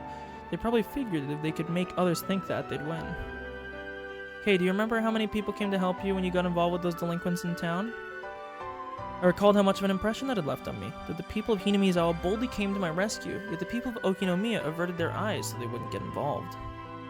My grandmother fought, and my parents carried on the fight. At last, peace returned to Hinamizawa. Of course, that peace had been placed on a razor's edge. When you consider the previous 100 years of history, the tranquility now can only be called a chance interval, standing on uneven scales. Why? Could I really have an opinion on such a long and difficult history when I hadn't moved here more than a year ago, yet I said it anyways? Why can't everyone just live in peace? What happened to those old stories of Oyashiro that I heard from Takano? Man and demon joined hands and lived together in harmony. Didn't Oyashiro remain in this world to watch over that? It's a fairy tale. I mean, that even if those people and the demons were real, the Oyashiro who mediated between them wasn't. Is that why Oyashiro's curse happens? So let's write down there. Mion stated that if the fairy tale about demons and humans coming together was real, the deity of Oyashiro was fake regardless. Mion kept her refreshing smile without answering and didn't even change her expression, but even that became a silent answer.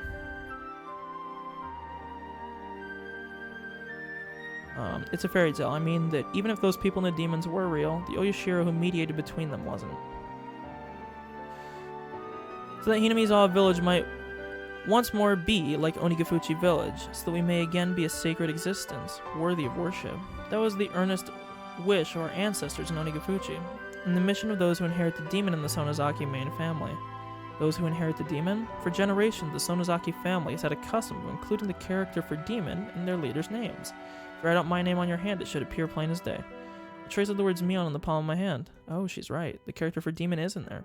Not only in my name either. The demon is engraved on my body as well. When she said that, she quietly rose and began to lay hand on her clothing. It's okay, Mi. You don't need to show us, okay? Thank you. With just that exchange, I guessed what she meant. Most likely, somewhere on her body, there was a permanent seal, such as a tattoo or marking that proved that she inherited the demon. Mion didn't sit back down. She smoothly opened the paper door onto the porch. A refreshing breeze began to cleanse the damp air filling the room. Mion quietly gazed out at the wide yard for quite a while.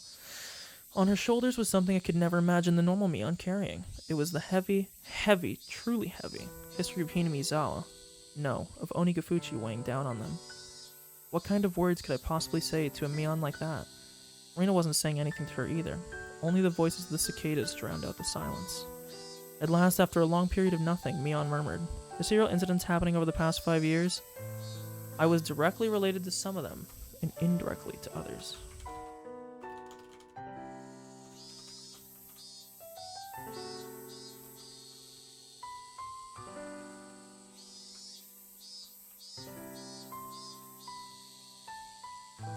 My heart is being literally shattered live right now. Just want you to know. Some were not the Sonozaki family, but were rather related to others, the Kurude and the Kimiyoshi and the Furude family. I think I was at the center of all of them.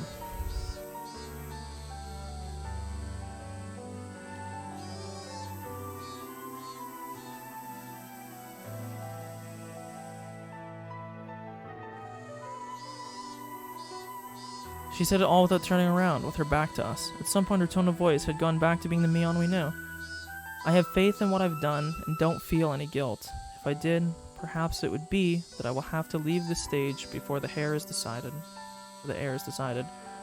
If I am caught and tried in a court of law, then I suppose that's how it works nowadays. Being able to retire with Hinamizawa at the most peaceful it's been in 100 years could be the happiest thing that's ever happened to any of the Sonozaki leaders of past generations. Something I wanted to read here. There was something here that I wanted to read, and I've... No. For generations.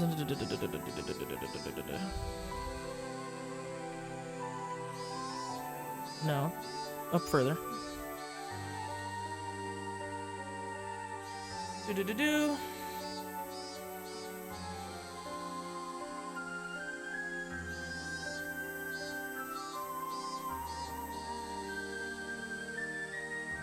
I don't understand this saying right here. I don't understand what this means.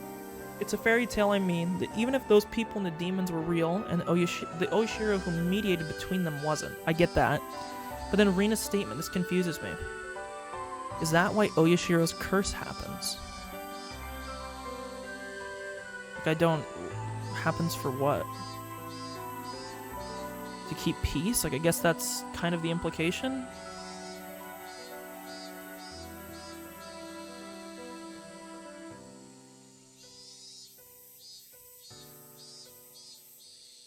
Mion leaned a shoulder against the paper door, and slid down it and flopped on the ground. It was an act of such resignation that just seeing it made me hurt inside. The numerous terrible crimes Mion had been a part of suddenly began to fade from my mind. Hey Mion, I don't care what happens after this. Can you just try to struggle as much as you can? Try to run away? As soon as I began to think that way, Rina's ringing voice filled the room. But Rika and Satoko, you killed them, didn't you, Mi? The sharp points of her words stabbed into my chest despite not being directed at me. I'm not saying that it's okay if you killed other people. Regardless, Mi, you killed Rika and Satoko. Rina's words were more biting than any I had ever heard. Even now that we knew all the heavy history pressing down on Mion's shoulders, she had criticized her for killing our friends. Just as I bear the duty of the Sonozaki family, Rika bore the duty of the Furude family. That duty was to protect the ritual storehouse. My chest tightened. I learned around last year that Rika had said something about it. The bars in the storehouse door were too heavy for her, and she wanted to change them to a simpler lock and key. Even the priest before her had complained about it being heavy. He was very aware of how hard it was for Rika. Make sure to guard it, so I want to replace the lock with something lighter. I replied on the behalf of the Sonozaki family leader. Ever since the string of freak death incidents, there seem to be people who are insolent towards Oyashiro, so you shouldn't replace the lock with a simpler one. That said, the leader of the Kimiyoshi family, Old Man Kimiyoshi, if it's that difficult for you, Rika, then I think it's okay to replace the lock, he said.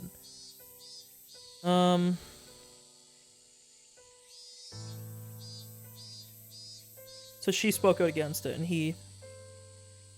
the fact that it was locked with a key was an indication of it being somewhere you mustn't enter. There's nobody bad enough to break through it and go inside, he said. Even if we were alike as leaders, I couldn't find it in me to argue with Old Man Kimiyoshi since I owed him so much. In the end, we decided to change out the lock on the storehouse and switched it to a really cheap and light padlock. Old man, is this really alright? Nana says that, if possible, we should keep the lock the same. It'll be alright. You're quite the worrywart. If something happens, this old man will take all the responsibility. Do you promise? You mean that you will take responsibility as the leader of the Kimiyoshi family, right? You should be well aware of how sacred the things inside really are. It's okay. There aren't any bad cats in Hinamizawa who would open the lock and break in. Oh, sobs escaped from my mouth. Something hot and wet dripped down in spades and fell onto the tatami mat. I had already heard of thieves entering the ritual storehouse during the Watangashi festival. There were 4 of them. We decided to act within the day. At the same time, we needed to demand that the ones who allowed the thieves to break in, Rika of the Furude and Old Man Kimiyoshi, take responsibility. My tears dripped and dropped. Until now, I had decided that it was Mion's fault, that she killed Rika and the others. That was wrong. The one who killed them wasn't Mion, it was me. I might as well have killed them. Keiichi, I had a chance to stop this tragedy from happening. Yeah, this is a really dumb way of thinking though, man. Like, yes, technically if you want to go that way. But, in a roundabout way, champ, Mion still killed people in the past. So... and yet I did. Cheap curiosity got the better of me, and I didn't. If at the time I had stopped us from sneaking into the ritual storehouse, Rika and the others wouldn't have had to die. If I had, then nothing would have happened. We would be spending our days having lots of fun like we always did. I was an idiot. If by shedding tears I could take it all back, then I would have filled up the room with them. However, such a meager act wouldn't be enough to redeem myself for the crime I committed. Okay, you're not at fault. Mion gently began to speak to me as if trying to reason with me.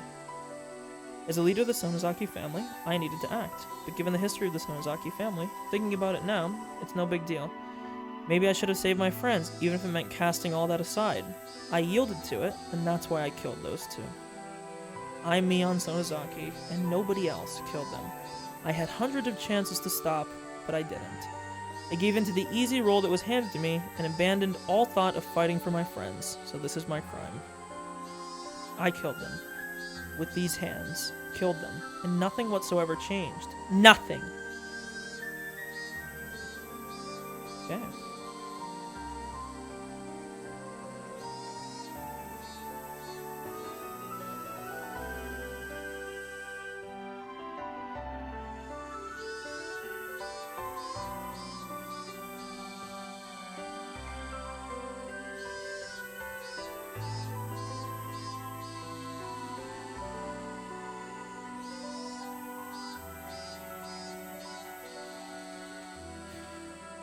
Especially because Mion boasted in club that she would turn the tables on whatever predicaments presented themselves. It was so painful. Still, me, you saved one person of your own volition. Let's look at her surprise. Arena stuck her finger right on my forehead. You left Keiichi alive. As strong as you are, me, it would have been no trouble for you, but you didn't kill him. That's right. Mion was so cunning that nobody could stand up to her, even in our club, if she had seriously tried to kill me. I would have been dealt with on the very first night. So many people had been sacrificed, but I was always left out in the cold. When did I first realize it? Even though people were disappearing one after the other, for some reason I had this vague belief that only I would be left alive. Why didn't I kill him? As a demon, I can't even begin to guess. Maybe Mion had some reason she didn't want to kill you. What's that supposed to mean? Shh. Mion put a finger to her lips to say that Rina didn't need to talk. Wow, a raid of a party of 4. Thanks, I guess.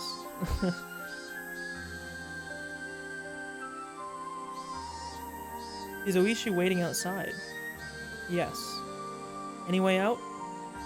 No. They said they have the place surrounded. It seemed like they called a lot of cars over the radio. I think they have your entire property surrounded. Mion fell silent.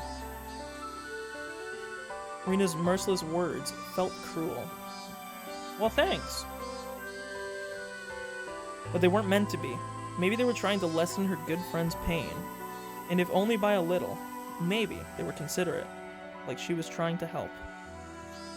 Please, turn yourself in. Mion didn't open her mouth, but she smiled just a little. We'll go with you. We'll never leave a friend by herself. Crying children and Rina are the only things I can't beat. She rose, scratching her head. Her face had returned entirely to that of the usual Mion. I'm well aware of how serious my own crimes are. Even if they accept me turning myself in, I'll probably never be able to come back here. I couldn't say anything. The number of deaths Mion was involved in was just too large. So much so that maybe recommending that she turn herself in was, in a way, extremely cruel. So I'd like you to hear out one last selfish request. She's going to ask for us to kill her. How much you want to bet? What is it? 30 minutes is fine. Just let me have a... Oh, dude, I'm going to cry. Huh? My name suddenly came up, and it looked like I was the only one surprised about that. Keiichi, is that okay with you? If you don't want to, then I won't make you. You're right. It's okay if you don't want to. After all, I'm a demon. And Kei is a bona fide human who moved here from somewhere else. For us to be compatible, as long as Oyashiro doesn't exist to mediate, simply isn't possible.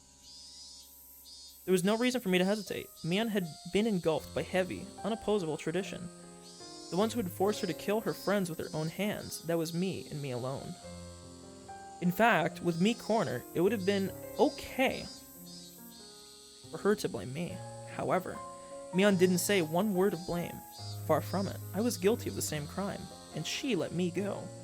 I mean, I think the answer is quite obvious why she let him go, but, we'll let him spell it out. Amidst the fate she could not oppose, she saved me alone. I didn't know whether I should be thankful for that. Thinking upon it now, I didn't know how much easier it would be if I were to be granted the same punishment as Rika and the others. The only thing I knew for sure was I had an equal duty to bear, the sins that Mion shouldered.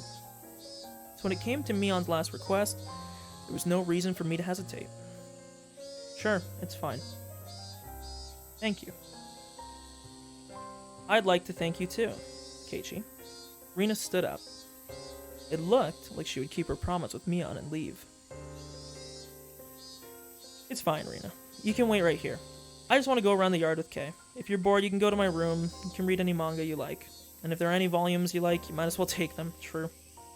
I don't want to. Mi's books belong to me. Rina couldn't bring them back home with her so freely. You're such a good kid. Only at times like this. Mion took Rina's head and rubbed it violently like I always did.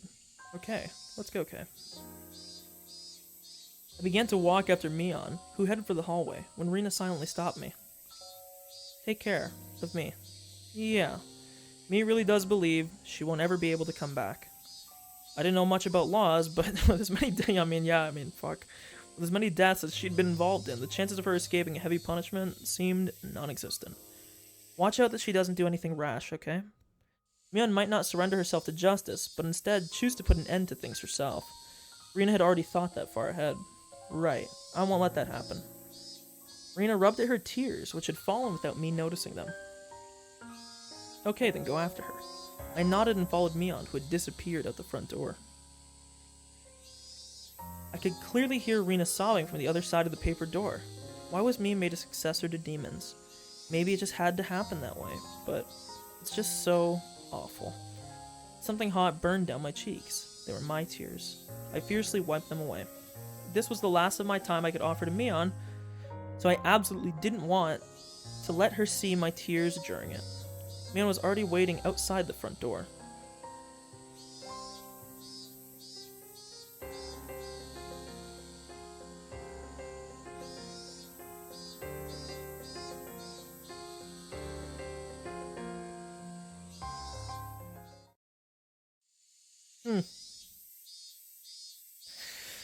I put on my shoes, tapped my toes against the floor a few times, then left, and Mion timidly came over. Why is she turning all red at a time like this? Can I hold your arm? It was such a modest request. I don't mind. With my permission. See, this would have been really nice if I knew that she wasn't related to the murders in the past. Like, I would be okay with it, but like, now, even when we go on to the next game, I'm gonna feel really sad because she's already involved in shit that I feel bad. Her face lit up with glee. Dude, I wish this would have happened like forever ago. Feels fucking bad, man. With my permission, her face lit up with glee, like a child being given a toy, and took my arm. You get kinda nervous with your arm through mine. You're not thinking, for example, that I'd suddenly put you in a world-class joint lock or anything. You two say the same things. I don't think that at all. Back when nothing had gone wrong yet, during those nostalgic days of the bustling commotion at Angel Mort, I counted back and was amazed. It had only been 1 week ago. I had been arm in arm with Shion then too. Linking arms with Mion like this really reminded me that they were twins.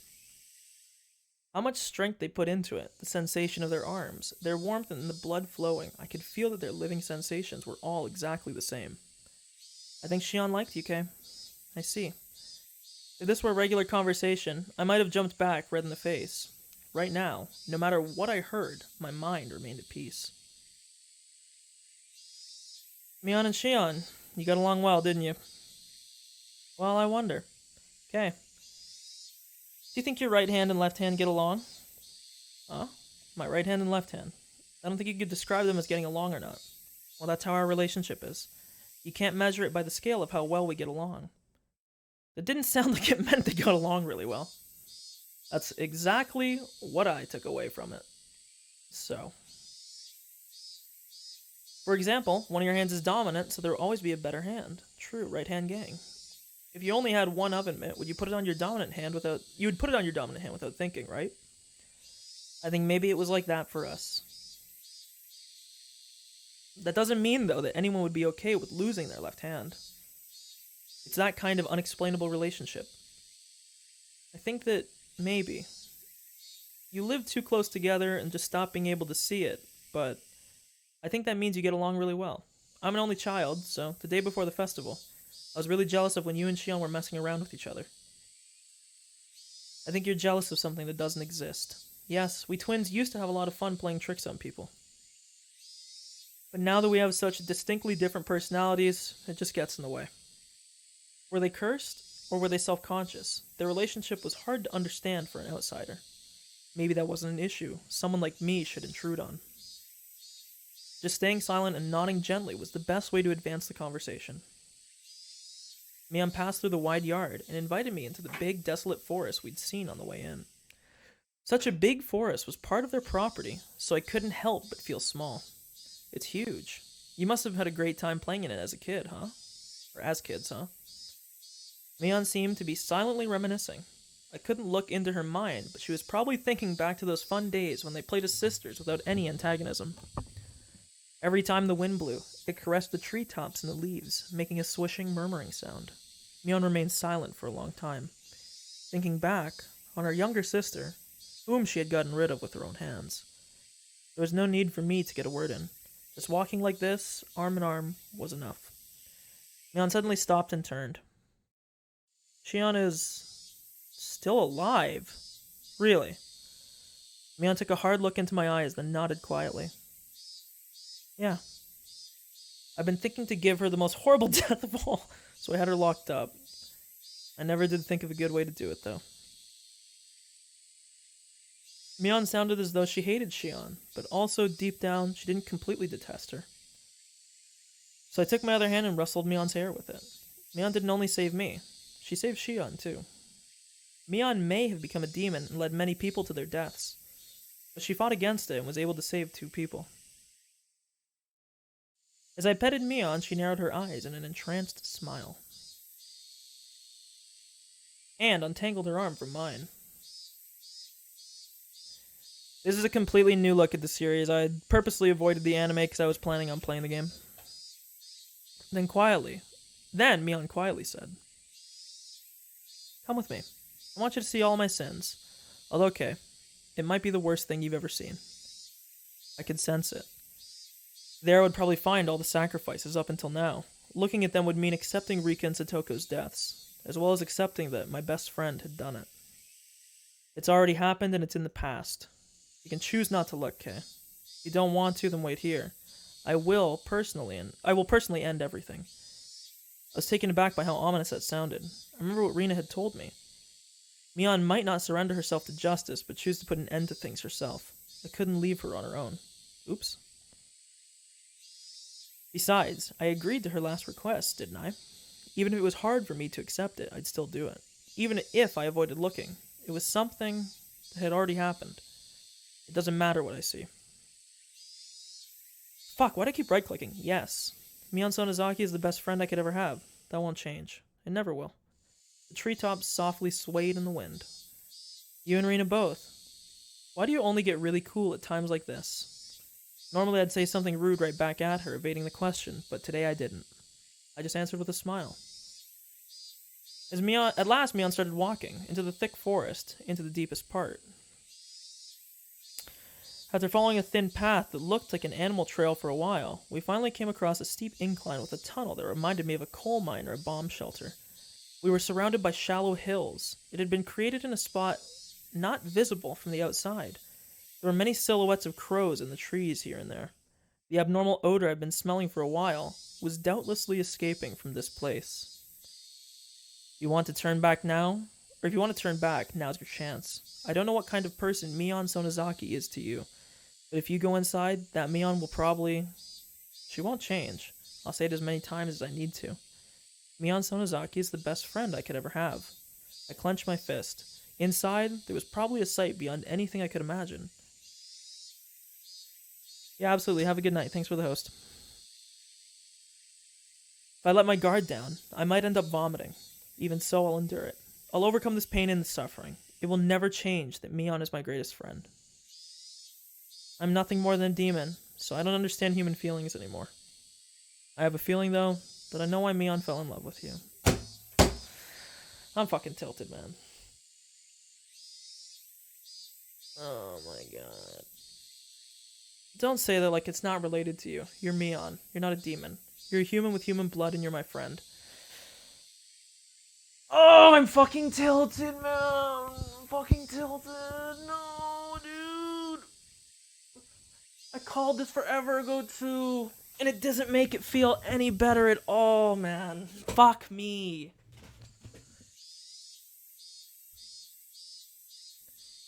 Mion made a gesture like she was wiping tears from her eyes and placed a hand on the big door of the tunnel entrance. Fuck me, man. Oh, that one really hurt. The lock on it was dauntingly strong-looking. It seemed to demand the appropriate resolution from whoever would enter, just like the ritual storehouse. When the double doors opened, a stifling, rotten air and a bunch of winged insects came rushing out. I remembered accidentally killing a hermit crab a long time ago by leaving its tank out on the porch, and how intense the odor it left was. If that was the smell of a corpse, then that's certainly what this smelled like. I have to hear this for myself. One sec. 私はただの鬼だから、もう人間の気持ちはわからないけれど、ミオンがあんたを好きになったの、よくわかる気がする。PP fucking hands, dude. I'm so fucking depressed. If that was the smell of a corpse, then that's certainly what this smelled like. Inside it was pitch black, but Mion flicked a switch that turned on a light bulb, illuminating the interior. The path turned into a series of intricate wooden tunnels. We passed spaces that looked like they were for storage. We passed places that looked like someone had lived there. All this indicated that it had been used as a bomb shelter and stockpile during the war. It didn't give any impression of a dugout bomb shelter that had just been left there, though. There was a sense of dignity, as though this were a second Sonozaki house constructed underground. Despite being in pitch darkness below the ground, the voices of the cicadas were entering through an air hole somewhere, giving it a very mysterious feel. You saw what was in the ritual storehouse, right? The piles of torture equipment, or instruments. All of them were created to uphold the strict religious law of Onigifuchi village. They were tools used to kill those who broke the laws in terrible ways as a warning to others. Boom.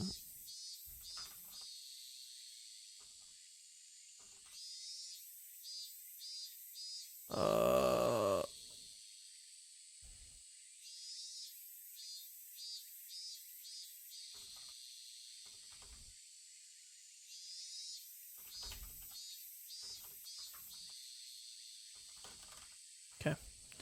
Because this stuff's going to be important in the future. That was a long time ago. Watangashi, originally a ritual meant as a deterrent, was once overseen by the three families. But thanks to the Kimiyoshi and Furude families going into decline and the way times change, actually carrying it out became difficult. I can imagine why. You'd never think people would be okay with drowning people in a swamp and killing them in modern Japan. That's why the Sonozaki family built this, a secret place so that we can continue to conduct the rite of Watangashi even in modern times.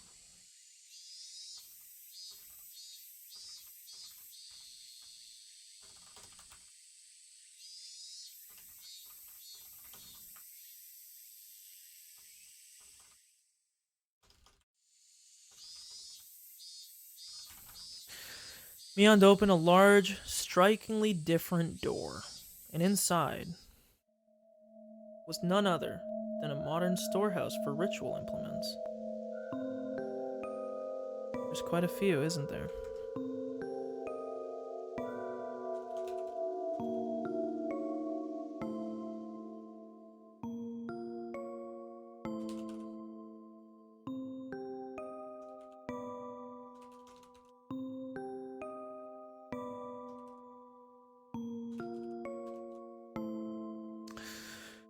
Quite a few, isn't there?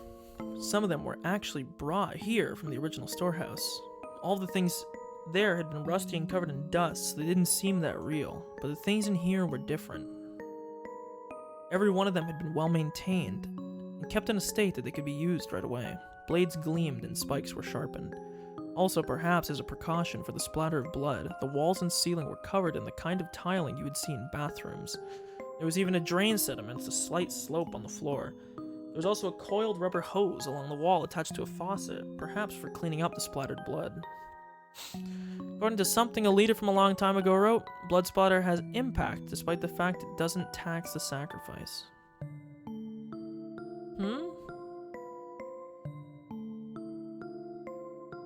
Watangashi was meant as a deterrent after all. My ancestors thought up all different kinds of things to show off.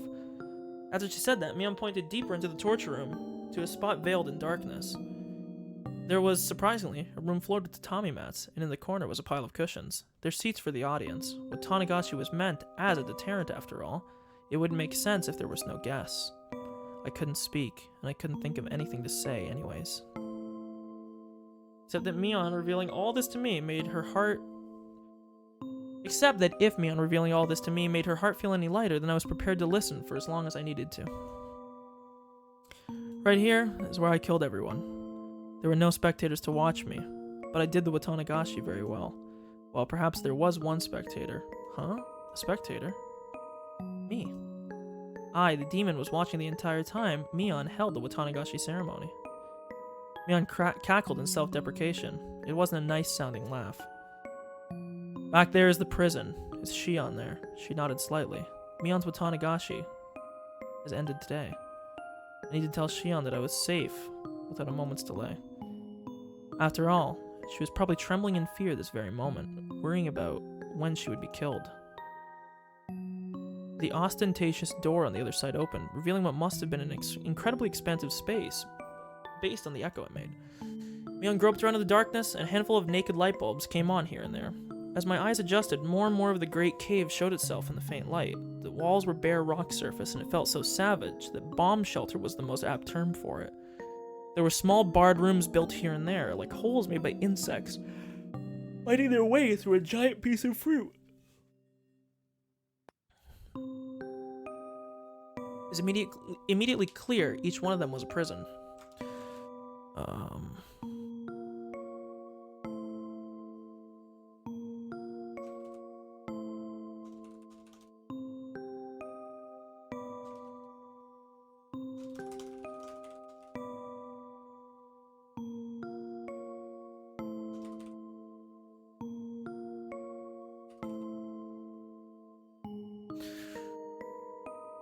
Where is everyone? Rika, Satoko.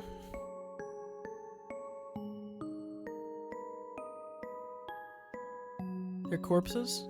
I grimaced at her having said it so outright. Yeah, that's right. The poor things being left here in the dark like this. I didn't want them to get infested with bugs, so I threw them down the well. I'm sorry. So I can't even see their faces in death. Once again, my feelings of regret at having confessed everything to Rika came surging forth. If Mion hadn't attached the word sorry to the end of what she said, I might have punched her. Calm down, Keiichi. You said it yourself. No matter what, Mion is your greatest friend. Yeah, my greatest friend. I needed to hear myself say it out loud. Then came the clattering of bars in one of the cells deeper in. When I noticed it, I looked up as well. Shion. Is that Shion? Kei, is that you? I ran over to the cell.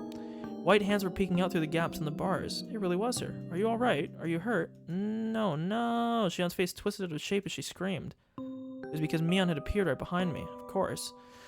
Shion didn't know that everything was over yet. Calm down, Shion. Everything's already over. Everything. I spoke in as calm a voice as I could manage to try and soothe the agitated Shion. However, it didn't seem like it was getting through her screams. Shion, how have you been? No more, please. No more. I don't want to see anyone else die. If you hate me, then just kill me already. I'm the one you hate, right? Kill me. Kill me right now. Sis. Calm down, Shion. It's all over now. It's going to be alright, so calm down. Shion, who was screaming and rattling the iron bars back and forth, was truly in a frantic state. I gave a slight shrug of resignation, giving way to Mion. I had realized that if Mion was the one who locked her in here, and if Mion was the one who had scared Shion this much, then Mion was also the only one who could put an end to this. Mion spoke from over my shoulder, quietly. Relax. I won't kill you. No, I won't kill you just yet. She burst out in a bizarre laugh, as if trying to make Shion's madness even worse. Shion broke out in a fierce shiver, brought on by the laugh, and rattled the iron bars as she wailed. Please stop. Don't kill Kei. Kei has nothing to do with this, does he? If you're gonna kill someone, then kill me right now. I don't want anyone else to die. Ha ha ha ha. You want to die that badly? Then after I've killed this man, I'll take my time making mincemeat out of you. In accordance with the ancient rites, I'll do it slowly, starting with your extremities. I'll shave you down and mince you. I've had that mincing machine set up specifically for you, after all. Would it be funnier if I were to mince up Kei in front of you? Hey, quit it already. What do you have to gain by scaring her at this point? No, Kay, run away. I tried to rebuke Mion for flinging terrible words at her this late in the game, but when I turned around, Mion's mouth, so much that it was hard to believe, had twisted into a shape even thinner than a crescent moon.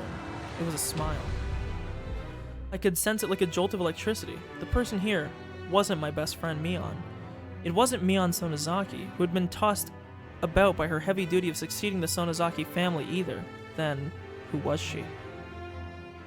Ba-bam! I saw sparks flying before my eyes, like what happens when you get hit in the back of the head. The strength of my body drained instantly, and my head suddenly became heavy. My knees buckled under the temptation and hit the floor. Then my whole body abruptly collapsed. My face should have hit the floor, but it was comfortable, as if I had fallen onto a down-filled futon. My consciousness reeled, then receded. It was the kind of sensation like if you took a nap in the car, but you were still half awake and could listen to your parents talking as if they were far away. No, you wouldn't be listening. You would only be hearing it. It was happening so far away, and the conversation was so completely unrelated to you, so you have no interest in it. You would have no interest in it. So whether Shion was yelling in my ears or Mion was in vulgar hysterics, I didn't think it was annoying, nor did it interest me. Now then, I wonder how I should go about preparing you. Oh yes, what do you think of a bed of nails? I tested it on those two little brats, but their hands were too small for the restraining table. Let's do that, ha ha ha. Mion held me up from behind and dragged me across the floor. The soles of my feet scraped on it, and one of my shoes fell off. No, please stop, sis, please stop. Shion's emotions exploded outward, and she burst into bitter weeping, as if her crying had whetted Mion's interest. She flung me down. This isn't English.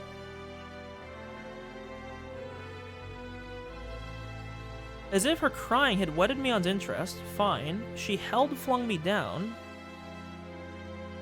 It should just be like, she flung me down, she held me down, like... Ma, you sure can cry with a cute voice, can't you? Your unnatural bravado was making my skin crawl, but this definitely suits you best. Mion, my big sister, I beg you. I don't care how you choose to kill me, but please at least let Kay go. I'm begging you. Shion had always acted as though she were a cut above her older sister. That Shion is in such a miserable voice that I couldn't have imagined it during those peaceful times. Prostrated herself before the older sister she used to scoff at and pleaded forgiveness. Mion looked down with an expression of cool indifference, one that was plainly smiling with joy. You know, I wasn't planning on listening to your petty wishes. The way you're crying, though, it's just too funny.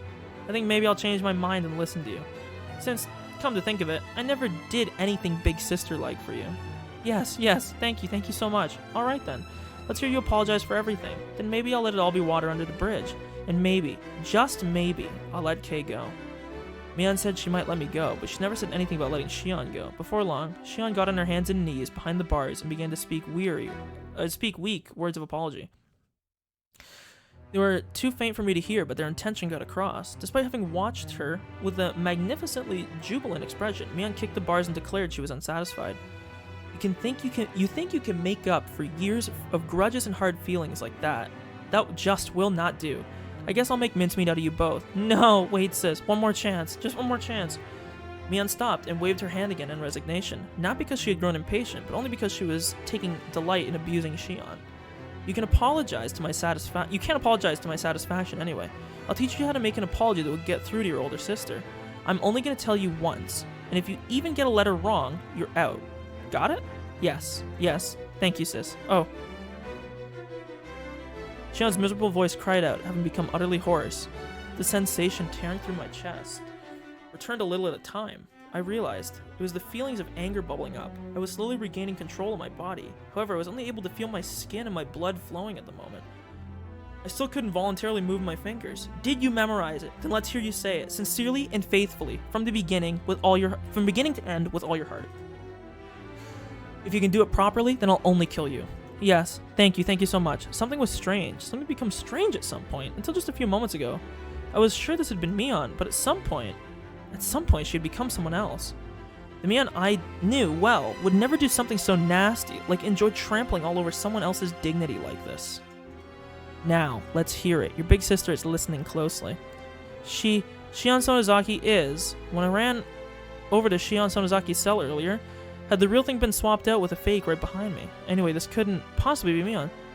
Shion Sonozaki is a lowly, worthless soul, not fit to even lick her big sister Mion's feet. And when I think of the countless times I've been rude to my big sister without knowing my place, oh yes, that's a spirit, I'll permit you to say a little more now, okay? Blood circulated through my whole body. My numb senses were returning, just a little more, while Shion is still holding that thing pretending to be Mion's attention. Hurry up. I reflect on how impertinent I've been, and swear loyalty to my big sister Mion for the rest of my life. So, Mion's burst of laughter echoed throughout the big cave, growing to a terrifying level. That was not the laugh of someone who was alive in this world. It was none other than the laugh of a demon from the bowels of the earth. She laughed from her stomach until she grew tired of it and stopped smiling suddenly, as if snipping a wire. Alright, already. That was funny enough for me. I didn't think you'd throw away that much of your pride. That was plenty enjoyable. Mion began to drag me again after I finally got the feeling in my body back and pulled me towards the torture chamber. Sis, only kill me. Please forgive him. Don't worry, alright? I'll be sure to kill you real good, after letting you get an earful of Kay's screams, that is. No. After dragging me to the torture chamber, she skillfully strapped me into the restraining table. Before I knew it, I was sprawled out and bound. She forced open my hands, with which fingers I couldn't even make a satisfying fist, and tightly restrained each one of my fingers. She fastened only my hands, and my fingers, at that, tightly with hinges and locked them in place. Sis, don't kill him, sis. The door to the big cave with the jails had been left open, so I could hear Shion's cries of mortification the entire time. Can you hear it, Shion? I'm gonna get started now. Please enjoy Kay's young screams. Give it a fucking rest. The feeling in my body returned, and the first action I took was to tell off that thing that looked like Mion. Awake at last, are we? I lied before, you know. But having wanted to give Shion the most miserable death of all, but locking her up because I hadn't thought of a good way yet, that was a lie. Mion brought over something looking like a toolbox. From inside it, she removed a large metal hammer, and next to that, she began to line up what looked like a long, strangely shaped nail, whose ends had been turned into hooks like the kind you'd see on a harpoon. I let her hear the screams of all those people that died because of her, and after they've soaked into her very soul, then I'll kill her. I've got pretty good taste, huh? Who are you? Huh? I'm Mion. Mion Sonozaki. Has the fear driven you crazy? No, you're not. There's no way you can be Mion Sonozaki. Mion snorted and continued her preparations for the horrifying torture.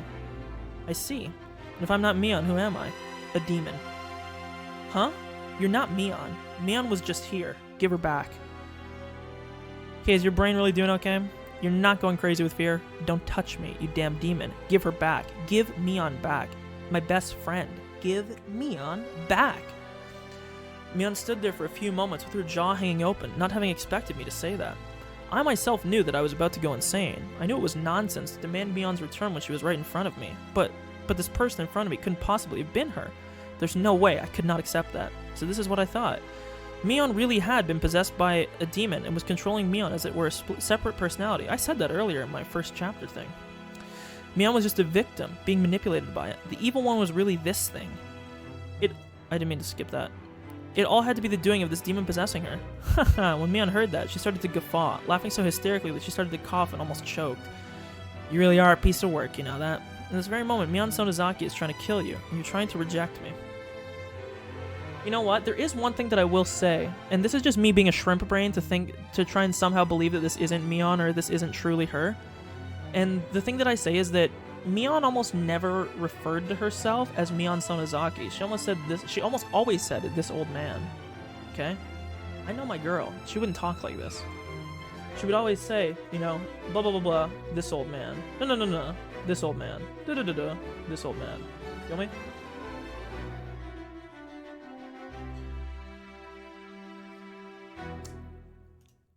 I never knew there was such a funny person in all the world. If you want to laugh, do it all you want. No matter what you say, though, I won't accept that you're Mion. Give her back. Away with you, demon. Carrie, you trying to kill me by drowning me in my own tears?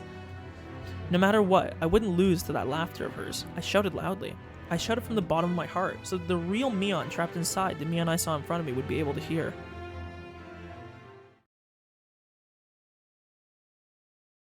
Oh, you can do it, Mion. Don't lose to this piece of shit demon. You're strong. Show me how strong you are. The tears welled up and flowed down her face. Her hands were busy with the restraints, so she couldn't even wipe them. She just let them flow. Please, Mion. Mion, where did you lose to a demon like this? You're not that weak, are you? Don't lose. Fight. Fight. This reminds me of Zero Escape, oddly. I don't know why, even though they're totally not related at all in story at all. Mion, desperately enduring her laughter, pressed one of the long nails to the tip of my left pinky. In her left hand was the hammer. At her side were a dozen more nails. I could tell what she was about to do, though I wish I couldn't. Even so, I couldn't afford to be scared. That was why I shouted. Wahahaha. Ha! My sides hurt like they're about to split. Is that all? I'm gonna get started now. Be sure to give her some good screams. Not only am I torturing you, Kay, but I'm torturing Shion as well. Why? Why would you... Mion? Then I wept. Only sobs came out. They weren't an acceptance of the torture to be performed. However, they were tears of regret that Mion had lost to the demon. Yet a small change did occur in the Mion in front of me. Her heightened excitement was draining little by little. By the time I'd realized it, the one in front of me had returned to being Mion. Kay, this may or may not be something pleasant to take to the grave with you. You really seem to want to know, though, so I'll tell you just one thing. I didn't know if this was Mion, or just a display of momentary humanity the demon had recovered. A long time before the demon came to live inside me, it was gnawing at my heart, trying to spur me to violence, but I suppressed it with my reason. That settled the demon down, and I got to thinking it had gone away somewhere. As it turned out, I was wrong. It hadn't left me. It had just gone to sleep. Dude, I'm like fucking Nostradamus. Do I need to pull out my fucking textbook, this fucking shit I had earlier, where I literally, bar for bar, word for word, said, right here. Where is it? Boom. My running theory as of now is that all the murders are somehow related to the curse. The curse itself might not actually be real, and people might just convince themselves that it doesn't exist, and then act in a way which confirms their belief. For instance, Rina and Mion both showed signs of demon possession. Is it possible, perhaps, that they actually both possess some kind of DID, MPD, meaning dissociative identity disorder, or multiple personality disorder, and their second weird personality is a demon-possessed one, due to the beliefs and history surrounding Hinamiyazawa? That part's not exactly true. They might literally...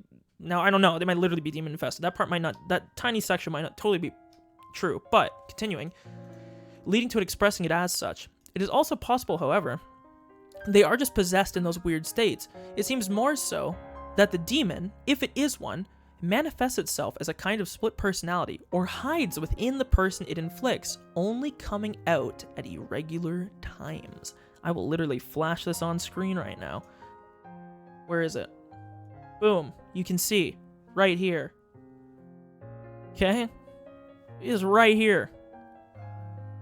I also have all these fucking notes I've taken for this whole chapter. There's a lot of notes. I'm not going to do my theory for chapter 2 on stream. I'm going to do it off stream because it's going to be a lot of writing and consolidating all this dog shit into like something coherent. But, you know, just for proof. I noticed that there were tears forming in her eyes. The demon woke up again due to a certain small opportunity. What do you think that opportunity was? There was a sad and yet reproachable light in Mion's eyes. Do you understand? Thinking of the JoJo clip. Do you understand? I don't. I don't know what gave the demon the chance to beat Mion. That her heart was weakened by her love for me. This might be strange for me, a demon, to say, but you're the reason that everything got so messed up. The tears welling up in her eyes spilled downward all of a sudden. At the time, if you had given me that doll without hesitating, maybe everything wouldn't have gotten so twisted. The doll that I got when we had our club meeting at the toy store that Sunday. Remember how I told him that right then and there, like, you can rewind the VOD, I said this, that right then and there, when we found out that Shion and Mion actually were two separate people, he should have been extremely mad at Shion, and he should have given the doll that he was going to buy for Shion to Mion right then and there. Like, I'm not going to excuse the actions of Mion going down the twisted path, but what I will say is her sister is a fucking cunt. Okay? Holy shit, she's a bitch. Continuing. You probably can't understand. I wouldn't expect you to. But you see, all sorts of things started falling over like dominoes after that, and soon it was too much for me to control. It only makes sense that you wouldn't be aware of knocking over the first one since it was so small, but you're the one who set it up. That can't be. That can't... Me? If you hadn't made Mion cry, then I wouldn't have had to wake up. Is that enough? For you to die in peace, a mistake that I made on that day was what messed everything up? That can't be, can it? It only makes sense that you wouldn't be aware of it. Even so, Kay, you are, without a doubt, the cause. Remember how Mion was talking about a wound that she had that was growing and festering? If you had nonchalantly given me the doll that day, then I don't think this ever would have happened.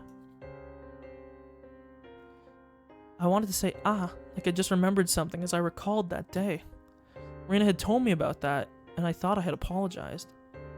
Exactly. He never apologized to Mion, though, because, as I said, we were under the assumption that they were the same person, that Shion and Mion, the one at the cafe and the one at school, were the same person, just one was in disguise. That's why I made such a fucking big deal about it the start of the stream when we found out they weren't the same person, because it's a fucking huge deal. My guy never apologized to Mion this whole time, and I said this the whole time. He keeps driving a stake, because every time he's with Shion, she drives a stake between the relationship, and then he won't ever go and bridge the gap because he's a fucking pussy. Stupid. Didn't apologize to Mion, though. It had been Shion. In other words, oh god, I hadn't said a single word of apology to Mion. Exactly. Keiichi is a dumb fuck. I said this today. I said this yesterday. And I said it the fucking first day I played this game. This main character is a dumb fuck, okay? He's smart at times, and he's so fucking dense at others. Today I came to this house saying I had something to apologize for, but I never said a word of apology about this. I mean, dog, you might as well just give her the good old 1-2, say it, and then let her like fucking pry your fingernails off or whatever she wants to do, and nail your fucking hand to a board. Come to think of it, when I apologized for going into the ritual storehouse, Mion looked a little bit lonely, like she was disappointed. Why didn't I realize that until just now? Because you're a fucking dumbass. Rina told me at the time, and now she herself, no, the demon was telling me, is the only way for a dense idiot like me to be cured, to die altogether. Ugh, I could no longer hold back the hot tears from pouring out of me. I simply just cried and reflected indifferently on the taste of my tears, on the taste of regret. Can I start now then? This method of torture is very simple. I'll nail one of these into the joints on the end of your left pinky finger. Then I'll nail each one in order until I get to your thumb, and then I'll go back to your pinky and nail one into the joint in the middle, so on until I hammer 15 nails in your left hand. When that's over with, I'll do your right next. And after that, if you're still conscious, I'll tell you. There are a lot of nerves bundled in your fingertips, so it hurts far more than you can imagine. True, this is why if you get a paper cut on your, we'll just give you a little bit of knowledge here. That's why if you ever get like a cut on your finger, it always hurts way more than if you get a cut on like your arm or on your leg, because you have so much more nerve endings. Some people apparently pass out before you finish hammering 30 nails into their hands, so... Mion pressed the tip of a nail to my left pinky finger. My wrists, my arms, and all the joints on my fingers were strapped in so tightly it hurt, and I couldn't even twitch. I didn't hesitate at all when I was torturing the others. Why do I hesitate now? If this will satisfy your demon, Mion, if it will sate the demon, then do to me what you will. Are you serious? Compared to how much I hurt Mion, this is nothing, right? Do as much as you want. In exchange, promise me 2 things. Mion was silent. She did, however, wait for me to speak. After you're satisfied with causing me pain, forgive Shion. She's been punished enough to make up for her crime of sneaking into that storehouse, hasn't she? After all this, you can still worry about Shion more than yourself. The other thing is that when you had your fill, you disappear. Give that body back to Mion. That's all. Are you not even considering possibly begging for your life or anything? Can I ask you to promise 3 things instead of 2? The third's to leave me alive. Hahaha, you said 2 in the beginning, didn't you? So you can't have any more. It's a shame.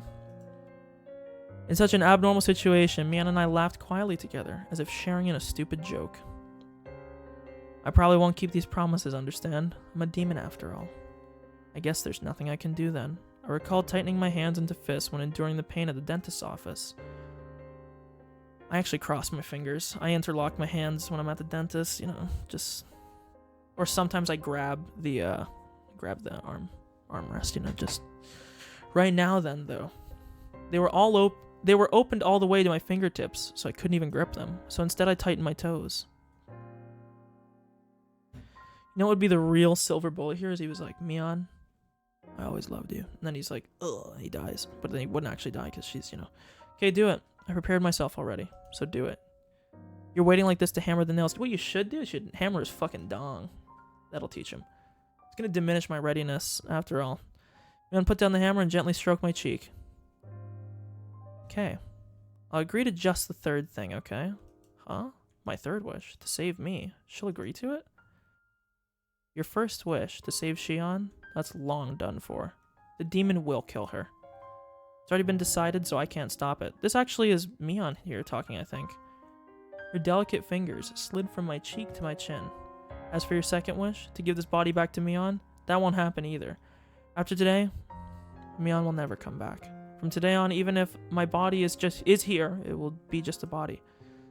Because the Oni has taken over. The demon has taken over it. That isn't true. Mion is Mion. Don't say such sad things like that she won't ever come back. You hear it? That sound. Is that what the banging was? Dude, so that's what the slam was! That's what the kid jumping on the floorboards was! A lot of people were ramming the iron doors to the under... Oh, never mind.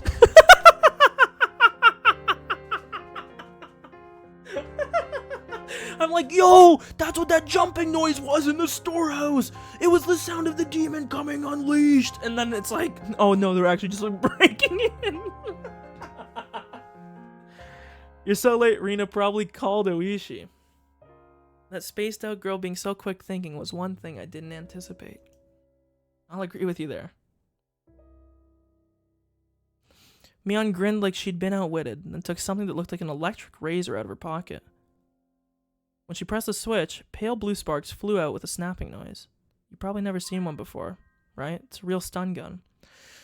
It's illegal, and its output has been increased quite a bit. Was that what you hit me with before?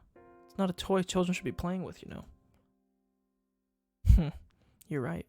She seemed to want to use the gun on me. Unable to move, I felt her press the cold lump of metal to my neck. Slam. I heard a roar as if they'd broken down the first large door. The halls were a bit complex, but aside from the door to this very torture chamber, there was nothing in their way. I won't kill you, but I will have you go to sleep for a bit, Kay. Oishi will be here soon. This'll only hurt a bit. Feeling the same shock as before, gritting my teeth wasn't going to help much, but I clenched them tightly anyways. However, just as she did, when she was about to hammer the nails in, she hesitated a little. I cracked open my tightly closed eyelids. I'm sorry for disgracing Mion. I made a promise before coming in here. Whatever happens, the Mion inside my heart won't change. Look, forget about that. If you ever see me after today, don't come near me. By then, it will be the demon that inherited my corpse. What are you talking about? Just as I tried to say that, a much stronger light than before shined, and like a television being switched on, my consciousness went black. A fucking nuke went off in the bomb shelter. The town of Hinamizawa was destroyed.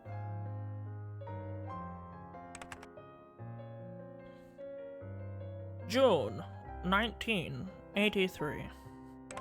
A string of disappearances occurred in Hinamizawa village, Shishibone City. The suspect is Mion Sonozaki, 1 blank years old. She is suspected to have kidnapped 5 Hinamizawa residents, between June 19th and June 21st.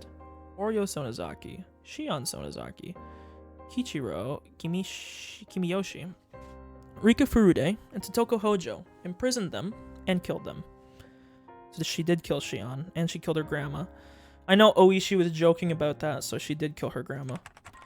Preliminary investigations on the incident were delayed at the time due to the insufficient evidence, but it was resolved coincidentally and shockingly. On the morning of 23rd, a vehicle patrolling the Sonozaki property heard screams from inside and rushed in as emergency measure. They secured the suspect's missing younger sister, Shion, and her 2 missing classmates, Keiichi Maebara and Rina Ryugu. We weren't missing, though. The suspect fled the scene. Deep in the detached basement on the Sonozaki property, which is believed to have been used to kill those who disappeared, we discovered hair, flakes of skin, blood, etc. on the other 4 missing persons. We concluded that the missing persons were tortured in the torture chamber. However, their remains have still not been found. At one of her imprisoned classmates' advice, we continued searching the detached basement of the Sonozaki's property, which was where they were imprisoned, believing that they were there. However, we still have not located them or the suspect's escape route. In addition, investigations are continuing as to her participation in the serial freak death incidents of recent years, thinking it would give some clue, but no evidence that Mion Sonozaki was involved, either directly or indirectly. What?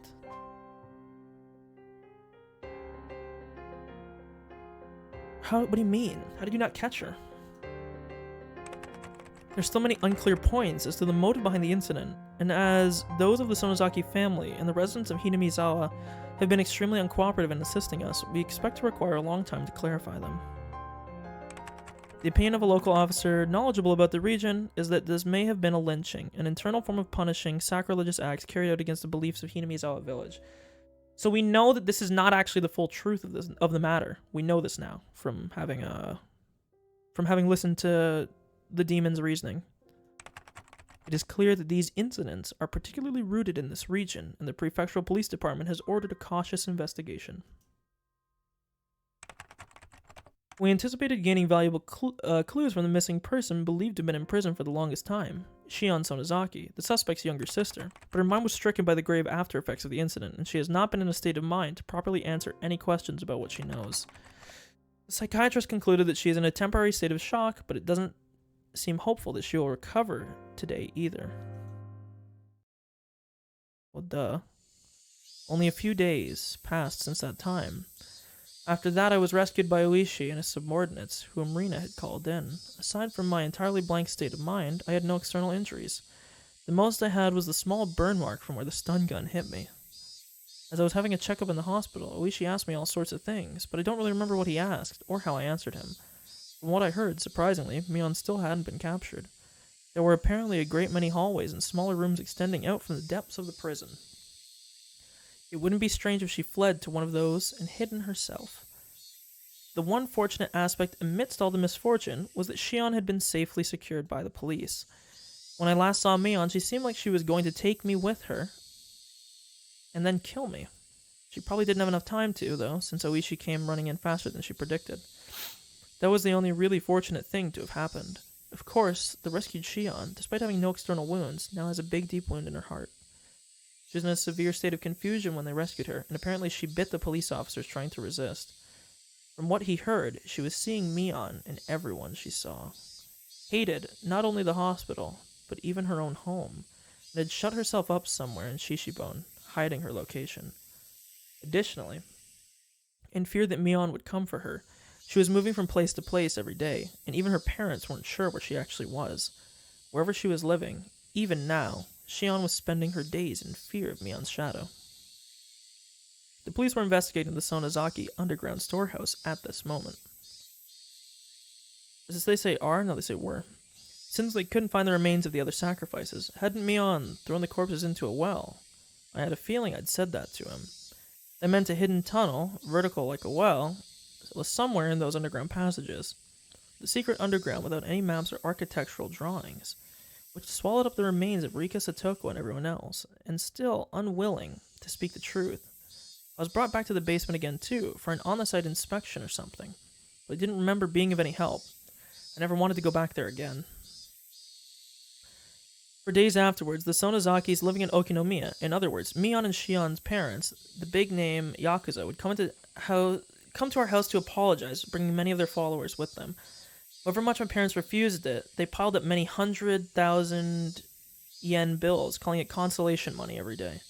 The amount of money grew each day, and after it had passed 2 million yen, they were then given an envelope containing a letter. I don't know what was written in that letter. My parents talked about it themselves for a whole 2 nights, and decided to move away. Damn.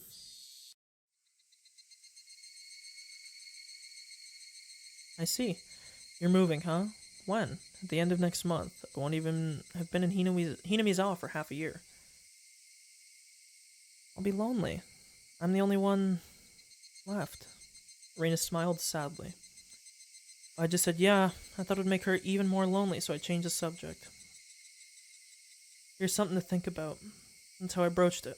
Mion hadn't actually fled, but it had been demoned away in the truest sense of the term. Where she went after she disappeared, that we didn't know.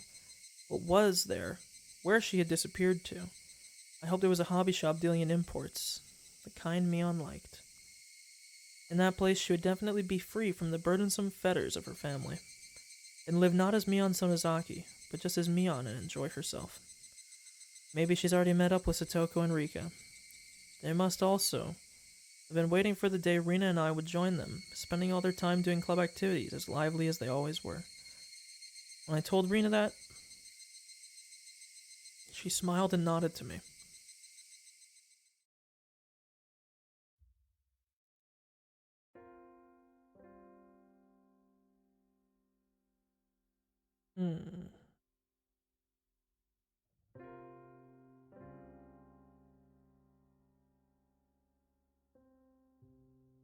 Yeah, so he's saying that her body has either been lost to the demon or she's dead, which I think when he says had been demoned away in the truest sense of the term, he means that literally she was demoned away in the sense that the demon took over her body. The Mion that we know, we don't know where she is. I'm assuming he means like her soul. The incidents the Sonozaki family had been trying so hard to hide were exposed to the magazines from this single tiny seam. The serial incidents of recent years were all pulled up like a long vine in the ground, one by one, and for many days news of it was brought up on talk and variety shows. The shows, which were all comedic and silly, never once tried to touch upon the grim, heavy history that Mion had been bearing. It made me mad to see them bringing this stuff up in jest, but there was nothing I could do about it now. How big an impression would these short few weeks I spent in Hinamizawa have on my life? During these few weeks, I met my best friends and had the best experiences of my life. I would probably never forget it as long as I lived. As for the distorted image of Mion that the media created, after the masses got tired of treating her like a plaything, they would ball her up, throw her in the trash, and then she would fade from their memories. As somebody, as one of the few people who knew the real Mion, I must always make sure I remember her. Beyond any doubt, that will surely become my offering to her. The sky reached so far up. The towering cumulonimbus. I had it going for a second there, almost got it. The towering cumulonimbus clouds floated through the sky. I know that this motherfucker, whoever did the English translation for this shit, man, he loved the thesaurus, man. He was fucking ripping through that thing. He's like, what do you call pillowy clouds? Cumulonimbus, write that down. Instead of being smiled dryly, he's like, quick, dryly, Riley, quick, do it, switch it. The real summer was just before our eyes.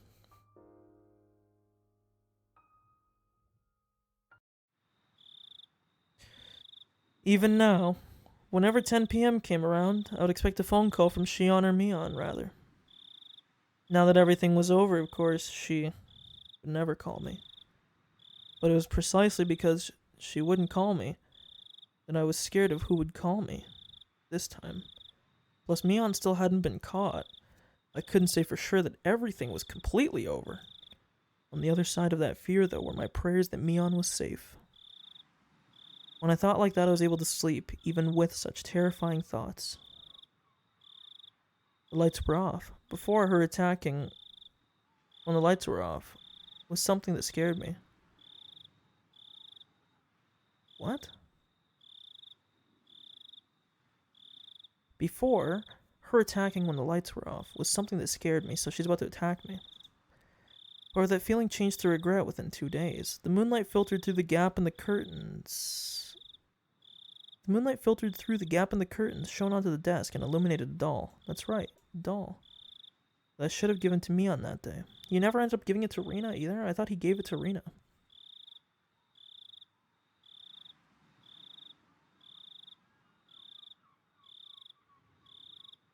I don't know what this means. This doesn't sound right. Before her attacking when the lights were off. I don't know what he means by that. I don't remember being attacked by Mion at any point in this. The moonlight filtered through the gap in the curtains.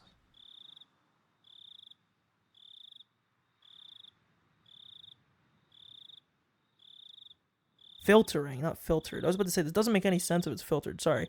I'm just trying to understand this. Filtering through the gap in the curtains shown onto the desk, yeah.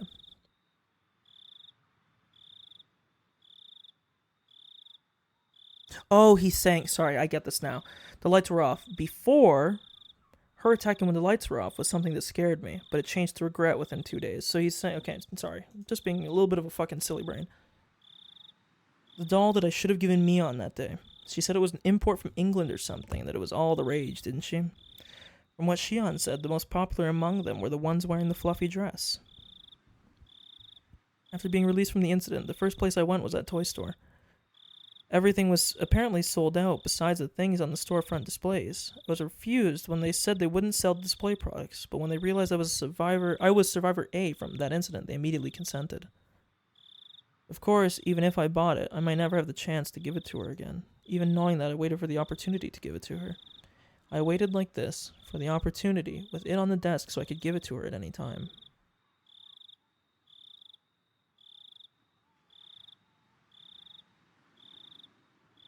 Wonk. There was a weird noise. A noise I wasn't used to hearing. Someone tapping on her thing? Is Mion tapping on my window? It was too big to be raindrops, and it was completely different from the sound lost bugs make when they ram into fluorescent lights. I figured I must have misheard and nestled back to my futon. Plonk? The noise happened again. I wasn't hearing things. I definitely heard it.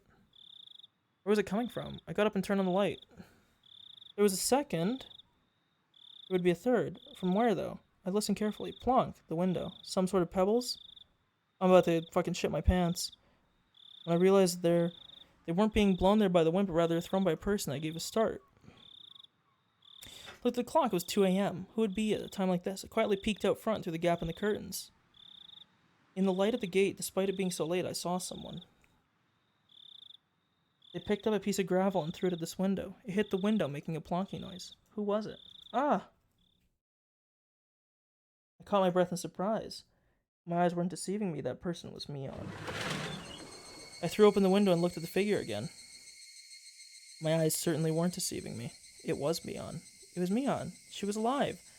Mion pressed her index finger to her lips and made a shh motion so I wouldn't shout. If she hadn't, well, I was nearly about to cry out. Mion was in a very delicate position right now. Even if it was in the middle of the night, I shouldn't call out her name. I waved to her, gesturing that I'd be right over, flung on my coat on top of my pajamas, and flew out the door. I quickly hit the brakes just before going down the stairs. Although happiness was spreading within me, I had the sad feeling that this would be our final parting. So make sure you grab the fucking doll. Thank you. If you're gonna fucking die here, she's gonna fucking finally finish you off. She's gonna finally ice you off and throw you in the cooler. At least, cover this base. So I went back to my room again and grabbed the doll. If there was a god, I don't think I would ever thanked him as much as today.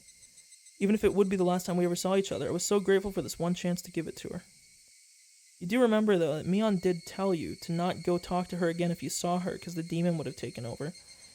I slipped on into my sandals, unlocked the door, unhooked the chain, and leaped out of the house. Ha! Ha! Mion! Aha, it's been a while. How are you? Been doing alright? It was like how we used to meet every morning. Mion waved to me and responded like she always did. It was doubtlessly Mion. It was the real Mion. Are you alright hanging around this place? I really shouldn't be. She certainly wasn't acting like she knew the police were following her. It was almost like she was a patient who had gotten tired of staying in the hospital and snuck out. Her speech was relaxed enough to make me think that, and I couldn't help but be surprised. The relaxation, I thought, was more like Mion, and I was happy for it. Anyway, what's wrong? What do you need at this hour? I wanted to talk to you one last time. That's when I noticed them. On Mion's forehead were big droplets of sweat. Her expression, too, which I had thought to be a satisfied smile, was upon closer inspection, trembling slightly, and I realized that she was forcing it. Well, I can't stay for any longer. A pained note was beginning to enter her words as well, as if just smiling was a feat for her. She's fighting the demon from taking control. Are you alright? Are you not feeling well? I tried so hard until now, but I can tell. I'm done. This is my limit. They're about to come up behind me and take me away. Ahaha. Mion's smile crumbled and started to stiffen. Did she push herself this much to come all the way from me? I Her laughter cut off and changed into rough breathing. I reached out to rub her back, but she knocked me away. Are you okay? Don't force yourself. Oh, that's right. I had something to give you, Mion. This doll. I wanted to do this one last thing, because I knew how little time you had left. But this last thing, it... Oops!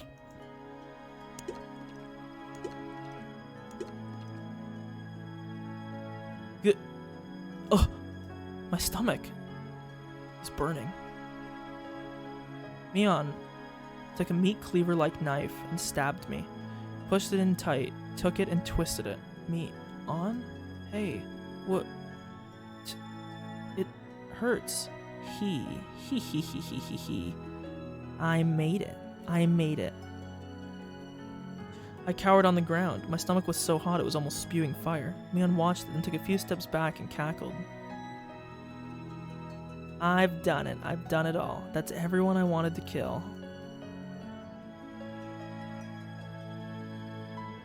The last words Mion left me with that day came back to me.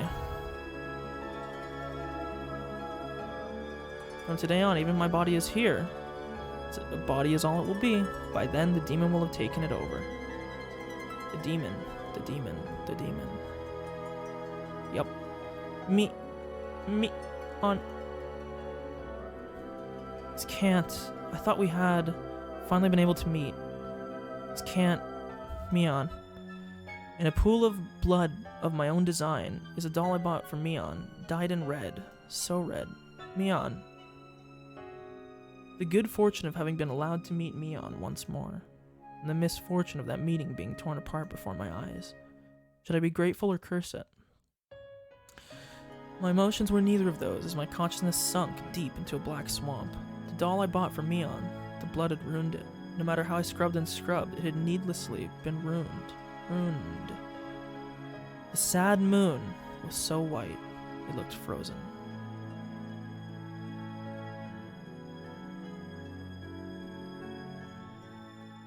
Get my June 28th, 1983. I believe before it was 23rd, right? Oh my god, I'm dropping frames hard.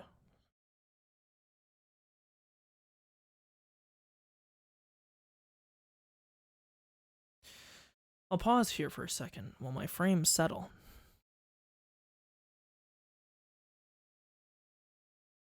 I'm dropping frames hard right now. Holy shit.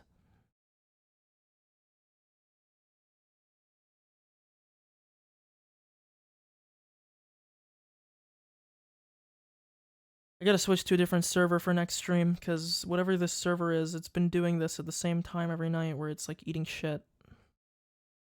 And now the bitrate won't settle.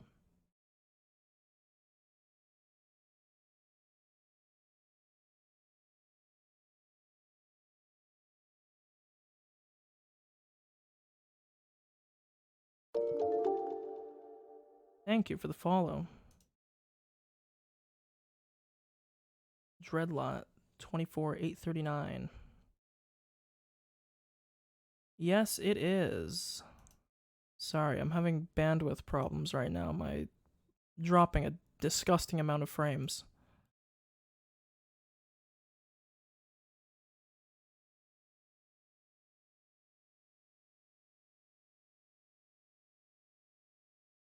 Man, it is not stopping either. Holy shit. Is my computer downloading something?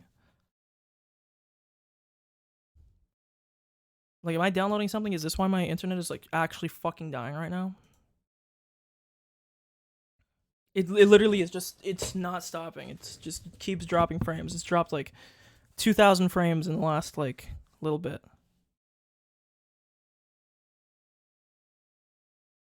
Holy shit, it is hemorrhaging. Look, one sec. Let me try something here. Does this fix it?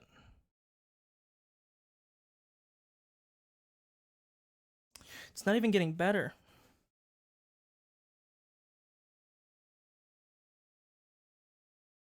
It's not dropping a lot, but it's dropping enough.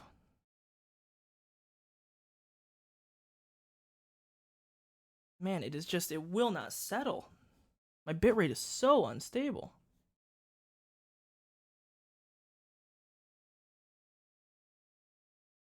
The funny thing is...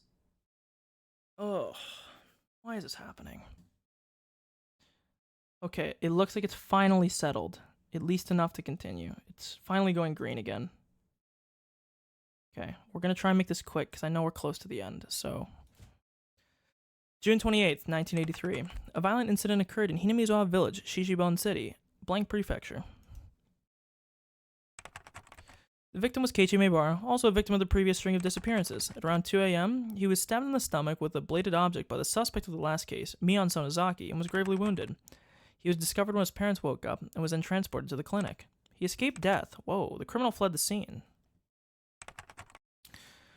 On that same date, approximately the same time, a fall accident occurred in the Kamishiki apartment complex in Shishibon City, blank prefecture. The victim was Shion Sonozaki, also a victim of the previous string of disappearances.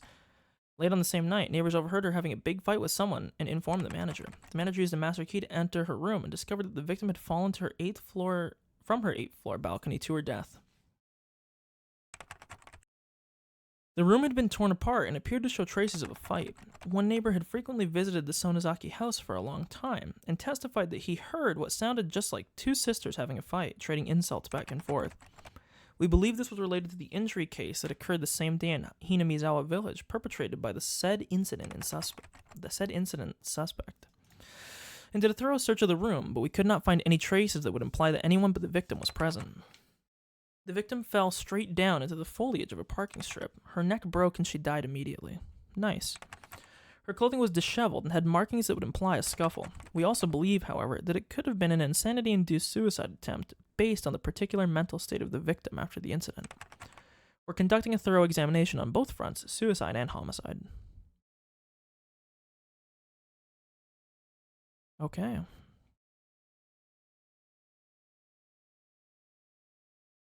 Well, I'm not dead. And I don't think it's the ending, because the last time the game ended, it ear-raped me with like a big, like, Only for 5 minutes, understand? Please, try not to excite him. Yes, I'll be careful. Click-clack? The door opened, as I expected. Oishi came in. Hello, Maebara. It's been a while, hasn't it? Tell me, how have you been since then? Doctor says my post-operative recovery seems to be going smoothly, but I think I got worse when I saw your face. Yeah, and it would be worse when they saw Fat Professor Oak. You wound me. As Oishi gave a laugh that smelled of sweat, he handed Mom a bag of assorted candies he must have purchased from the souvenir corner on the first floor of the hospital. You know, he plays dirty, right? He does birdie doxing, dirty boxing to get what he wants. But he's a good guy at his heart. Excuse me, Miss Maebara. Would it be possible for me to talk to Keiichi for just a few moments? Mom clearly wasn't pleased at the thought of a police officer talking to her son without her there. However, I insisted. Mom, sorry, just a little while. 5 minutes, okay? Though grudgingly, Mom left the room. When she closed the door, Oishi grinned widely and looked around the room. Room to yourself, how high class. My old lady always gets a shared room, you know. It's quite lively, however. Seems you're a higher rank if you have a worse disease in places like this. The sicker you are, the prouder you are. Or maybe the more arrogant. Oishi, we only have 5 minutes. I would like if these were the last 5 minutes we ever saw each other. Dude, stop being such a fucking prick. I don't have any connection to Hinamizawa anymore. This isn't in Hinamizawa anymore either. Yes, because there aren't general hospitals in Okinomiya. Mind if I take a seat? Down we go. This was a large university hospital in Shishibon City. This was the same place that fucking Hemorrhoid Boy came. It was splendidly urban, entirely different from the likes of Hinamizawa and Okinomiya. It was hard to believe Hinamizawa was part of the same city. When does it look like you'll get transferred? Dunno. I'm ready to go whenever, though. Our moving plans were delayed a little because of my serious injury. My parents had already left the house in Hinamizawa, though, and were living in our new one. They planned to have me transfer hospitals to be closer to the new house once I'd recovered enough to be taken there. Please don't come to where I'm transferring. I really will get worse then. Man, you really do hate me. It may just be my job, but that stings. That's why I brought you all kinds of lovely souvenirs in atonement. You didn't need to bring an assortment of cookies for that. Well, you see, there aren't actually cookies in there. Look. Uishi pulls open the can of cookies and what? Ow, ow, I'm stretching my scar. I didn't know what you were into, Maybara, so I bought all sorts of things. See all sorts of cute looking ones, from westerns to comic strips. Lately they have this sort of Okay, dude. Don't bring porn in here. Take this away and go home. Ow, ow, ow. I thought for sure a healthy young person like you would be feeling a little needy being cooped up in a place like this for so long. You know what, brother? I don't need you to be worried about my needs, okay? You can move on. You stay here too long, the only fetish you'll end up with is a nurse one, you know? There are plenty of other beautiful things in the world besides nurses. Don't decide what to major in now. Keep your options open. You need to be a more all-around type of person. Dude, this is the best pervert fat Professor Oak has ever been. I gave Uishi's vulgar laughter a pained grin, not a plain grin. Somehow or other I understood. The fact that Oishi was bringing it up like this meant that he must have had something important to talk about. The incident with Shion was really was unfortunate. The night I was stabbed by Mion, Shion fell from her balcony and died. They said the police were investigating all possibilities, accident, suicide, and homicide, but it could have only been Mion's doing. Mion found out where Shion was hiding and pushed her down to her death. Nothing else was conceivable. It couldn't have been an accident. It was Mion. It had to be. The criminology guys are saying it had to be a suicide, but I'm of the same opinion as you, Maybar. She pushed Shion and also stabbed you in one night. Has Mion still not been found? Oh, that's right. That's what I came here to tell you today. Yes, we actually did find her. What? Ow, ow, ow, ow. Learning that felt rather strange to me. I was partly relieved that the incident was truly over, and I was partly sorry that my best friend had finally been caught. I felt many other things, too. My heart was a maze of emotions. It's not all. In the Sonozaki House catacombs, we found a hidden well. Just as you said, Maybara, we found the remains of all those who disappeared at the bottom. I see. That sliver of hope, the possibility I'd believed in, that Rika and Satoko were alive, just from the fact that their remains hadn't been found, gone. It was incredibly well hidden in those catacombs. I mean, it was in the blind spot of another blind spot. It was a vertical tunnel, dug out like a well. There was a ladder set up there, and when we went all the way down, there was another tunnel built there going through it. When we found it, we followed it a few hundred meters. We found ourselves at the mouth of an old, unused well in the mountains. I wonder if it was a secret escape route a previous Sonozaki family leader built. Probably was. Maybe it was made in the Meiji era. Still, I'm impressed they built something like that. Everyone's remains were at the bottom. Yeah. Even deeper down the escape path, there was a pool of coal tar.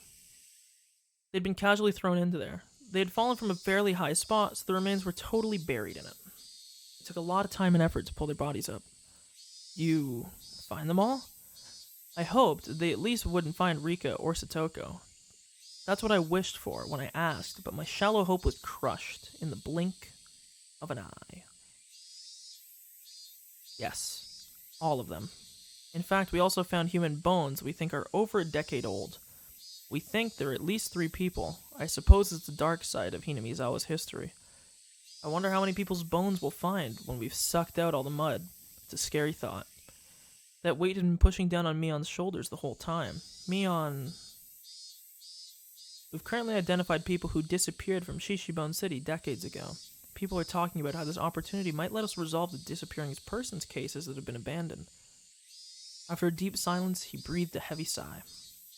Uishi went for his cigarette to pass the time, but realized this was a non-smoking area, so he gave up and put them back in his shirt pocket. Oh right, this is a bit of a detour.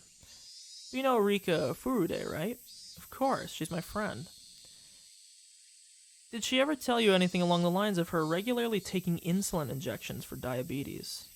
No, why? Did she have fucking,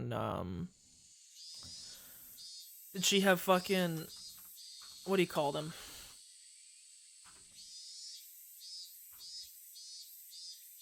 Like, did she have track marks? Rika has diabetes? I didn't know what he was talking about. Actually, we found it in her skirt pocket, a syringe. No! It was destroyed though, so we couldn't identify the medicine. It was a bit out of place, so I got interested. You really don't know anything? Dude, it's the fucking suicide drug. I didn't know anything about Rika carrying syringes around with her. The Sonozaki family corporates, the Yakuza people. Anyway, there's rumors that they deal in psychostimulants. I was thinking that might have something to do with it too. Are you trying to tell me that Rika's a drug addict? No, not that at all. That isn't what I'm saying. It just seems strange however you look at it, that she would bring a syringe with her on her way to get soy sauce. I have no idea what any of this means. Do you think she was out to kill Mion? Because you gotta remember, I said this last time, when Rion, I mixed both their names. When Rika and Mion when I was talking to Rika about the situation with Mion, she referred to us as cats, and the people who were trying to sniff out the mystery as dogs. And if you remember, there was only 2 dogs. There was Oishi, and there was Mion. And Rika, if I recall, said that she was going to go deal with the dogs. And I think what it actually meant is she was going to go put them down, if you catch my lingo, okay? My eyes are spinning. I feel sick. Gotta add this to the document.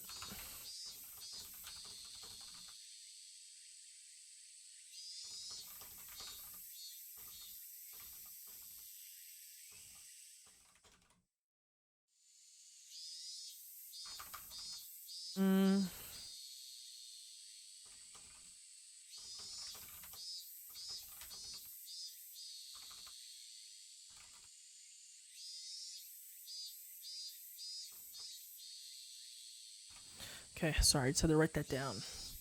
Are you alright? Should I call a nurse? I'm fine, please continue. Well, that's all I had to say about the syringe. It was the only thing that personally struck me as interesting.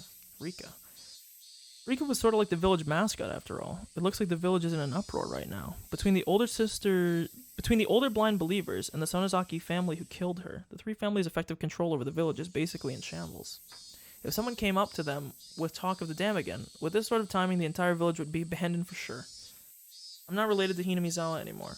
I actually was. I just said it because the thought about Hinamizawa being abandoned was unpleasant, and I wanted to end the conversation quickly.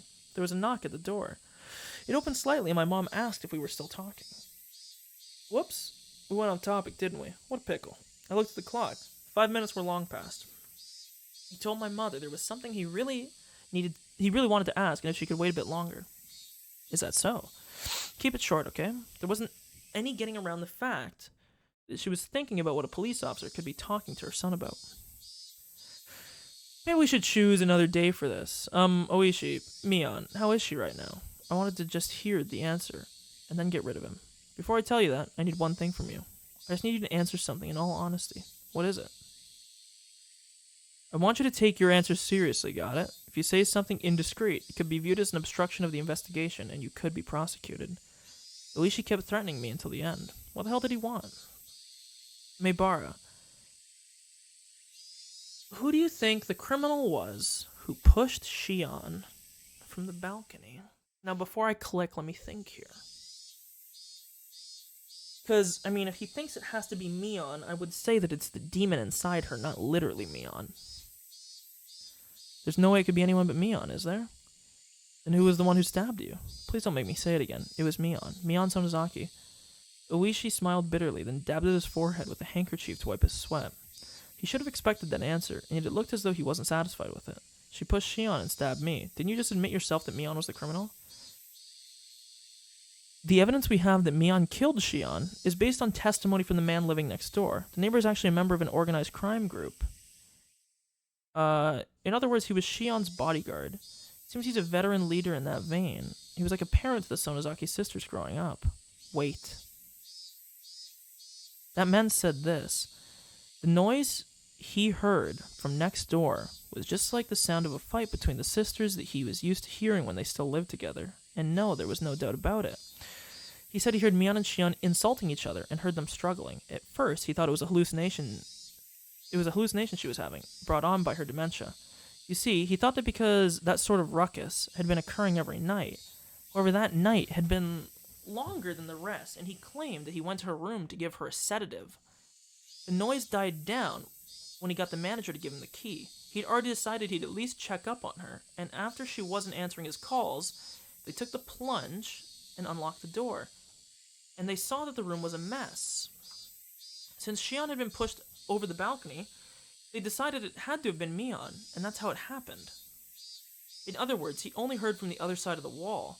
Plus, because the apartment complex is connected to their organization, it doesn't have many residents. So they were the only ones who heard it happening. To reiterate, there was only one person who witnessed Mion Sonozaki. Even if he didn't see her, then isn't it obviously Mion's doing? Now settle down. This is what I'm saying. It means you are the only one who saw Mion Sonozaki for sure last night. After all, Shion, the other witness, is no longer alive. What are you trying to say? I don't really understand. At that point, Oishi paused. The fact this was a no-smoking area completely slipped his mind, and he took out his pack of cigarettes again. Kerchak, he lit one with his lighter, and exhaled a long stream of tobacco smoke. Were you really stabbed by Mion? Yeah. There's no doubt about it. The smoke Oishi-shan, I didn't mean to say san, Oishi breathed out, floated away, like a thundercloud swept away by the wind. Oishi, you can't smoke in here. The nurses will get mad. Actually. We found What?! We found Mion Sonozaki at the bottom of the well too. What? She fell to her death. We believe that as she was trying to escape that hidden passage in the well, her foot slipped while climbing down the ladder. She fell to the bottom, broke her neck, and died. Yes, the same way as Shion. She broke her neck. Well, what? After you passed out that day, Mion tried to escape using the hidden well, but her foot slipped and she died. As if beckoned by the corpses of the other sacrifices, she dropped down there. That doesn't make any sense, does it? The autopsy came to the conclusion that she definitely died on that day. Yeah, Connor, that's what I'm saying. What? She didn't go back there after attacking you and Shion. Wait, what? She fell to her... After you passed out that day... I'm guessing when he says passed out, he means when I got stun-gunned. She tried to escape using the hidden well. Her foot slipped and she died, as if beckoned by the corpses of the other sacrifices she dropped down there. That doesn't make any sense, does it? The autopsy came to the conclusion that she had definitely died on that day. She didn't go back there after attacking you and Shion. She was already dead by then.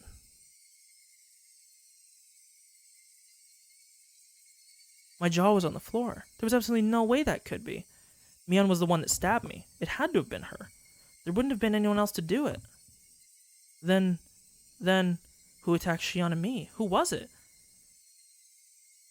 The one who attacked you was someone who was Mion Sonozaki, and yet not Mion Sonozaki. My mind had become a complete mess, and I was starting to lose my ability to think straight. Do you remember how Mio Takano died? Yes, she was in a drum. She was burned alive and then put in a drum full of oil, I think they said. Huh? Takano? Yeah. I think I heard that she was burned to death in some distant mountains. We learned that she was burned after being strangled to death. Yes, we knew that. The Gifu station did the autopsy. It's a little bit strange. The results of the preliminary autopsy said that she had been dead for at least 24 autopsy. Since that was contradictory, in their panic, they seem to have revised it to say she died earlier that day. Sorry, I gotta make sure I totally understand this. First things first. So, Oishi, you can't smoke in here. Actually, we found Mion Sonozaki at the bottom of the well too. What? She fell to her death. We believe that she was trying to escape to the hidden passage in the well. Her foot slipped while climbing down the ladder. She fell to the bottom, broke her neck, and died. Same way as Shion, she broke her neck. Well, what? After you passed out that day, Mion tried to escape using the hidden well, but her foot slipped and she died. Okay, so my current understanding of the events, Mion ran away after stun gunning me, because this was when she was still like Mion, the actual one we knew. But she tripped and fell when she was leaving, but we just got killed by something that looked like Mion. The autopsy came to the conclusion that she definitely died on that day. She didn't go back there after attacking you and Shion. She was already dead by then. When he says didn't go back there, I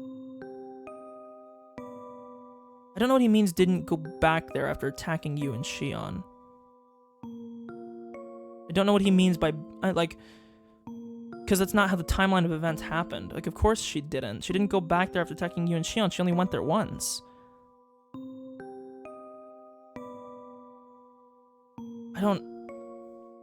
Look, I'm just going to screenshot this, and I'll look at this later, and I'll make heads and tails of it. Okay, there. I just took a screenshot of it. I'll come back to this later, because I don't want to hold this up. She was burned to death in some distant mountains. We learned that she was burned after being strangled to death. The Gifu station did the autopsy. It's a little bit strange. The results of the preliminary autopsy said she had been dead for at least 24 hours. At least. Okay. Because remember, her body was found within 24 hours of the end of the Watangashi. But what they're saying is that the preliminary results for the autopsy have stated that she was dead for longer than was, like, literally possible. Because she was alive at the Watangashi, and she was found dead 24 hours later. So she couldn't have been dead for more than 24 hours. It doesn't make any sense. So I get this. Since that was contradictory, in their panic, they seem to have revised to say, so they fudged the fucking report. Despite me being an absolute wreck over what was going on with Mion, he was telling me there was even more on top of that. I didn't understand the complex things that Oishi was telling me. The results saying she had been dead for 24 hours, as our own old criminologist says, is pretty damn reliable. So then what would that mean? She was a dead woman walking. I've asked that question over and over, but on the night of the Watangashi, you were with Mio Takano, weren't you? I was. You also met her on the day before while setting up the festival. I got goosebumps right now. This is getting a little bit creepy. I mean, I ran into her too. Yeah. I was with her then. If she'd been dead for 24 hours, that would mean she was already dead the day before the festival. Yeah, because she died on the night of the Watangashi. Huh, that can't be. She was alive during the festival preparations. However, when you all slipped into the ritual storehouse, Takano was already dead. Dude, I'm getting really creeped out because I keep thinking about what they said that banging noise was, right? I don't know what it is yet, and I'm afraid they're going to tell me, and I'm going to fucking shit my pants. The origin of all that happened, the beginning of everything, our intrusion in the ritual storehouse, which I had come to regret countless times. The one who tempted me, Takano, when she had invited us to the storehouse, she was already no longer of this world. There are too many dead people walking around in this incident. Yeah, because it would mean that Mion's body, which was found at the bottom of the well, how did she come and stab me? She should have been dead. An incident caused by a dead person, ended by a dead person. Also, apparently they're under pressure to revise the time of Mion Sonozaki's death, not to the day of the incident, but to right after she stabbed you. Probably pressure from the outside. I gotta write this down. Holy fuck. One sec.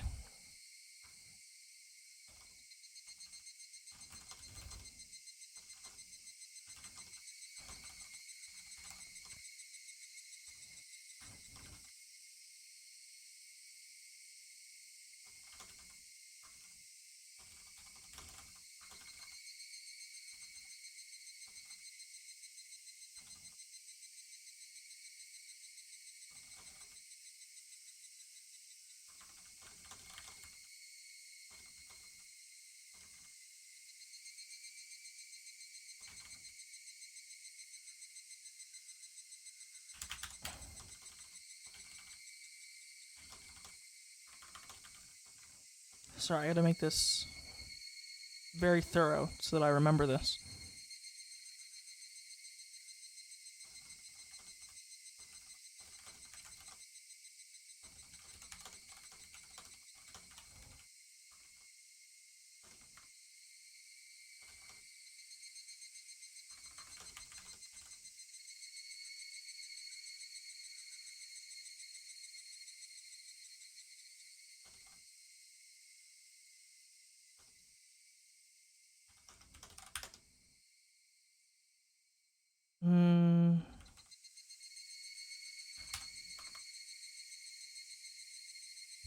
Okay, I got it written down. Let me make sure I save this just for now.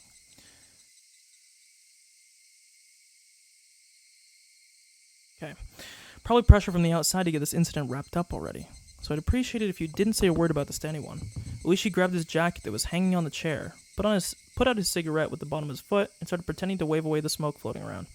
I stayed for too long. I'd come here thinking I could at least end this incident as it applied to you, but it looks like it's got even more baffling instead. Absent-mindedly, he walked towards the door, looking at me, unable to speak out of the corner of his eye. If it so happens that something comes up you want to talk about in the future, call me anytime. My business card is in those souvenirs from before. When that time comes, I'll pay you a visit with some wonderful souvenirs again. Uishi seemed to think I was still hiding something. Then, that I, after all this, would be hiding something. I'm the one things are being hidden from. I'm the one who wants to know. And let's meet again one day. Take care of yourself. Slam. I listened to the tap-tap-tap of Uishi walking down the hallway. I still couldn't return from my state of bewilderment. He wanted to end this incident as it applied to me. What was over? Nothing was over. The incident was still continuing. What? Whoa. Then slip, an arm covered in fresh blood, came out from underneath the bed. I wasn't that surprised. This was an illusion I was seeing. Seized with fear, Oishi Izuji. Okay, I told you, remember. I heard a guttural voice coming from under the bed. I still recognize it as Mion's voice. What, Mion? What did you tell me? I warned you on that day. After today, if you see me, it will be the demon that has possessed my body. You did say that, didn't you? Sorry. Guess I wasn't careful enough. That's why I got stabbed.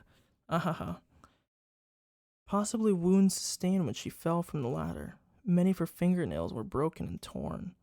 Her arm slowly felt above the top of the bed, searching for mine. Oh, hey, Mion, I just well thought of a good joke. Want to hear it?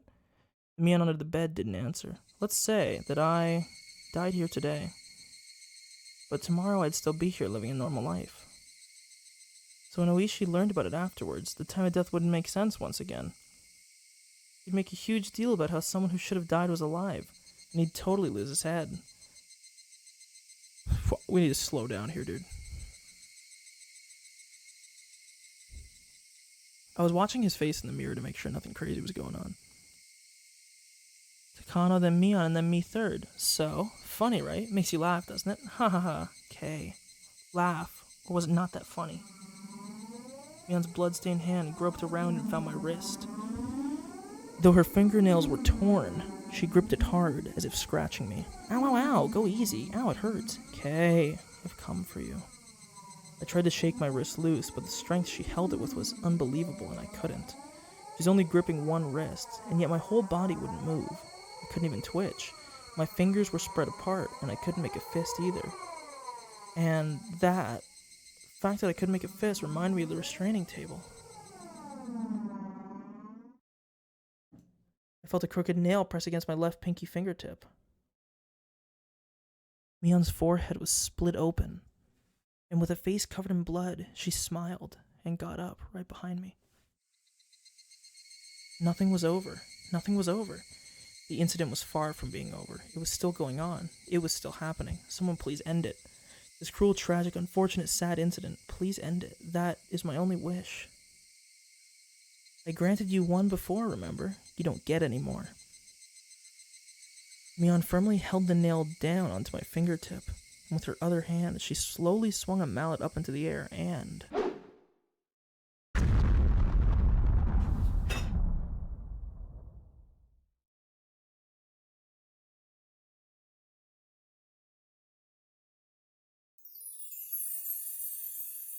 Wow, what a... We just...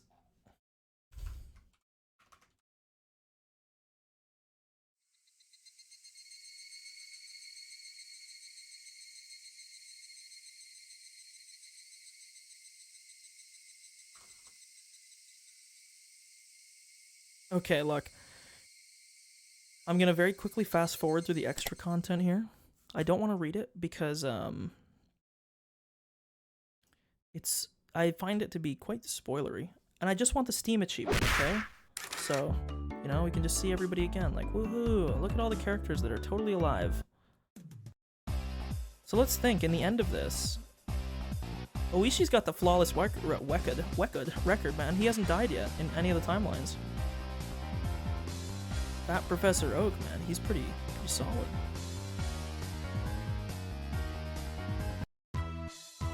No. Nukes are going off. And there we go, see? Dude, that's the thing with so many dead people walking. How can I be sure? The question is, like, how long have the dead people been walking? Okay, look. Let me, first things first, pull up my window here, and you guys can look at all the shit I wrote today. When I start stream again, probably on Monday, potentially tomorrow. If it's tomorrow, it's going to be a real short stream, but probably Monday, after my midterm. I'm going to have this as a paragraph that you'll be able to read. But for the time being, let me move this up here. So, I'm not going to revise the previous chapter. I'm going to leave it, because I want to see how my theory progresses over the course of this, right? So I haven't been trying to take too thorough of notes. Most of this was like paragraph form of stuff that I wrote before, but so let's go through the little stuff. I showed a little bit of it. I think up to here, this was stuff from yesterday, and everything else is new that I wrote today. So we'll go through all of this from the start.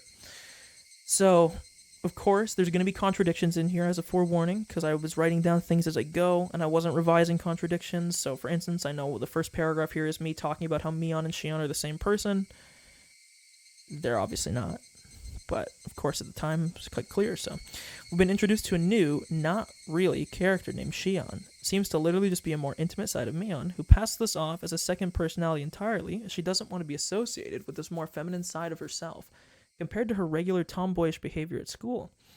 I think Shion might be a real person, in the sense that Mion might actually have a sister named Shion, but the one we know is like 99% just Mion. I guess there is some really small, like 1% chance that it isn't her, but I'm near positive it's Mion. You know, so at least I caveated my way out of this. But, I guess, you know, if this is your warning, or your guideline, 1% chances do happen, because it happened right here. Mion's family owns the diner which Keiichi and Oishi ate at together in Chapter 1, likely explaining how Mion knew about the lunch happening, either through employees or her own visual. She likely saw him with Oishi. Demon possession theory, at least the all-knowing omniscient part, which doesn't make sense unless you read the top stuff, because I had a theory that like when they get possessed, they get like knowledge of everything, but it doesn't seem to be that. It seems to be sinking slightly. Takano stated that the people of Hinamizawa a long time ago believed they were above humans, and to avoid sullying their souls, Oyashiro would punish anyone who would come to taint the village and the villagers, basically a xenophobic village who thinks of the chosen ones. I didn't even mention anywhere in here that Shion and Mion are different people, because one of the first scenes today when we played was that Mion and Shion were literally standing right next to each other, and it was like, well, I guess they're different people. Shion remarked that attendance for the Watangashi has shot up due to the superstition around the curse in the festival. Perhaps someone with something to gain, i.e. a merchants association, someone with a vested interest in hosting the festival, is behind the deaths, making it appear to be a curse so more people will attend the festival for their own benefit. This doesn't seem to be too true, but maybe it will be in the future, so we'll just leave that there. Apparently the fact that one person, dies, and one person goes missing is proof that someone from Hinamizawa is committing the murders. Apparently the villagers used to offer sacrifices to Oyashiro by wrapping someone in a bamboo mat and letting them sink into the bottomless swamp. Apparently it took 3 days and 3 nights for them to sink. I should also, even though I'm probably going to delete this later, the reason that it must be someone from Hinamizawa is that only someone who was from Hinamizawa would offer sacrifices to the demons / Oyashiro. We'll just throw that there. As Takano said, entering the ritual implement storehouse would bring impurity on the tools and shrine there. Perhaps Takano and Tomitake were killed in the first chapter for entering it, When we entered it, there was a ton of what looked like torture devices, which is also funny because at the time they didn't mention they were torture devices, and then as we were like reading, it was like, they're torture devices, and it was like, oh, I mean, I said that. It kind of looked like it. So I guess that's the one thing that we don't really know. Tomatake died in almost the exact same circumstances as he did in the first chapter. But Takano didn't, because we never, well, she might have, but we don't know, because we never found her body in chapter 1. Hinamizawa is called the Demon Village. This was just where I was writing the history of it. Hinamizawa is called the Demon Village, Onigafuchi Village. As long ago it worshipped the Demon's Abyss, otherwise known as Onigafuchi, a bottomless swamp near Hinamizawa. When demons overflew from Onigafuchi, Oyashiro descended and let the demons live alongside the humans in human form. And then I did this. Perhaps the people of Hinamizawa are half demon, half human people, explaining the transformation. This literally gets confirmed right after. The question is, however, are the demons they speak of literal demons from hell or Westerners as posited by the drifting foreigner theory? I'm leaning more towards actual demons. I don't think they're demons in the sense that they're tainted by foreign blood or genetics. Takano says that the demon blood in the villagers' veins, because I can't spell, veins, causes them to want to eat human flesh every few decades or so, and so that when the hunger flares up, the villagers conduct onikakushi, demoning away those for sacrifice.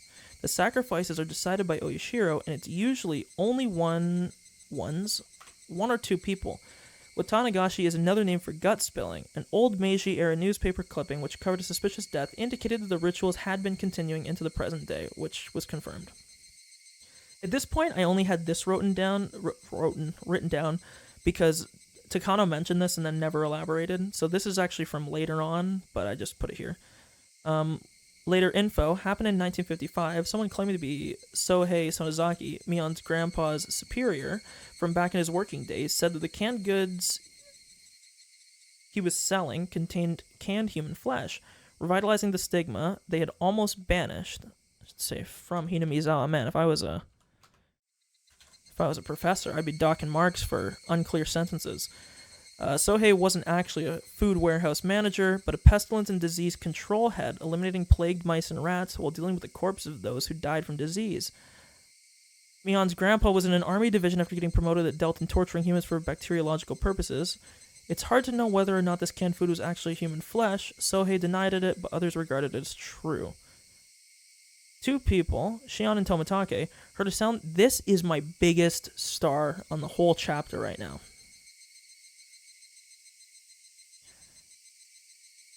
And it scares me because there's an implication that comes along with this. Right? This is like the most tantamount thing from this whole chapter for me. Because it feels like it's the one question. It feels like, the funny thing is, I was saying this to myself, so I'm kind of glad that this ended in a little bit of a mystery. Because I was actually feeling a little bit depressed that it kind of felt so cut and dry. It was like everything that we had set up from the first chapter and the second chapter, it felt like all the mysteries, or at least a lot of them, had like a lot unveiled and a lot was solved. So I'm glad there's more of a spin on it at the end. I'm still really sad, and I'm hoping that in the future there's some way that that Mion can be absolved of her crimes, or hopefully just never commits them. I don't think that will happen, but we can only hope, because I'm a shrimp. A victim this year was burned. Not sure if it was pre or post-mortem. It was post-mortem. But the victim's body was in an oil drum and was found outside of Hinamizawa. Was the perpetrator trying to send a message or hide the body? Drum victim was Takano. Tomatake died of similar circumstances in Chapter 1. The blood of the swamp demons are said to run thickest in the three families, that being the Kimiyoshi, Furude, and Sonozaki. The Kimiyoshis are the legislative, blah, blah, blah. You need to see, this is just like history of the one thing I said here, while the Sonozakis were the least fortuitous of the houses, they seem to be the most successful as of late. The roles being reversed, you might say. Squad W. The heads of the Hinamizawa Sonozaki family are not opposed to underhanded and illegal tactics to win. Shion said they kidnapped the child. It was not a member, actually. It was the head.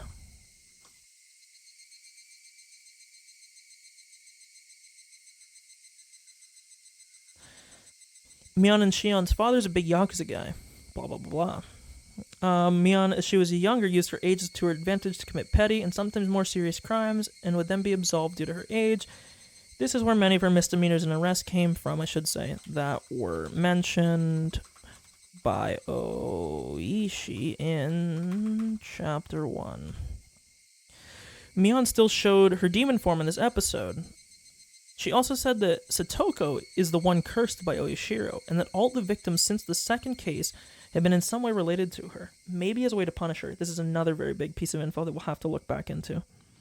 Because this was a very offhanded comment that was never literally addressed at all for the rest of it, and it feels like there literally has to be something more to that. At this point here, my statements started to get more just like bullet points. I didn't write them as much. I said, Oishi seems to think that the heads of the three families are being targeted by the curse.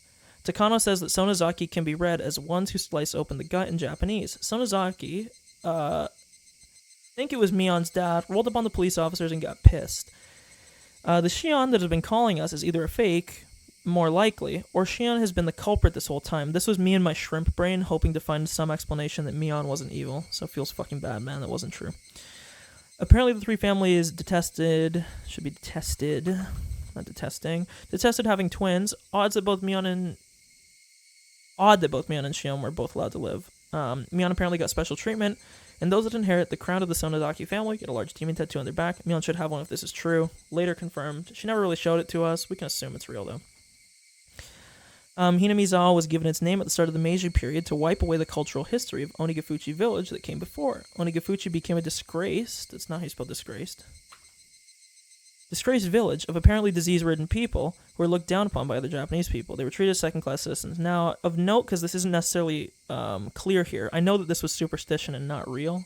It doesn't come across like that, but I do know that this was like a rumor made up by people. Just Hinamizawa gained this weird cult-like nature as a code to stop those who discriminated against them. What was done to them, they would do back twice as much. Crime against one was thought as crime against all. So this explains like the weird united nature of people in Hinamizawa. Mion stated that if the fairy tale about demons and humans coming together was real, the deity of Oyashiro was fake regardless. Some of these statements I have to think a little bit about. Now this is where the copium dose got like really high, because I was getting mad depressed that Mion was definitely guilty. Mion admitted that she was directly related to some of the incidents over the last 5 years and indirectly related to others. The other two of the three families were involved, with Mion at the center. Oyashiro's curse apparently exists to keep peace. Mion admitted to killing Rika, Satoko, and the mayor. Apparently, it was the only way she knew how to handle the situation given her past. The torture tools were created to torture and kill those who broke the laws in Hinamizawa as a form of deterrence for others. So when she said this, I don't know if she literally meant that they were still like eating people. I don't think they were. I think this is literally just what she means. Like the torture was just used as a form of deterrence, and then there was like a mysticism surrounding it from other villagers because of their past. That's my understanding of it. The bomb shelter where Mion hid the bodies is also where the actual real rite of Watangashi is held, even in modern times. There is also its own store of ritual implements, which I memed here, which definitely was not a reused art asset. In here is the prison where Shion and the other prisoners were held before they were executed.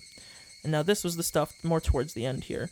Rika had a syringe in her possession at the time she was killed. It's likely this syringe, or at least is of the same type as the one that contained the suicide drug used to kill Tomitake.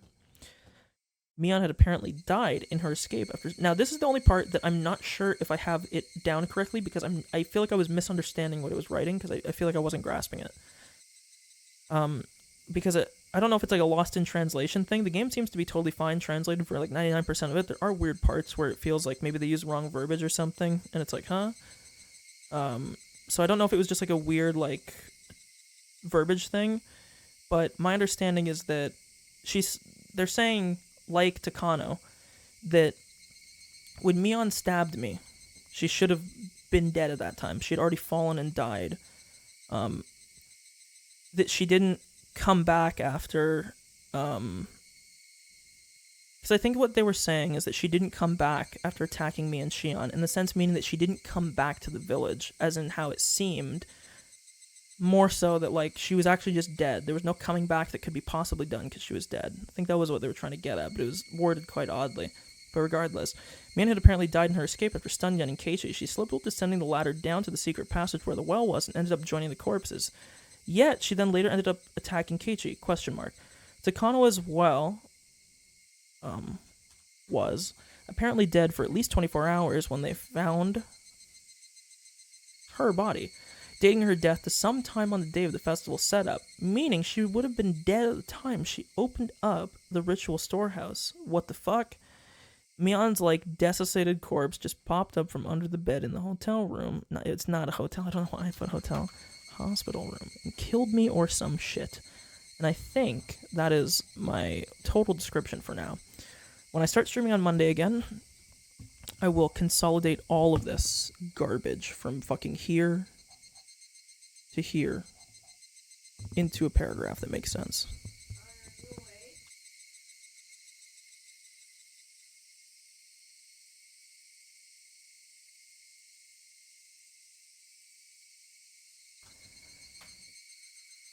Okay,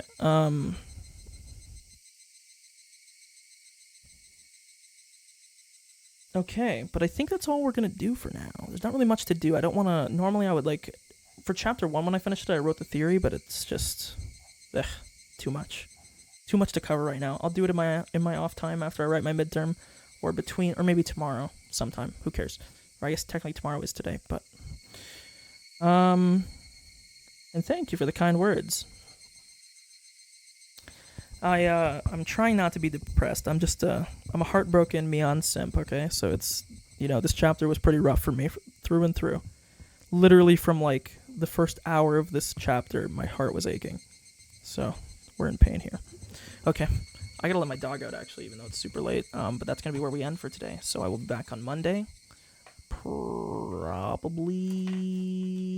I don't know when I will be, because I don't know when I'm gonna write the exam, because it's not at a set time. I will do this real quick. If you want better notifications, you can join the Discord. I usually put something out when I go.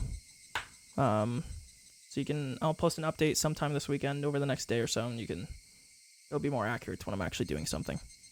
So you're not in the dark, because I don't know how else to update you, because I don't use Twitter for stream or anything. Okay. Other than that, peace out. Have a good night. Holy fuck, this was a long stream. It was 14 hours. Jesus fuck. I did keep my promise, though. We completed chapter 2. So I will see you all on Monday, hopefully. Thank you, goodbye.